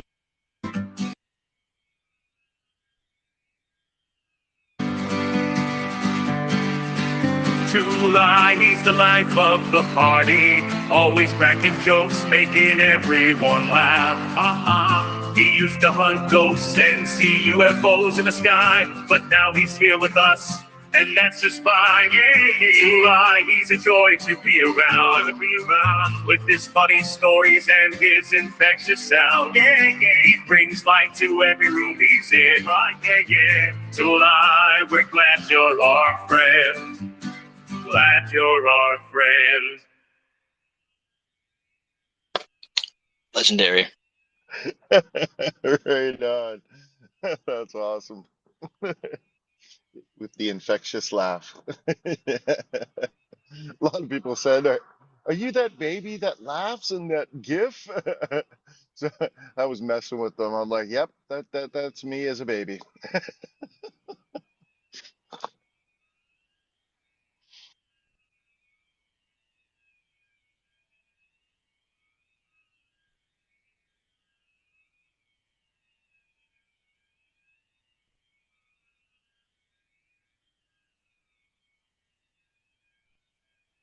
What's that weird sound? That is. Just the best. Ain't no one smarter. Oh, did you hear something? What happened?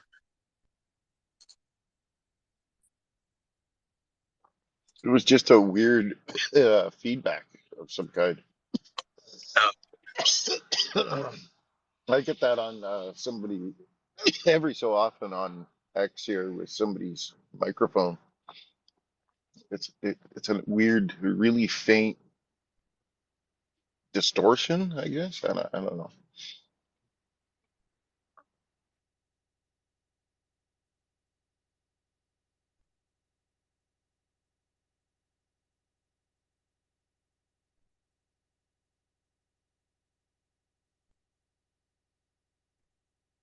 So where the hell is everybody else? Oh, open.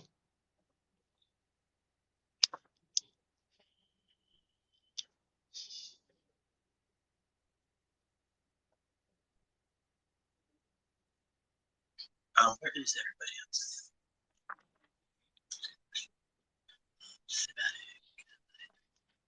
Yeah, I didn't hear you. Have you heard from Al at all? I haven't seen Al in fucking forever. He used to visit us every day in the Discord, or every Friday night. Really? Used to. I still haven't done that yet. Damn. I didn't know he went over there. It's just me and my other crypto buddy. Normally, it's just the two of us. Don't get me wrong. Other people do show up briefly and whatnot, but yeah, we have some fun. I've been doing that for the past. I will not mention the name of it because it got me in trouble last time. But I've been doing it for what, 3 years, going on 3 years now. Every Friday night. Damn, really? That's a long ass time. I know, right? Well, that's about the same time that I've been coming into your guys' spaces too. So, like I said, I span multiple communities, the crypto community, which is all broken apart now, but I guess that happens with a lot of communities.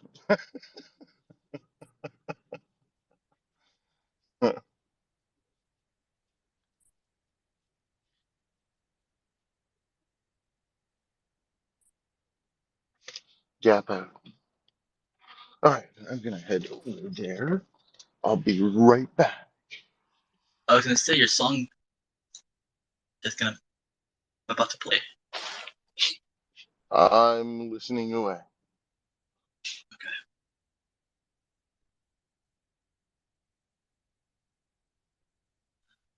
All right, so it starts off with Kent, and then it goes into U2. So it's Right on.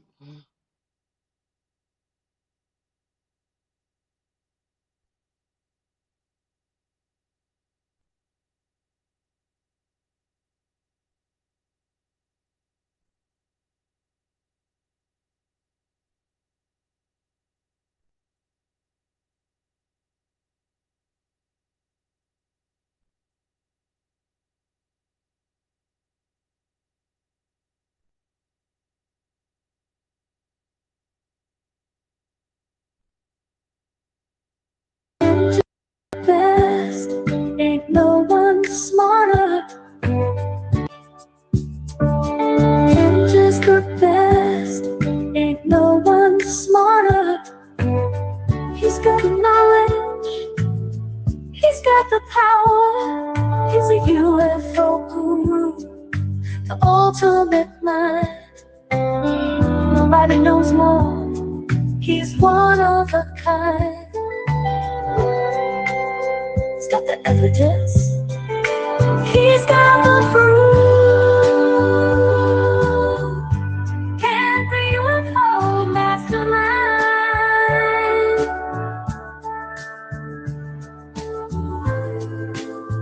He's got the answers. He's one of a kind. One of a kind. just ask you tonight.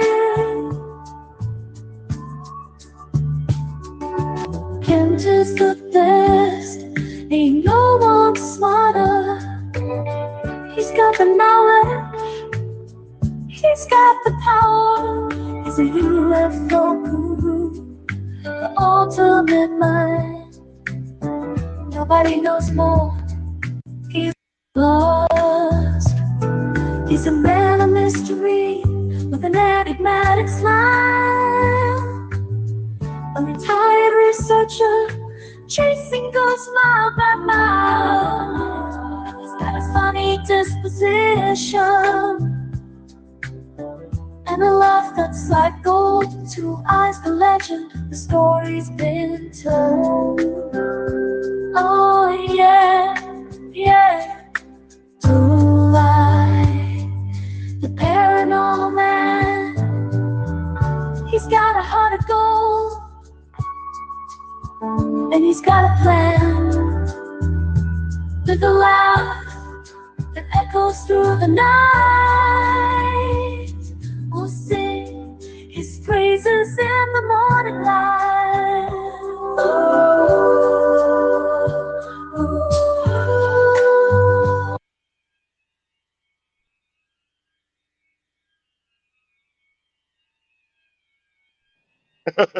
That's awesome. I gotta get me that program, man.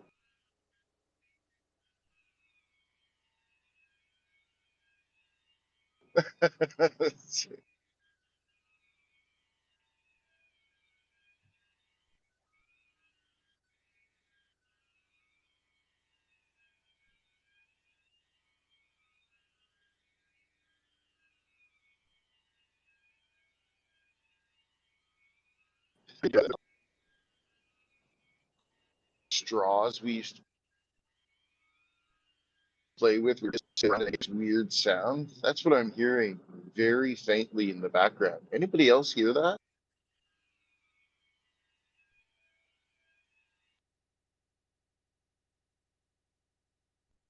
Like, is that just my headphones? Oh, I think now it stopped. Oh, it's because I have my mic open. Maybe why? Ah, that's a weird. That's the way I can describe it. It sounds like one of those straws that we used to spin around in the air. Is that a program that you pay for? Or is there a free trial? Or that's pretty fucking cool. No, it's free. It's I think you're allowed to make like, I don't know, like 6 of those clips a day, I think, for free on their website. It's pretty sweet. Send me the link to that website, man. That's pretty cool. Let's see if I can do something on my phone. It's called Suno, Suno. It's the name of the company. Let's see, the website is Suno.ai.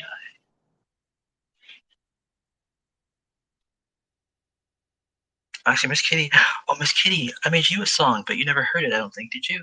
It's a Christian song. No, I didn't. You made a song. God bless her. I am so proud of You you. left before I got to play it. Well, what happened that night was I got locked in the room, but I wasn't really there because Give a thumbs up, but I'm driving. it just Oh, locked. that's what happened. Yeah, because Logan came in the other room. He's like, "Did you fall asleep?" I was like, "No, I went to another room. I couldn't get back in." It was like it had me locked in the room. Kept saying I was in there. Yeah, you should have just messaged me. I mean, did you message me?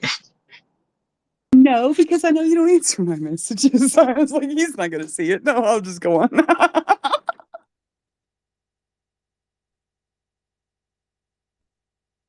Said in the most loving way from a man that's very popular. Oh, I'm not. No. But no, it's totally true. Like, yeah. I mean, I probably would have read it eventually. I just thought, I don't know why it hadn't occurred to me that was what happened. But here, this is your song. Check it out. It's full.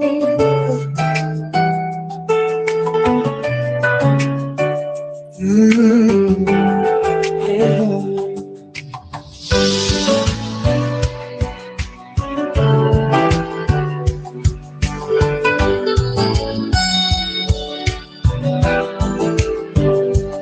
In a world that's lost and searching, there's a soul named Miss Kitty who's been learning. She's got doubts and questions in her mind, but deep inside her heart, His light will shine. Oh, she's a knower, seeking truth each day. But Jesus paid the price, showed her the way. At the gym, His presence hovered near, drawing her closer, making everything clear. Savior's love, it reached her soul through doubt. In a world that's lost and searching, there's a soul named Miss Kitty who's been learning. She's got doubts and questions in her mind, but deep inside her heart, His light will shine. Oh, she's a knower, seeking truth each day. Oh, and Jesus paid the price, showed her the way. At the gym, His presence hovered near, drawing her closer, making everything clear. Savior's love reached her soul through doubts and fears. He made her whole. Miss Kitty, a free thinker with a story to tell. With His grace and mercy in her heart, she'll dwell. She's got tales to share, a journey to proclaim. But in His love, she knows there's no shame. It's full. Not bad, right? That was great. Thank you so much. That was so cool. Hey, you do know I did write one more song that you didn't hear after I left that space that night. Would you like to share it? Well, it is political, and then it's kind of spicy. Are you sure? Perfect time. Perfect time. Oh, let me get a drink of water. Brace for impact, everyone. Now, in full disclosure, I am singing this in the accent that the original singer tried to sing it in. In other words, I'm trying to mimic his country twang there. Shaggy? Nah, that's country. Country Irish. And I got a cold, man. This ain't gonna sound too good. But anyways, you can hear how deep my voice is.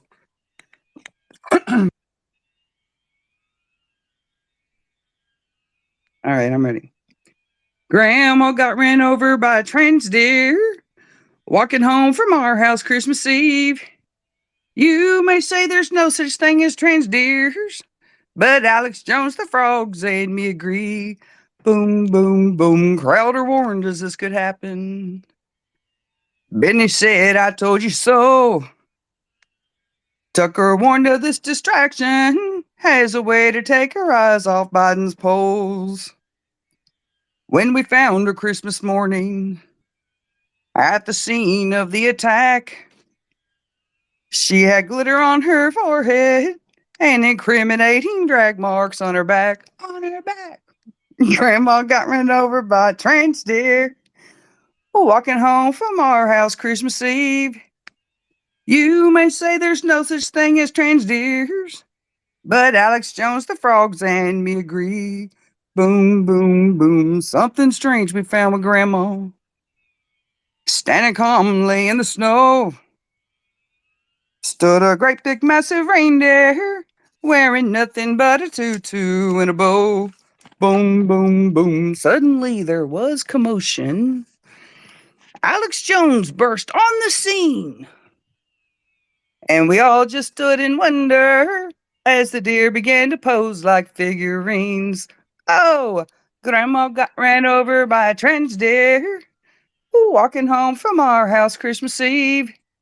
You may say there's no such thing as trans deers, but Alex Jones, the frogs, and me agree. Boom, boom, boom. Now this deer was acting cocky as he was twerking in a wig. And the blue and silver earrings that would just have matched the hair on Grandma's wig. Boom, boom, boom. Alex then warned all my neighbors in the haste of an attack. When you get teabagged by trans deers, hold your ling ling beer up high and drive them back. Drive them back!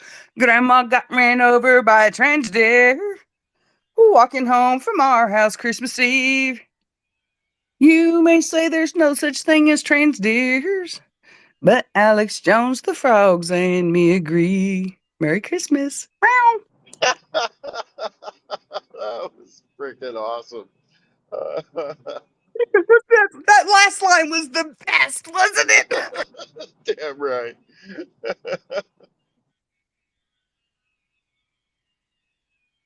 Yeah, that was really fucking good. I like that a lot. I sung that and sent it to an email to Alex Jones. Actually, I sung that to Roger Stone and he hearted it and he told me Merry Christmas back. So I'm hoping somebody will give it to him. Let him hear it.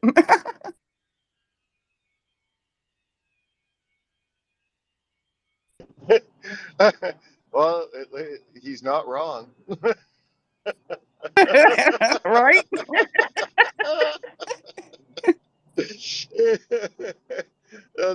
That little meme that I saw of JFK talking about it, god damn, that was funny. And then there's Alex Jones putting his hands in the air like that bat.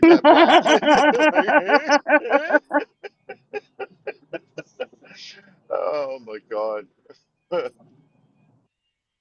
Hey, if they didn't want us to make fun of them, they shouldn't give us so much material. That's the way I look at it.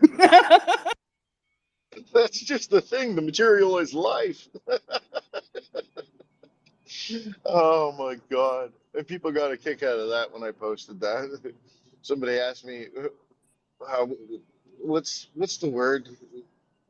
We had a huge issue with it in Canada.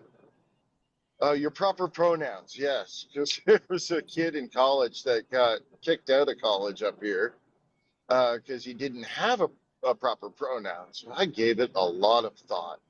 And like I said, I'm Generation X, so the only pronoun that I could really come up with that describes me as a person is He-Man. I have the power. Get it? He-Man. Man. Yeah, I got you. Yeah. Only the Generation Xers got that one. They destroyed it. They rewrote it and they made it all feminine and crappy. I was so excited when I saw that on there. I was like, "Oh yay, He-Man! What the hell? Where's He-Man? It's all about Evil Lynn." I guess if they made redid She-Ra, it'd be She. She-Ra.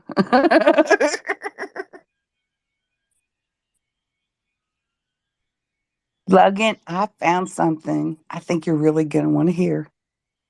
I think this is really interesting. I think Taylor will like this too. But I was looking at, okay, so, I'm coming from the biblical, this is like a really cool biblical insight. I'm coming from the perspective that so as it was in the days of Noah. So we have to look at the days of Noah to see what we're going to face in the future or what's going to happen to us. And so if we look at the days of Noah, we can look at the birth of Noah. And in First Enoch, this is the one that was found in the Qumran caves. Chapter 106, verse 3, it describes his birth. And it says, and whereupon he arose in the hands of the midwife, opened his mouth and conversed with the Lord of righteousness. Noah was born with the ability to see and converse with the unseen realm. He was able to sit at birth. This is your bloodline. This is our ancestor. This is the father of all humanity. He's storing all the genes for all the population, the line that Jesus will be born out of. During the times of Noah, he had complete access to the unseen realm.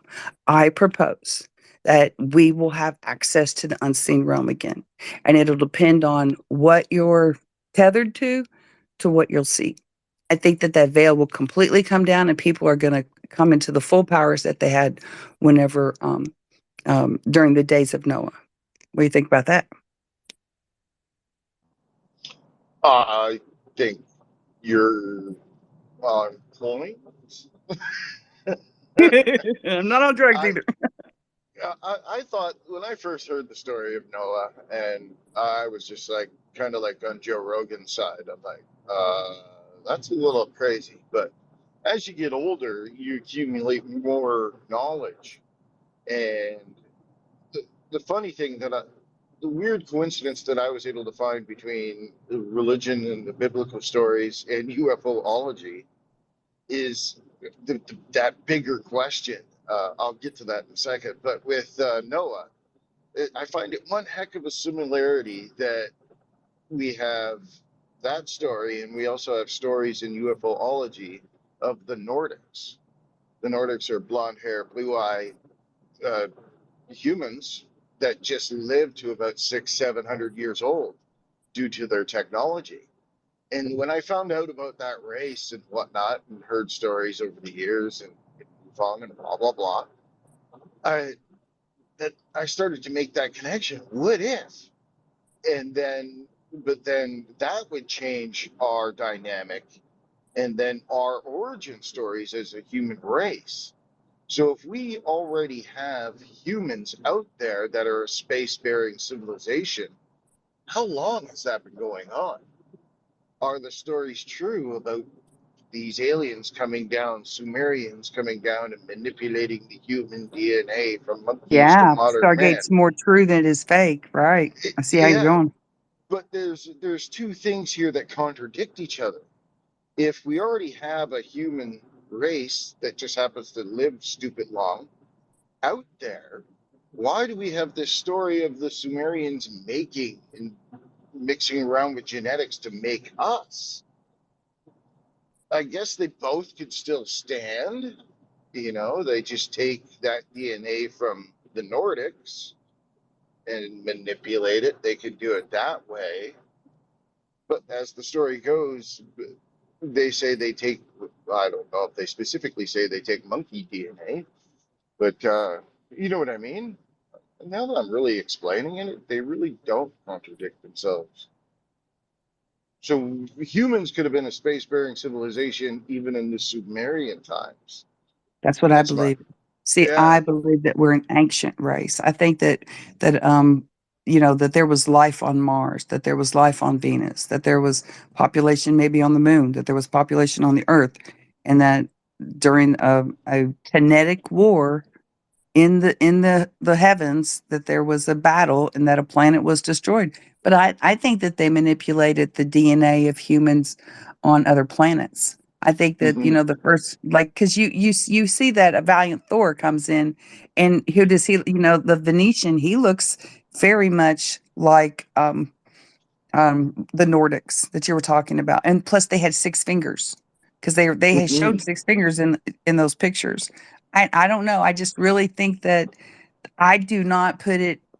I don't put it past us that there's life on other planet, obviously, but I think that they used those stargates in those movies. Like they actually did that. Like they actually went to those planets and enslaved those people, and that they enslaved us because they were superiorly psychically dominant. They could control us.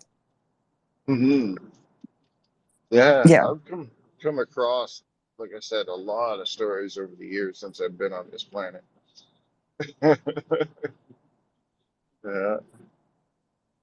See, I think everybody has some truth. The question right now that intrigues me the most is these things that we're seeing in the sky, these UFO, these lights or whatever. have they always been there and we're only just now being able to perceive them more? Or are they actually entering into our dimension? I am starting to lean more and more towards they've already been there, but we're just now being able to have the perception sensories to see them. And it's going to get even stronger as the veil comes down. Okay, now you guys know what the veil is, right? It happened at There, Deuteronomy 32. there is a psychological aspect to what you just said, though. I'll give you a really good prime example. If I buy a Dodge pickup truck, a specific model, or you yourself, I don't know why I'm using Dodge, but follow me on this one. If you buy a new vehicle, I've seen this a You don't lot. want anything to go too fast. Get away from your Yeah, stroller. Yeah, there you go. well, no. If you do buy like this specific pickup truck, you buy it, you own it, then you'll start noticing a lot more of those pickup trucks. Oh, I didn't know there was that many of them in our town and Yeah, yeah. whatnot. It's that type of psychology aspect. It's a weird example to use, but I've seen it in other aspects and other than just vehicles. Coffee cups. If I buy a Yeti, I love Yeti coffee cups. When I bought them, I started noticing, my neighbor's got one. My friend over here has one. My coworker has one. You know what I mean? Once your perception opens up to it, it's so what I'm getting at is I think it's always been there. And you can still have skeptics, people, non-believers, whatever you want to call them, still have that mindset. Even I've come across them in with MUFON people, odd clients ever so often here. Some of them, like another good example is basically me. 90% of paranormal investigators, something's happened to them at a young age that was paranormal, so they're researching the phenomenon. So it goes for the same of UFO people. But there's a small line where, let's just say, a non believer sees a UFO, he's still shrugs it off. Still's like, yeah, okay, yeah, whatever. That was just a star moving, or gives a logical explanation to himself instead of aliens or UFOs in his mind, and it's left at that. So they don't further that. Where if an event like that happens to you or I, we'll be like, oh my God, what was that? And we'll have more questions and we'll start to seek out those answers. So it's to me it's a thing of experience. If an and therein lies another bigger picture, like with Project Bluebeam. If you have enough people all believing one thing, well, that could either be bliss or chaos if you think about it. Yeah, no, I agree with you.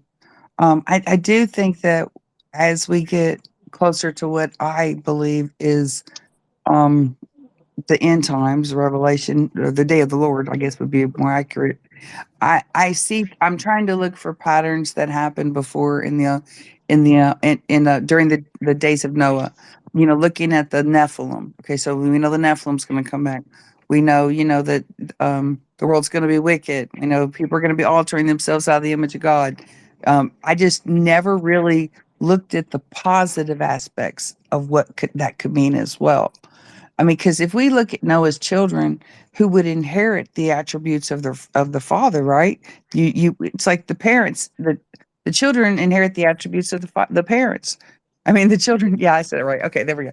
Hmm. but so all the way up until the line of Nimrod, and why the Nimrod and Tower Babel scene is so significant, because, and I've said this in here before, is that they were opening that was a CERN, that was just a big giant CERN. Every single person on earth was operating in a hive mind with no individuality, no free will, and complete manipulation to the unseen realm that was in their dimension. They were being manipulated, I believe, into opening a hole in the dimension that would allow the unseen to permanently reside on earth. And God had to stop it. But he dumbed us down. That's how he stopped it. Think about it. Okay, so how could Noah sit up and converse with God, he was using 100% of his brain. He was he was so intelligent when he was born. He already understood the mechanics of how to work his body as a baby. He didn't have to learn it. You know, the reason he could converse with God is because he could see into the unseen realm. So his children would have had the same attributes. They would have born that superior and their children. So I think we lose a lot in the story of history because people don't put it in the right context. It's way more interesting when you get to the root of it than this glossary summary that everybody gives over these scriptures. When you actually dissect them and really get into it, there's a lot of juicy meat in there. It's interesting, totally interesting, because it would explain how they built the pyramids. You know, how, I mean, I think they also used advanced technology as well, especially sound. I definitely think they were using sonic resonance guns, but I just, what do you think about that?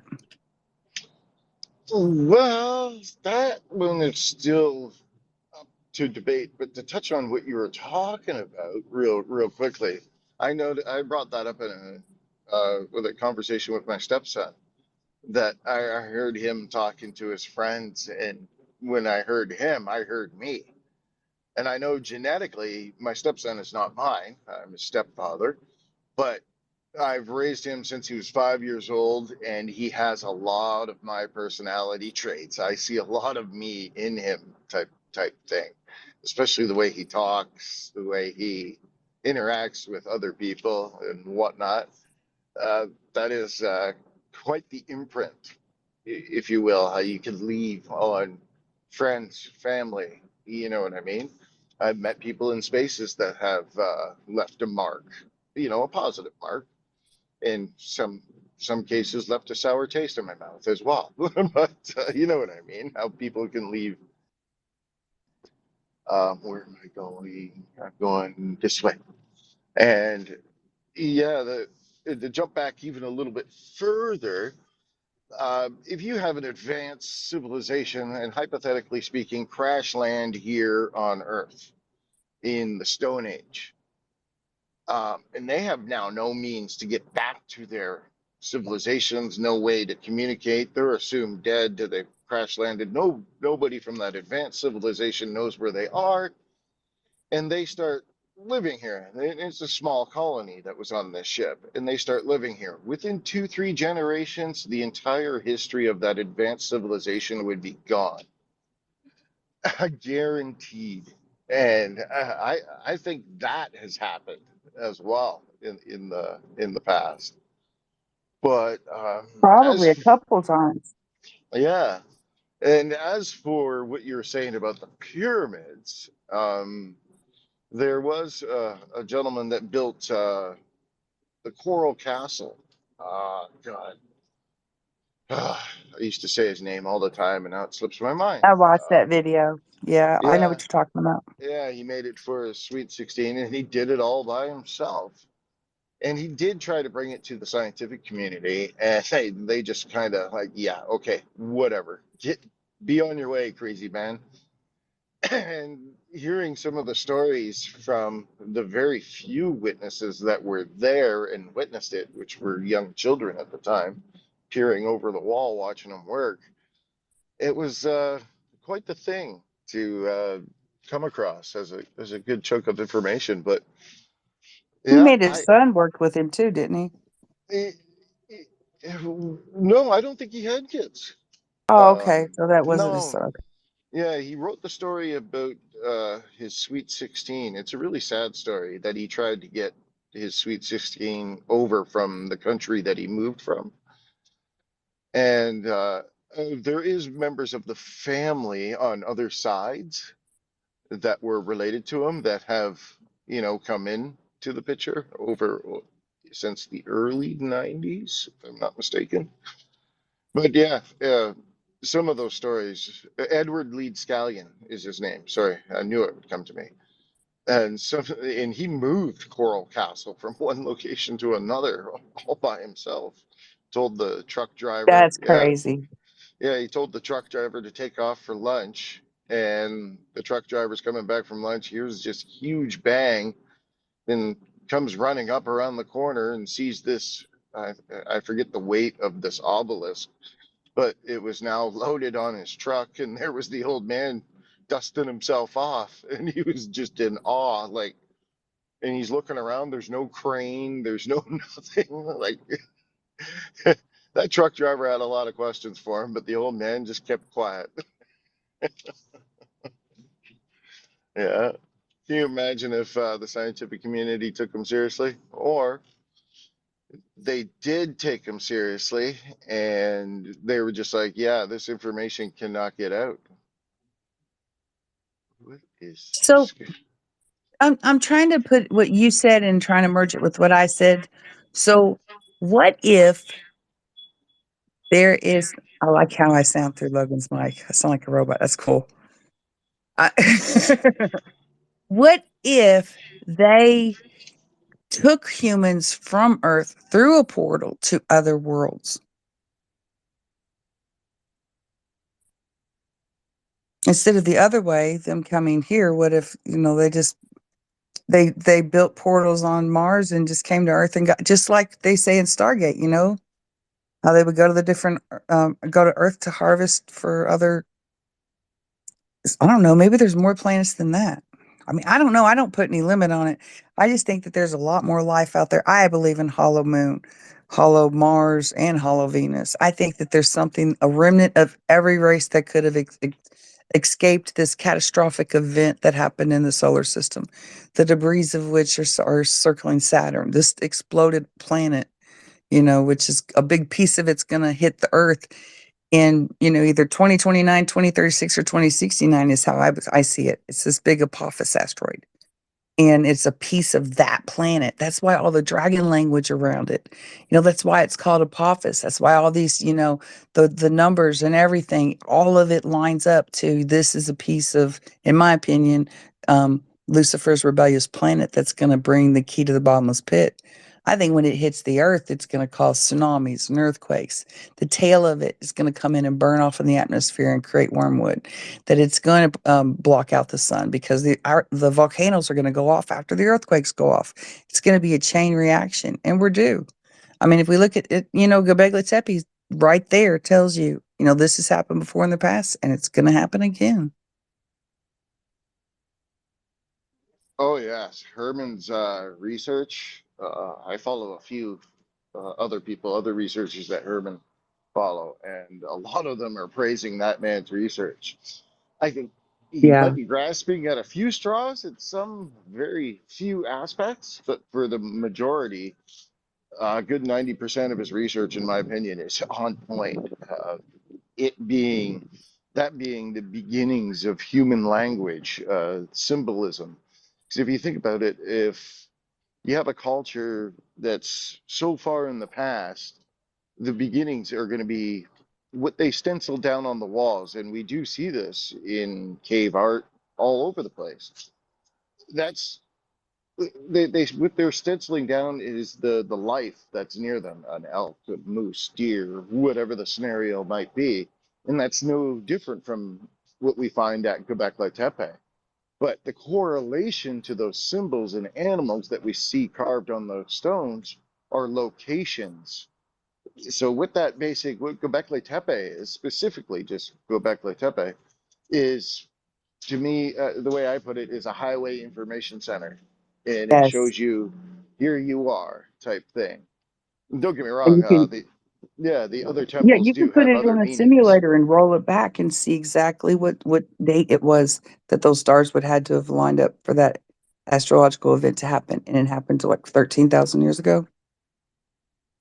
Yeah, 13, 14,000 years ago, around there. Yeah, Something around there. yeah, it dates back pretty far. So like that's something that's constantly evolving and changing is our Well, understanding. that's a big argument within the Christian community right now, just so you know. Yeah. Hmm. I used to send my buddy that was I was raised Christian, but I used to send him photos of Jesus riding a dinosaur. Yeah, he didn't like that too much. I think they were the mounts. I think they were mounts. I really think that they had mounts back then. But anyways, the Yeah. giants mounts or something. I don't know. But see, dinosaurs go back way farther than the giants, so that doesn't really fit into my timeline. So I can't really say that, but I do like that idea that maybe I think there was a different incursion for the dinosaurs. Like, I think they made different dinosaurs than the ones that were back then, I don't know. Because they did 200 angels made it with animals as well. So they made it with lizards. So who knows what giganticism would look like in a lizard? It might Yeah, actually. that's what Logan was playing this documentary, and it blew my mind. It was kind of like one of those moments where Morpheus handed me the blue pill, and that one scene in The Matrix where he looks at Neo and he goes, "Do you think that's air you're breathing?" And he looks at him and he has that self-realization moment, like, "Oh yeah, I'm in a computer program." Well, I had one of those during that documentary that Logan was playing. The guy said, "I'm probably gonna butcher this," but he was saying that, oh, people will never transcend to that fifth dimension. You'll never see enlightenment. You'll never, you know, see that within life. And I was just like, what? Where's this guy going? He goes, because you're already there. I'm like, oh my God, I say that all the time. I tell people that we're not humans and that we're actually energy beings. Yeah, I think we're uh, ants compared to what we're gonna be. I mean, that was yeah. one of those epiphany moments of reading that script, and it's like, what am I reading here? What am I actually reading here? Okay, so Noah is sitting up and he's using psychic abilities to talk to an unseen. He's born psychic, like extremely psychic. He could see into the unseen realm. So to me, we're going to revert back to that. We're going to be able to see somehow. I don't know what that looks like. I mean, I don't know if it's just extrasensory or we actually can physically see them or how that works. But I do know that we're going back to that. We are reverting back to the days of Noah. We are going. This veil is going to come down. We are going to be able to have access to the unseen, and we're going to be smarter. Knowledge, the Bible says knowledge will go to and fro. I don't believe that's just the internet. I do believe that is in a quickening and an increase of our conscious abilities. I mean, had to have been able to use 100% of his brain. I don't know if we'll got that far, but I do think that it'll be significant and we'll all know it. Yeah, I've done quite a bit of research and study on that one. Back in the day, my younger days, I had a bunch of buddies that were, into at UBC, University of British Columbia, and some of the experiments we did were pretty wild. I said no to some of them, and some of them obviously I said yes. So what these experiments were is like my buddy says, "Would you mind doing mushrooms underneath the CAT scan to see what parts of the brain are being active?" And so there was a few substances that I agreed to, and there was a few other substances that I disagreed to. And some of their findings, well, on their part, I didn't at the time, I didn't understand any of it. I should really get in touch with them. I'd love to have some of that data now that I have a bigger understanding of what they were trying to accomplish. But yeah, Oh yeah. it was really fascinating.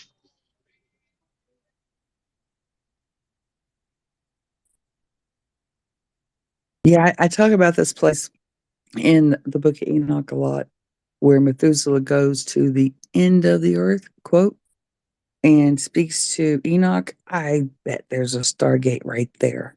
See, I don't think that we're having different conversations. I think we're all talking about the same thing. The Christians and the science community and the UFO community. We're all talking about the same thing. We're just using different language. Oh, I'm here at the store now. Indeed, the dogs. I'll be a couple of minutes. So I shouldn't make loud, heavy breathing noises and moaning. It's on my it's on my headset.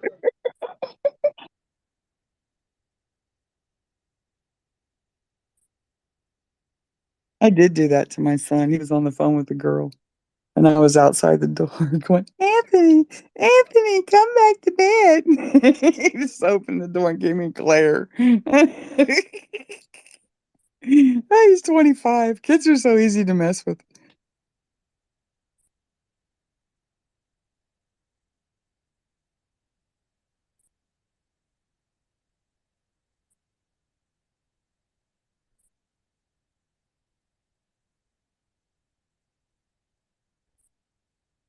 Logan, what do you think? You think we're going to get vastly superior psychic abilities in the near future?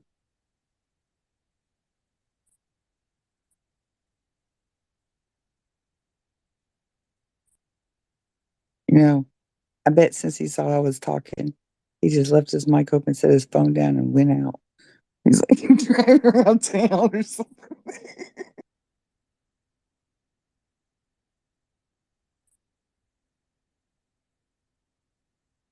Of course, you know what we say on Twitter. If you don't answer, that means you're peeing. And we know it. Who are you guys talking about? You. I said, since you didn't answer, you must be peeing.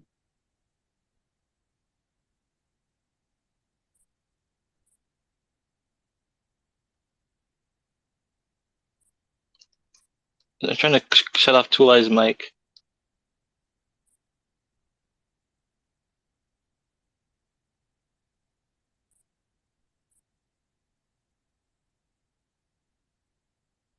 No, Logan, did you hear my question? No? I was wondering, do you think what did you think about my analogy about Noah and his abilities when he was born? Do you think we'll revert back to that or have some sort of, access to that again?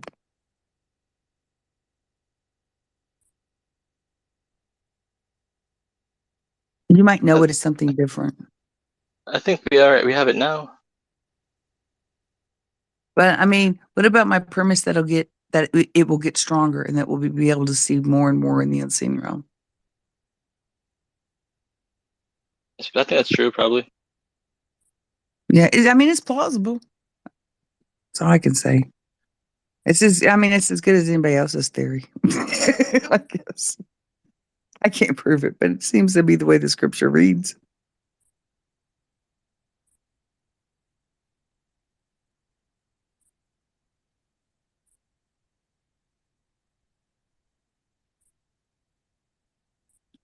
Now, have you ever heard the one about Lucifer being the echelon of the air? And that, according to the Second Temple period, they believed that Lucifer's dominion was in the air and not on the earth, that the earth was the dominion of human because we were made of the earth. And that's why the fallen angels slept with us, was to usurp our birthright. And that when Jesus came, he restored order in the unseen realm because he gave us access to the Holy Spirit, which is what we use to combat the spirits of the dead Nephilim. But it's our inheritance is the earth, and that we have dominion over the earth. But I've heard a lot of theology that tries to say that Lucifer is over the earth, but they specifically, okay, see the parable of the mustard seed. The reason that they use a mustard seed is because mustard seeds is the favorite meal of the crow, of the bird. And so when it says you have the faith of a mustard seed, well, then the bird comes and eats the mustard seed because that's what they eat. So even if you have a tiny little faith of a mustard seed, you could prevail over Lucifer because it's that bird reference. It goes back to it. So I thought that was really cool. I just learned that one recently.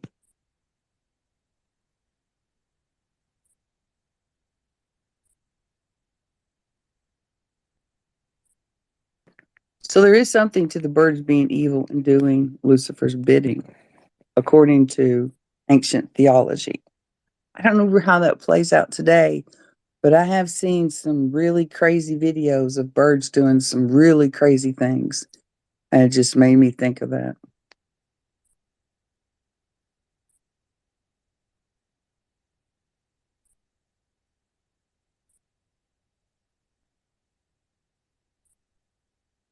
Oops, my bad.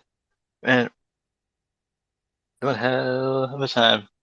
I love to listen to you guys talk. Well, Tulai is in the store. I gotta wait till he gets out before I can talk. Anybody else want to come talk to me? I want to pet the kitty. Come here, Mira. I'm looking at glasses.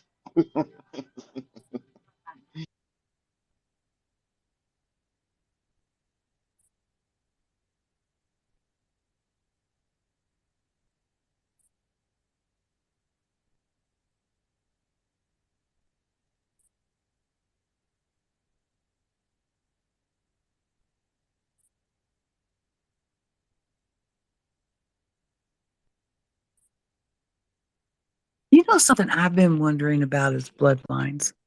I'm wondering if they can have humans with just if they're looking for DNA in humans to activate ancient technology, just like they did. They did a lot of they did a lot with that premise in Stargate and the subsequent shows that followed.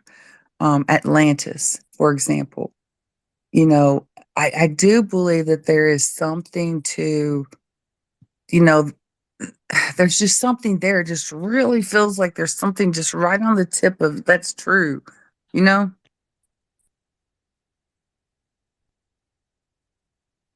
I've seen it.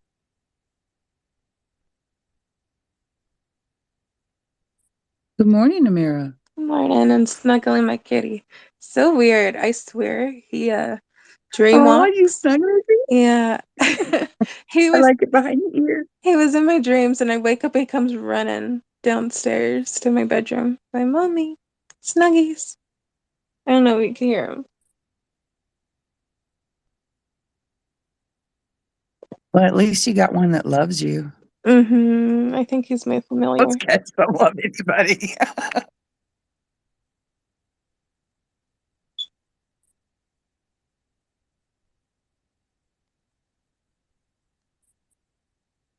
Did you hear about this dog cancer going around? Killing all the puppies? What?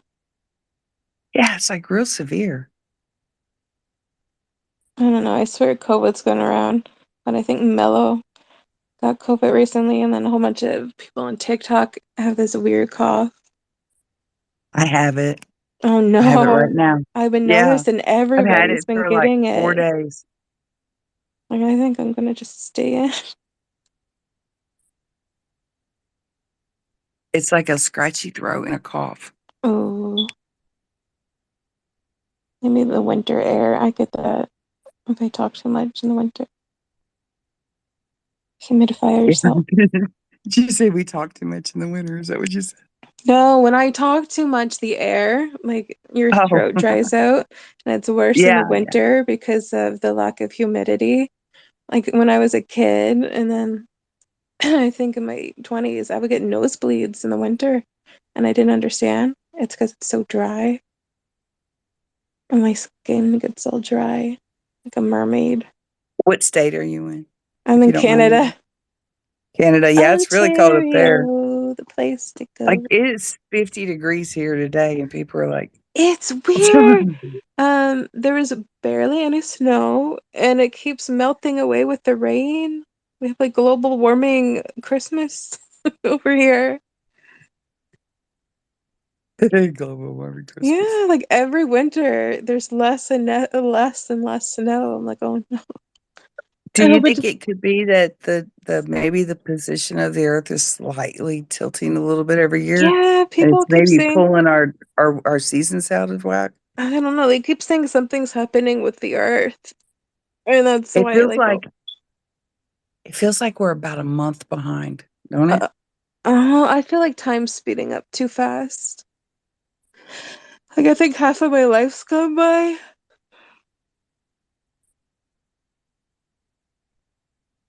It seems like spring used to start in April and March, and Yeah. now it seems to be a lot later. Like that's when we're still getting our heaviest snow now.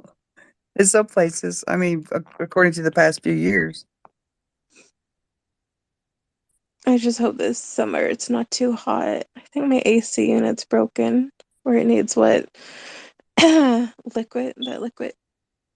Well, we'll have to see if the hottest month this next year is August, then I might Well, be onto something. there's heat warnings in the other parts of the earth. But like a girl Yeah, died, I think I in know. See, Brazil or something at Taylor Swift's concert, and then she almost blacked out from heat stroke. oh, bless her They heart. weren't allowed any water at the concert, so people were just passing out and almost Oh, dying. that's messed up. Yeah, that I guess because they don't want drinking, but hello, people should be allowed water. Yeah, So that she should was be a. using her own money and throwing it out to fans that she saw look like they were going to pass out. She should have been giving away free water. As much as her tickets cost, she Mm-hmm. can afford it. somehow they weren't allowed. But yeah, after I guess a fan died, she's like, I better start giving it water. Well, yeah. That reminds me of that concert that was in Texas where all those people died. Yeah, a Weren't lot of yeah, them seem like rituals. People die. yeah, it was freaky. I'll tell you what, I was watching that video, and when he got to that own music that he was doing, I literally felt for the first time the Holy Spirit's like slam up around me, like try to protect me from it.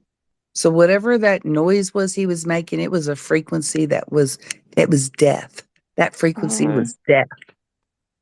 yeah, I haven't been to a concert, I think, since my teens.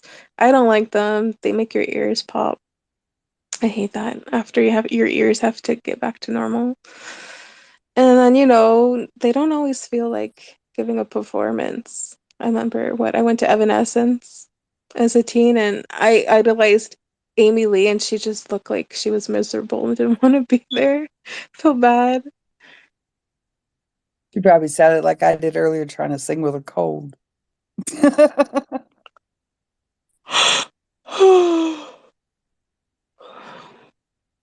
How did she look like that? She just like had a bad look on her face. I don't know, maybe because I'm an empath, like her face wasn't I don't know. Like they're supposed to look like they're into the song and the music, and she just looked like she was having a bad time and wanted to leave. Like it felt like she couldn't wait till the last song was up. And then what?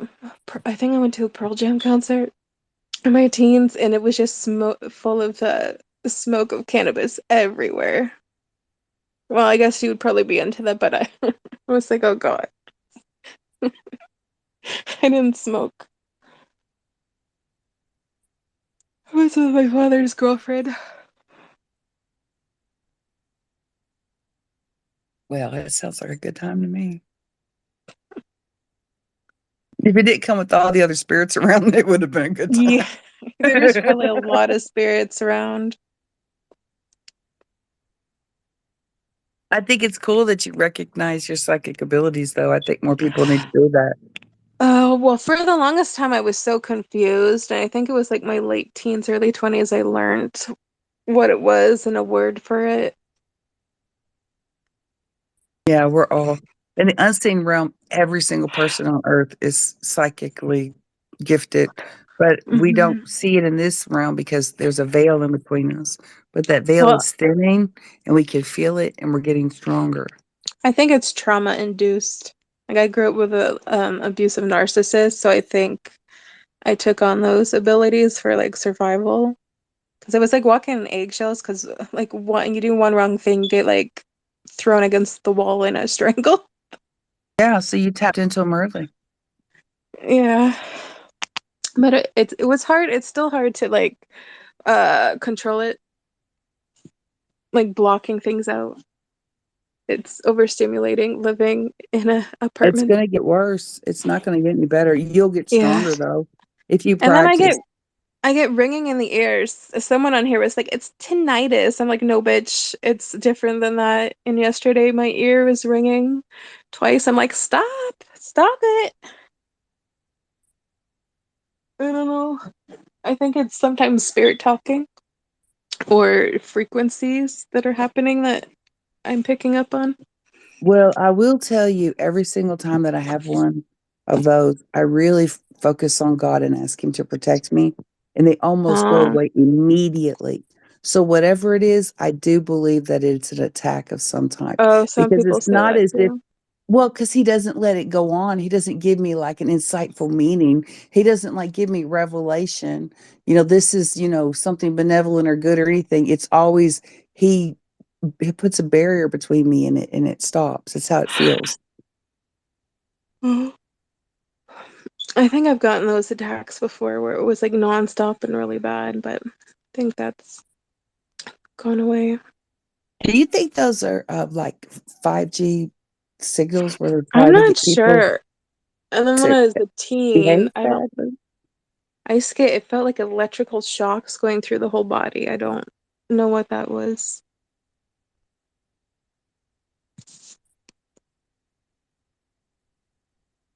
You know how like they direct energy, Mm. they could get people to misbehave if they find the right frequency. I'm wondering if they're trying that on us and it's not working for us, you know. I don't know. Oh my god, I need to wake up. Wake me up. Are you Rainy, slapping yourself? rainy, miserable, dark weather.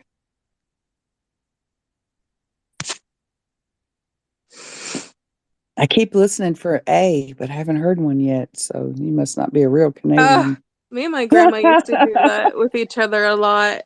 And then I learned on the internet people make fun of Canadians doing that. No, I was waiting for one to make fun of. I really was. I'm not. Yeah, I don't think I say that often unless I'm talking maybe with another Canadian. It's more like an agreement with Yeah, you someone just when you're pull it talking to out be of each like, other. yeah.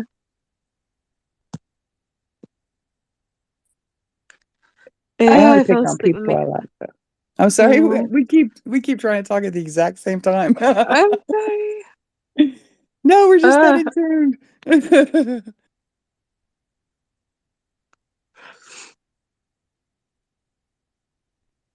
I fell asleep with my makeup on. I'm just rubbing mascaras. Ugh. It's only good when you put it on right away and then it gets all crusty. They need to invent uncrusty mascara. Ugh. Good morning, Lacey. Big hugs, baby girl.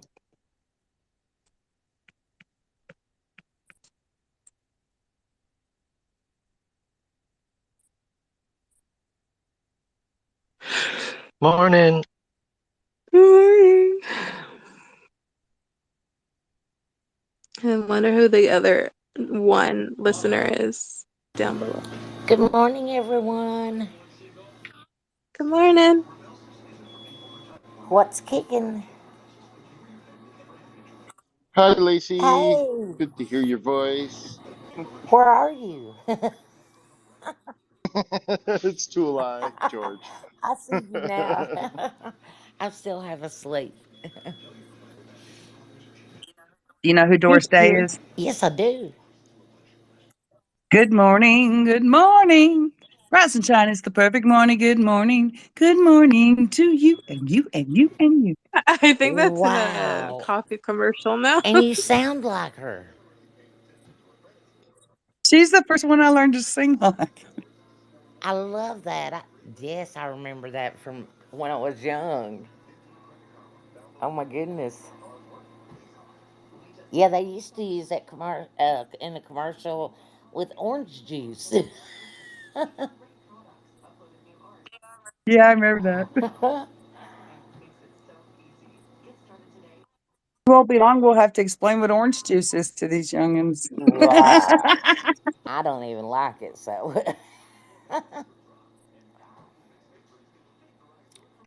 Well, back when the United States was free, Yeah. we could make whatever we wanted.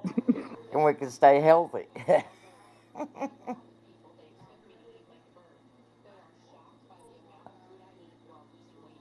So, what's went on during the night? Or are y'all early morning people?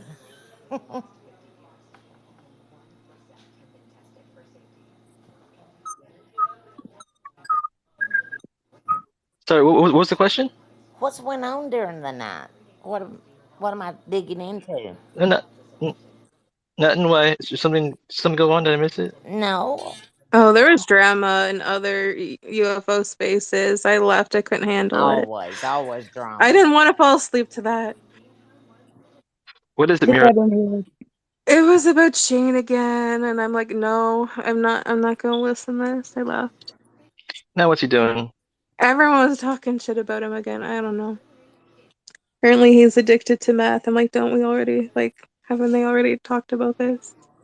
And then everyone just screaming at each Oh, other. UFO Shane, huh? I was Yeah, trying to they were figure out all which on about Shane. that again. Like everyone, even people I thought he was close to. I'm like, oh god. Aw.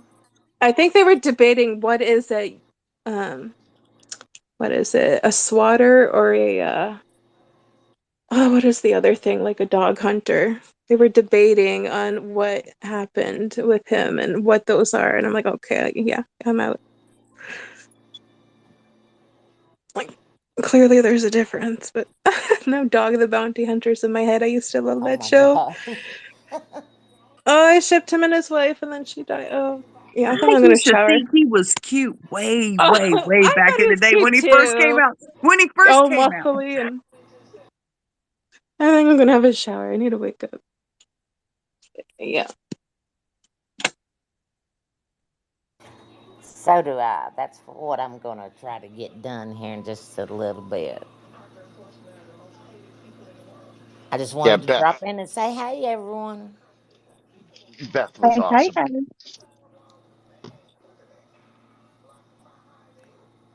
hey. Hey. Yeah. I mean, I can barely stay awake. I'm trying to keep it together. But Ramira, did she leave? They were saying Shane does meth. Usually they save that one for me. I don't know. I was in a space. I need a shower. I just lit my candle. I don't know. They were just talking about Shane again. They're always like on and off. I don't know. There's other spaces where they're always yelling and screaming. Or I just want to hear about supernatural stuff. I don't want to hear about the drama. But yeah. Who has the space Apparently going? they're making I don't Whose space remember. goes? Apparently they're making a movie on him, and then they're debating if it should be about like a victim in drugs or I like I'm not into drama. I'm too old for that shit. They need to just stop, you know. People need to help him if Yeah. they think People that's need to true. help people, not like, I don't know. I think some people feed off the drama. They I do. don't, I don't They like that. do. And if they're going to make a movie about him, it must be from the haters' side that has hated on all of us for so damn long. It's just sad. Like I grew up with someone with addictions, and it's not a pretty picture. No, it's not. That hurts my heart. I've got kids with addiction problems. It's not pretty.